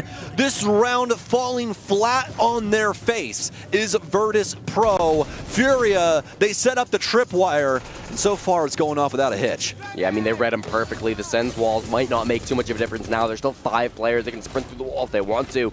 Here comes the plant attempt. We'll see if there's a response. I love the light screens here. It's going to require something out of Furia to get things done. Joystick, he's able to get the plant, and this is a pretty difficult post plant. Pasha will be able to get one. Do they know that Joystick's inside of server? That's the biggest question. Furia's got a lot of bodies to try and donate to this problem. The biggest thing is that both of these guys need to stay alive for some bit of time. If one of them dies, it's all downhill from there. Fire grenades out. Nade will get one. This case starting to look more and more tantalizing.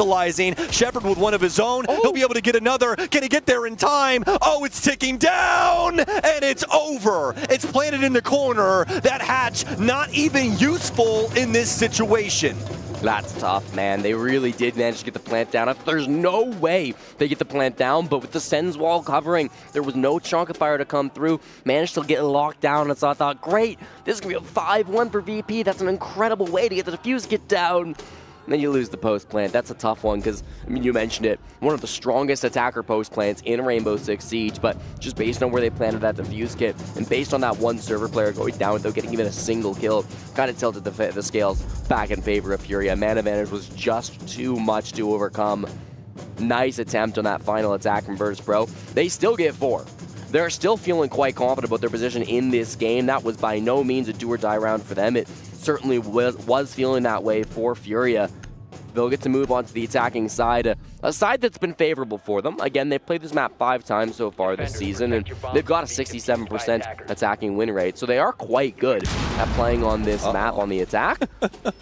But Furia as well, I mean, they're going against a strong opponent. Virtus Pro on the defense on this map can be quite deadly. I say that. Through 17 rounds, only an 18% defensive win rate, so that might actually be quite concerning. Uh-oh. I did not like that stat at all. No. That's a very scary stat. That was a jump scare. Basically, every team has like, you know, a 45 to 60% defensive win rate like on every map, right? Because defense is like pretty standard. Yeah. 18% from BP. Again, sample size of 17 rounds is a little bit scary. I'll repeat myself. They haven't won this map, so expect those win rates to be low. But even still, man, they're going to need to show better defenses than what they showed in the EML. Truly, truly. You guys might have heard me ooging and ogging there when Jesse was talking. That's because of the bans that we saw come through from Virtus Pro. 90% of the time or more, we see Habana and Ace banned out on this map. They choose to ban neither one of them. They ban one Shield and Grim. Yeah. Jesse, is this going to come back to bite them? I mean, I think it's a decision they've made purposefully, Sam, right? I think if you don't see one, you often don't see the other. It's a real decision that teams need to make. Do they feel like that range hard breach is the be-all, end-all, or is there something that they're more concerned about? I think VP are just a little bit more concerned about that Monty. They have for years and years despised playing against shields, and so if anybody was going to choose to not ban hard breachers on Bank, it makes sense that it's a team like VP. The Grim as well can just provide so many opportunities to work your way into that top floor with how many different ways there are to get the bees into the site. So I think it makes sense. I don't think it's a troll, but it certainly will allow so many more opportunities now for Furia to start working some of the hatches and working some of the long-range hard breach. We'll see if it ever does rear its head, because at least for this first round, Virtus Pro won't be affected by the bans that they've selected. Not a single range hard breach available on Furia, so instead they'll be looking for more traditional means to work their way through. Pocket EMP in the hands of JV92 as he'll disable that beeper for the administration office. Works his way in here, or rather Teller's office, but still works his way in down low. Probably just be sitting down here for a while, see if he can get any rotations out of Virtus Pro later on. Moment, no need to panic if you're Furia. Still plenty of opportunities to win rounds in this game. They've got Chafee below on the Nook, already inside of Tellers. There's nobody roaming below for him to find, but a cheeky walk up the main stairs could be threatening. There's barbed wire, so that'll be a problem to solve, but certainly an option for him. Spiral stairs looking a juicy target for him as well. Still have KZ down below as well, currently playing inside a basement, so this will be a double kind of flank now coming up the staircase. Oh, the timing, and Pasha misses! Oh, no. You'd never see that. JV92 making the most of the situation, but Furia and Virtus Pro going round and round, body for body right now, until Furia are able to bully their way into the top floor. They will shore up this scoreline practically automatically when they request it.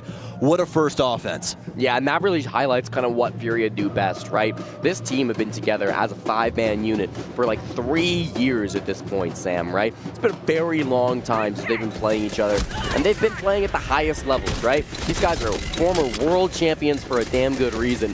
Part of that's the coordination. When one person makes a play, everybody makes a play. It's not just the Nook that's walking up spiral stairs, it's the Dokkaebi that's walking up the main stairs. It's the Ying that's rappelling in through the windows. It's the Sens who's holding long angles on the windows, right? It's every single player on Furia making the move together. And if you're Virtus Pro, all of those moves are happening in different positions. You can't just look one way and see the push. You've got to look 360 degrees, and that's a really tough thing to do on the top floor of Bank, especially after an operator like Castle gets banned out. 100%.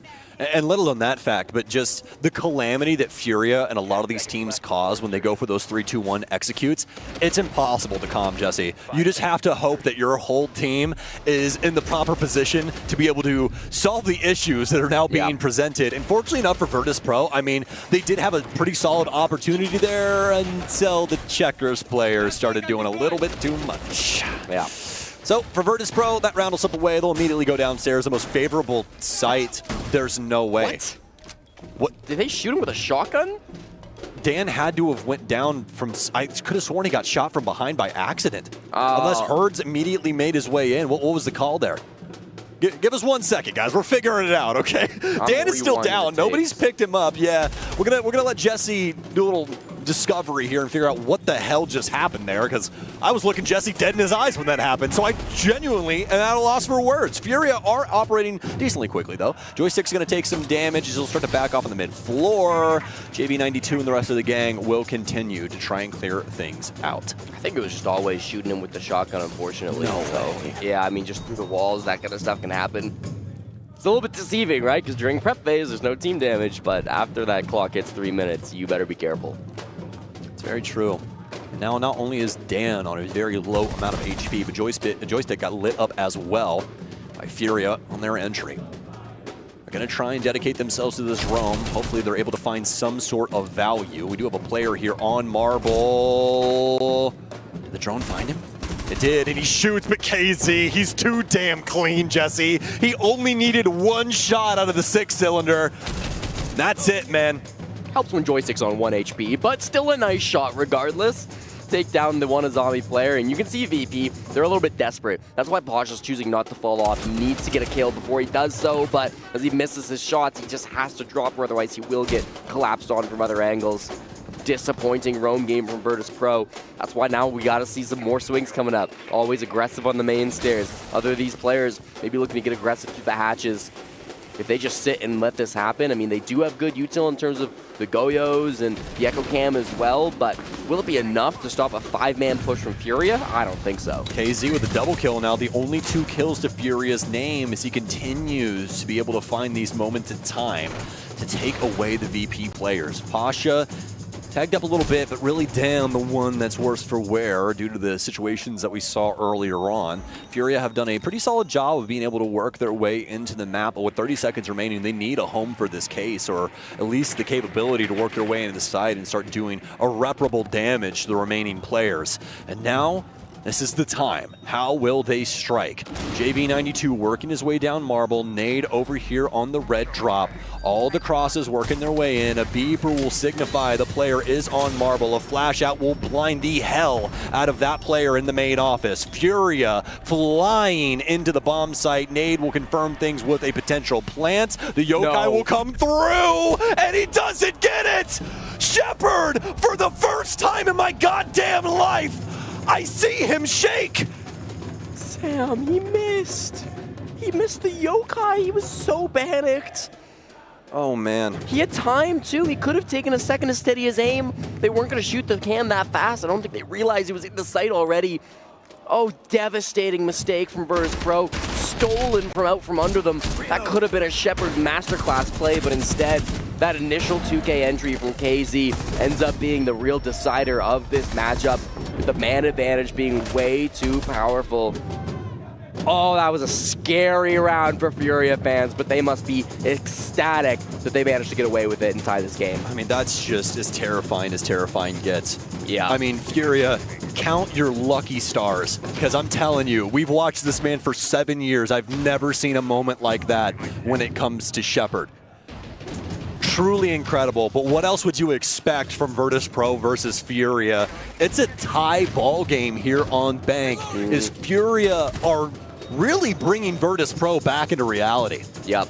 No, this is starting to look a little scary. That 18% defensive win rate is rearing its head a little bit as Virtus Pro have been struggling on the defensive side. They go open area to complete the site rotation, despite the fact they have not been able to win either the top floor or basement round. On the side of Furia, we've got a very explosive lineup. The Yings, the Blitz coming through as well, the Capitao coming forward. Joystick on this Warden is going to be an absolutely critical player this round. He's starting top floor, so he might get aggressive. As I say, he drops down. Keep an eye out on him. He's kind of the one player that really has a hard counter to most of the operators on Furia. Well, Furia will start by doing their due diligence when it comes to the info game. Getting some drones in over here towards Square will be JV92 on the Lion. As we were talking about, a very aggressive lineup coming out of Furia here. The capability to work off of the back of a lot of utility, a lot of very grandiose aggression could be flung into round 9. Dan, trying to maintain his position up top, does know that players can have some influence over towards Square, as that angle's been open for a while now. Fire out as they start to look to try and burn things down inside of Kitchen. We do have that player inside of Archives attempting to rotate, especially with Felipox working his way in. This could be a plant coming down soon as Furia are bullying the defense. It's down to Pasha, but he hits a shot. It's a trade instead, though. It's Shepard to try and get anything done, but it doesn't matter. They don't even go for a harsh execute, Jesse. They practically just walk into Kitchen and plant. Yeah, I mean, it's a full confidence push coming in for the Panthers. Really beautiful stuff to take down Virtus Pro on a full 3-round site rotation. Top floor, bottom floor, and mid floor. They do it with that time by just having good flank watch. They had a player ready for Dan. He was that one guy still top floor playing on the dock. Could have thrown a real wrench into that plan, but because he was on the dock, he couldn't really do much vertically. Again, the plan was coming cafeteria, so your only real option at that point is to flank up through top square, and as he does that, shut down by the flank watch at JV92. Site entry is absolutely masterful. The entry duo of Herds and KZ looking as deadly as they always do. I say that Hertz has 3 kills at the moment, but it's still those impact kills that we're seeing in the right moments, right? And I think once he gets on attack, that's when he really starts to heat up as well. Yeah, 100%. And now the T coming in from Virtus Pro. Garjeka, some words to say. And really, what do you say at a moment like this? It's really just down to the strategy more than likely. Try and get an adjustment in here. Try and get in front of Furia, because that's the big thing that we've seen so far. Furia have really had a pretty easy time of starting off in the building, and that's the thing that you don't want them to have. Yep. Once Furia is able to check off that first box, they are in some of the most powerful positions that they can possibly be as this squad, because they can go in there and try and take those gunfights. A lot of times Virtus Pro have been trying to peel things back and find other ways to be able to affect the game, but Furia have constantly and consistently been able to find their way through these rounds. Sam, VP are on the ropes, but they have been playing well this series, right? Map 1, they brought it down to a 7-5. It was a 1v1 round 12. Could have gone either way. It was an incredibly competitive Cafe.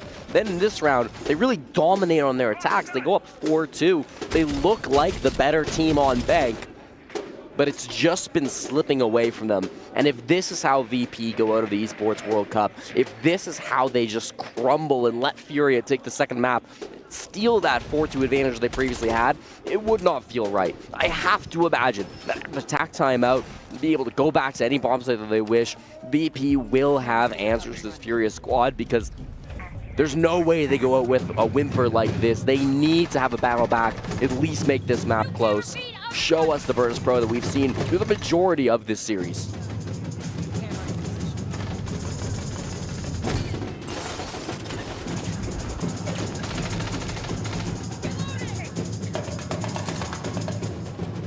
Virtus Pro waiting inside of the building, seeing how Furia want to try and act. Herds quickly into the mid floor. Has that IQ scanner. Doesn't have the suppressor though on the pistol, so they'll definitely at least see these shots coming through. He might be able to find this guy. No. Oh man. As long as he doesn't stay on that phone too long, then Herds more than likely won't even attempt to bring out that 5.52 commando. It's always, he's on a hard floor, so he should be okay. True, that as well. It's a little awkward sometimes up there. There are certain patches of this floor up above Herds where he won't be able to get any damage through, but a lot of this is soft as well, so you have to be careful.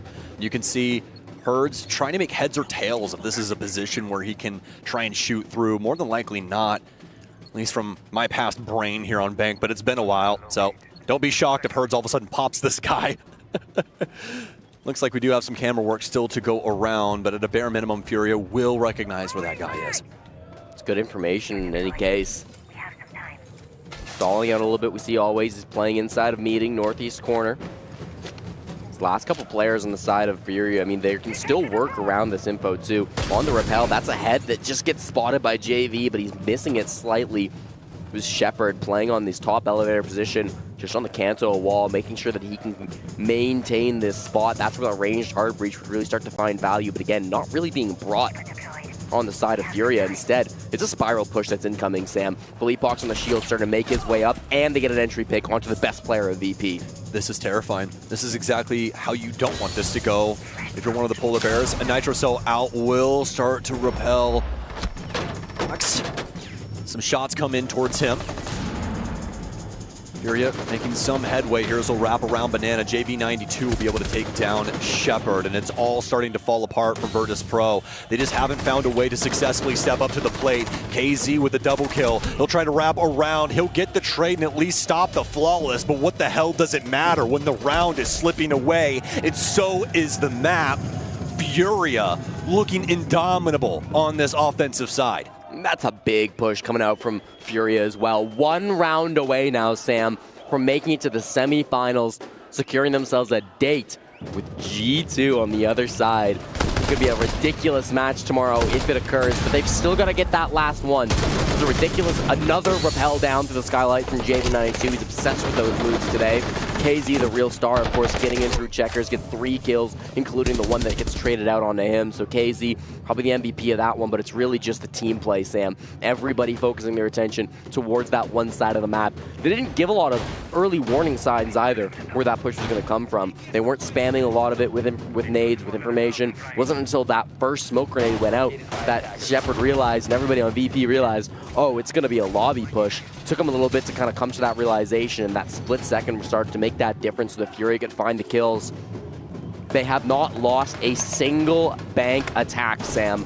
They are on match and series points. They just need to win one more offensive round. Virtus Pro has 0 momentum in the world.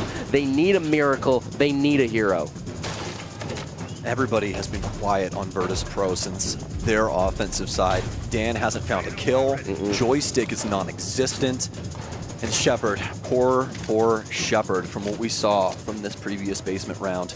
All things that they will be forced to shove into the back of their mind. Forced to deal with later on, but that could be a problem in and of its own right. The mental fortitude will be challenged. 2 rounds here up against what could be the best roster we've seen in the last 2 years in Rainbow Six. Well, you asked for a hero. Joystick and Pasha will be the 2 duos that roam inside of open area. Traditionally, Sam, these 2 players aren't looking for fights. They're looking to shoot drones, get back to the bomb site. But desperate times call for desperate measures, and I wouldn't be shocked if in this situation they choose to get a bit more aggro. Oh, speaking of aggression, this could be the decision right here. JV92. Over inside of E2, he knows these players are in open area. You can see the droning. JV92. Practically a sniper rifle in the hands of the Habana. He'll eliminate Pasha immediately, as he'll have to wait on the bench to see what the result of this round is. He might not have another opportunity to play Siege here in the desert. The drone out for KZ as they will continue to consistently work this map. Virtus Pro will peel themselves back. Furia know they've got full top floor control. They've avoided the real danger at the start of this round, and now they can start the util work. Jumping in and getting the plant down 5v4 is not going to be easy, but you've done it a couple times before, and with the man advantage, it becomes all that more likely that the round will end in a success. We need great util play from Virtus Pro. We need a Nitro from Shepard to get big kills. We need Toxic Babe from Always to stall out the time. We need a big swing from Joystick to make a big momentum shift. Something has to give, because if you let Furia just set up and go for the execute that they want to, after clearing all the utility that lies within this site, you're not going to be able to walk away successful. Well, the stars at night, the snow-capped north are absolutely gorgeous, but they're asking for those things to align right now. And sometimes those things simply can't happen. Furia, moments away from this execute, as the fire is the only thing that is stopping us from seeing the result of what is this beautiful round that is building up. Their holding Hatch is really aggressive, Sam. This could be actually big for them. It really could be. Flash grenade in JV92's hand. Still the fire persists, another Toyo out. They found a little gap at the back end here, but another smoke grenade out too. Great utility work from VP, but now the aggression comes in. Nade with the plant, JV92 and the rest of Furia with some nice shots, but Nade, he's confirmed the plant. Furia now putting VP in the hot seat. It's a 2v2, a 1 versus 2, and there is a new apex predator at the top of the food chain. It's the Panthers over the Polar Bears. What a plant spot coming out at the end there. Nade gets it down in the smoke so that it can't get denied by the Nitro cell. Shepard got so many big kills, but just like the last time in the basement, Sam was an inch too far, wasn't able to get the job done. They'll go home after that result, Sam. Virtus Pro are out of the Esports World Cup, their first appearance here in Riyadh, not able to find success. Furia moving on to face G2 in the semifinals. They are bound for greatness, but the opponents will just keep on getting tougher. Today they can celebrate with their fans, bask in the glory and the drums of Brazil, because they just did a very difficult task in taking down one of their best teams, but there are more difficult opponents to come down the road. You ever seen a Panther take on a Samurai? I can't say I have, Sam. Oh, well, man. I'd like to. Do I have a story for you? Oh, yeah.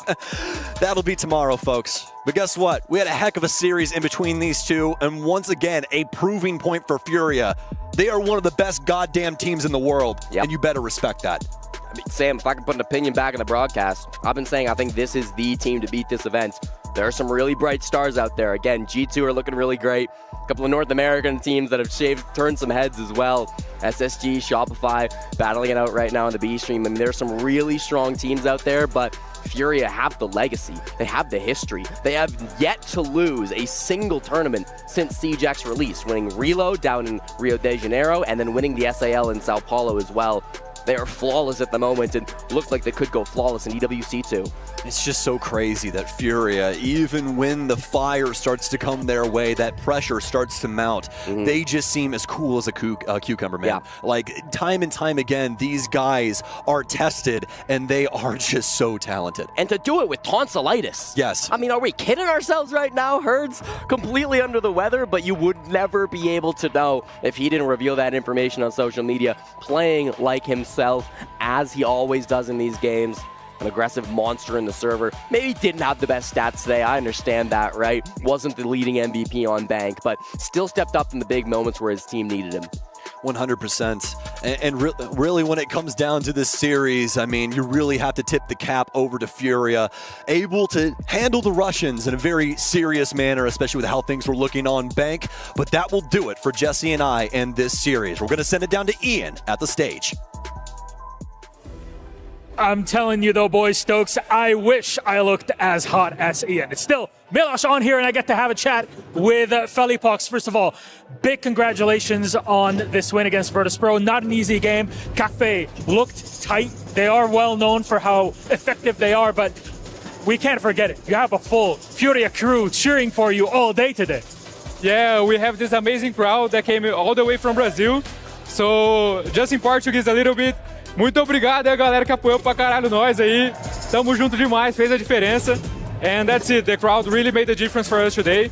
And about Café that you asked, they repeat a lot of plays, and we did a really good preparation, and I think it's what won us the game. Was it also the case for Bank? You 7-4, a bit more control. You had better aim, especially near the end of the rounds. Yeah, it's the same as Café. They were doing pretty much the same thing as we watched they do. And we did a really good preparation, and everybody was killing really good today. Really good aim.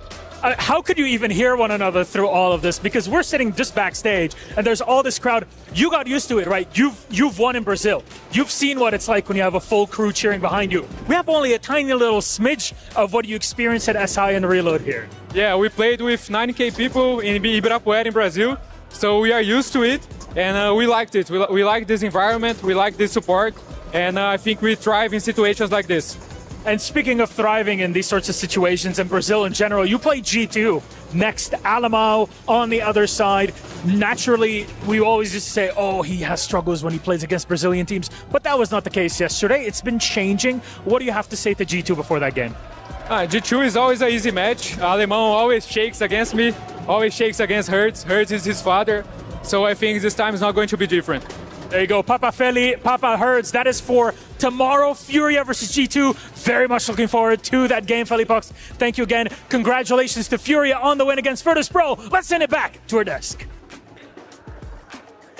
Thank you, Milosh. All right, Felipox, tell him G2 is always an easy match. Alemão is always shaky. Oh, tomorrow is going to be so good. But today was just as incredible. What we thought was going to be the clash of the Titans was a one-sided match from the side of Furia. And we have Felipox taking away the AWS post-match as well. I mean, everybody on this roster, again, making that magic happen. Yeah, and I just think for tomorrow, I mean, we're going to have to use our translator again. Alemão's going to have to step up his trash talking because what we just heard, they will put that fire to G2. And we're looking at this matchup in particular. We talked about it in the pre-show. Picking Bank when we know historically how good Virtus Pro on it is a risky thing to do. It looked in the beginning like it was going to lead Virtus Pro's favor, but on the attack for Furia, they just seem to be so much better. They're making use of those crowd control operators. We talked about it in the green room. Like, it was so impressive to see how they were taking these rounds on attack. Oh, absolutely. I think when we look at the highlights of this game, you look at the first side. As a reminder, by the way, it was a 4-2 lead for VP. I don't know if, some people may have, forgot that, but like everything changed when Furia switched to attack. And what happened? When the Fire Nation attacked. The Fire Nation attacked. Everything changed because they were abusing the Blitz, the Lion, and all of this stuff. And then on the very last round, they recognize it's not going to be a room, and they go with a full execute. And now, he's recording the Key Crush. Igor is living for it. Oh yes, Nate, you're loving it. This is like the best part of the competition where you get to be a little toxic off the server once you do manage to get that win under your belt. And so far, a little bias maybe from my end, but I've seen a lot of key crushes over the event. Siege is the best ones, okay? Like, the players, they care about it. It's fun. And they know how to deliver some of that entertainment value. You just love it that they control like such a big machine. Like, I would be honestly, I just want to go and play with it, but you should probably let. I don't think they should give you that. No, but we do have the MVP as well for this match. I mean, currently being praised by the crowd right now. He's being praised by the crowd. It's crazy. Okay, we are having maybe a little bit too much fun, but I mean, incredible performance, as we already said, from every single one of the players. So picking an MVP was not necessarily the easiest one of roles, but KZ is just that one little notch above the rest. Yeah, and the consistency, I think, is a big thing as well, right? We talked about Hertz being off and on sometimes. This man is just always there, it feels like, and celebrating with the crowd as well. Did you see it afterwards? Yeah. Like, just celebrating with the people. I love to see that so much. He passed the vibe check. Absolutely, and once again, I will agree with you, Anne. Once again, I will say this is consistency. You look at JV, incredible fragger, but inconsistent. You look at Hertz, even more inconsistent and even more incredible. You look at one guy that's always there. It used to be Nade. For me, it's KZ.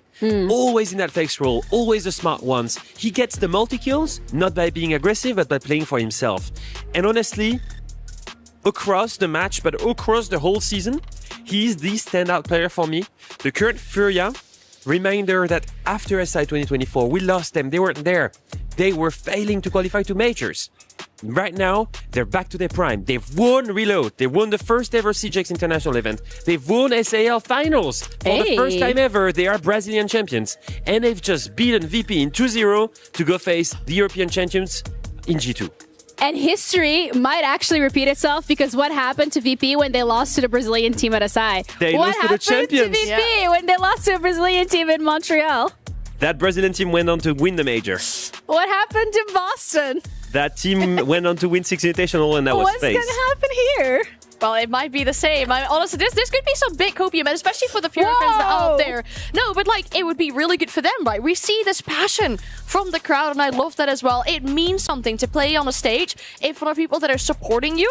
Furia must be feeling that as well, because let's be honest, this team isn't always used to being the favorites from the crowd, especially when they were winning all these majors in European territorium. They were never really the favorite, so thriving off of that is a big thing for them. Yeah, I think as well, like, it just further highlights what Philippok said earlier at the tournaments, where it's like, this is the only one that we don't have under our belt yet. This is the only trophy that's missing. And of course, you have a couple of beautiful keys that you could potentially put in there on top of the recording of Hurt say he's ready with his big smile. You remember that piece? Yes, I do. That was actually a really good speech from the side of Philippok. You gotta give it to them.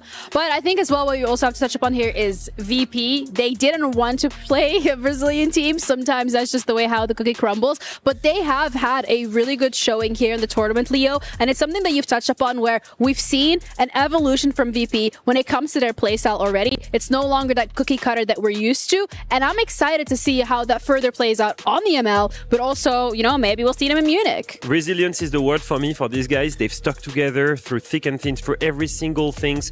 They have kept the same players. They've just right now on the right path to evolution and success. Yeah. And we don't see that very often, where orgs continue having that same roster regardless of the results. So that is something really, really beautiful. But we have them also ready for the exit interview. So let's head over and have a couple of words before they do leave the tournament. Welcome back, everybody. I'm here with Virtus' pro, Dan. Dan, I know today didn't go the way that you wanted it to. I just want to ask kind of how you're feeling right now. Terrible feeling. Nothing to say more. I can understand. I can relate. I guess, you know, one thing that we talked about with coming in here, obviously this was a rematch. Again, it didn't go the way that you wanted it to. I would say you guys have a very good grasp and understanding of the other regions, whether you're playing your own region of EUL, whether you're playing the Americans, whether you're playing APAC. Brazil seems to be a team that you guys struggle with from time and time. Is there any reason as to why that seems to be the consistency?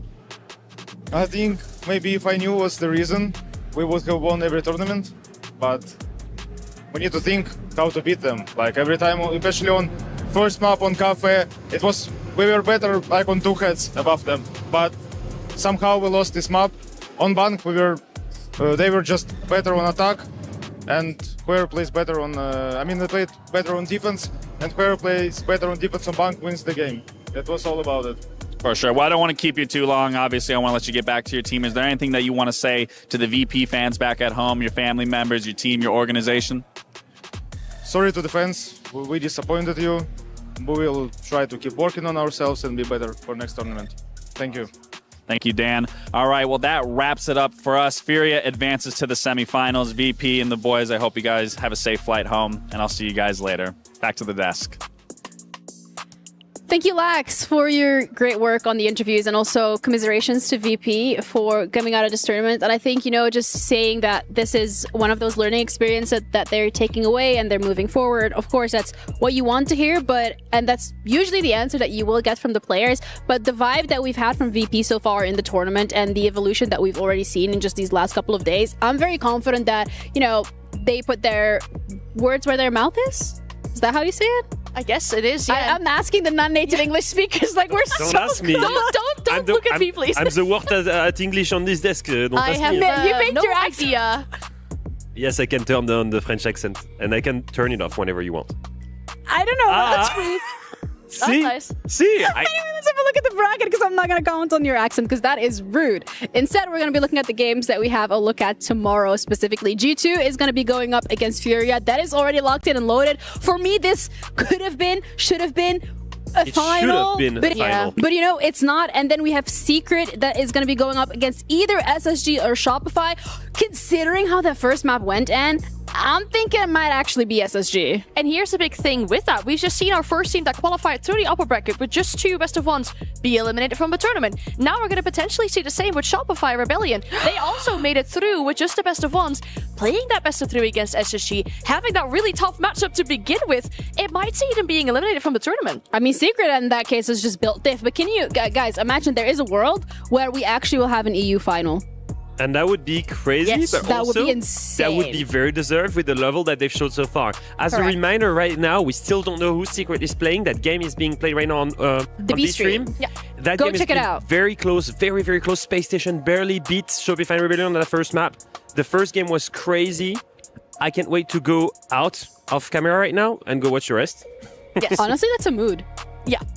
I want to know who's going in the finals. I think everybody wants to know who's going to the finals because we are here on the A stream are done and dusted. Like Leo said, we are going to go and watch that game instead on the B stream. And you guys should be doing the exact same thing because you don't want to miss this one. I hope you guys had some fun with us here on the desk. We're going to be back again tomorrow, same time, same place. So make sure that you take care of yourselves and we'll leave you with the Kyria highlights of the day. See you tomorrow. The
lately I feel I can't find my feet. Pushing closer, my heart skips a beat, and now I'm falling deeper than I fly. I can't control it. Dark against the sky, it's not so black and white. It's like I told him, there's things that I can't fight. I just keep going.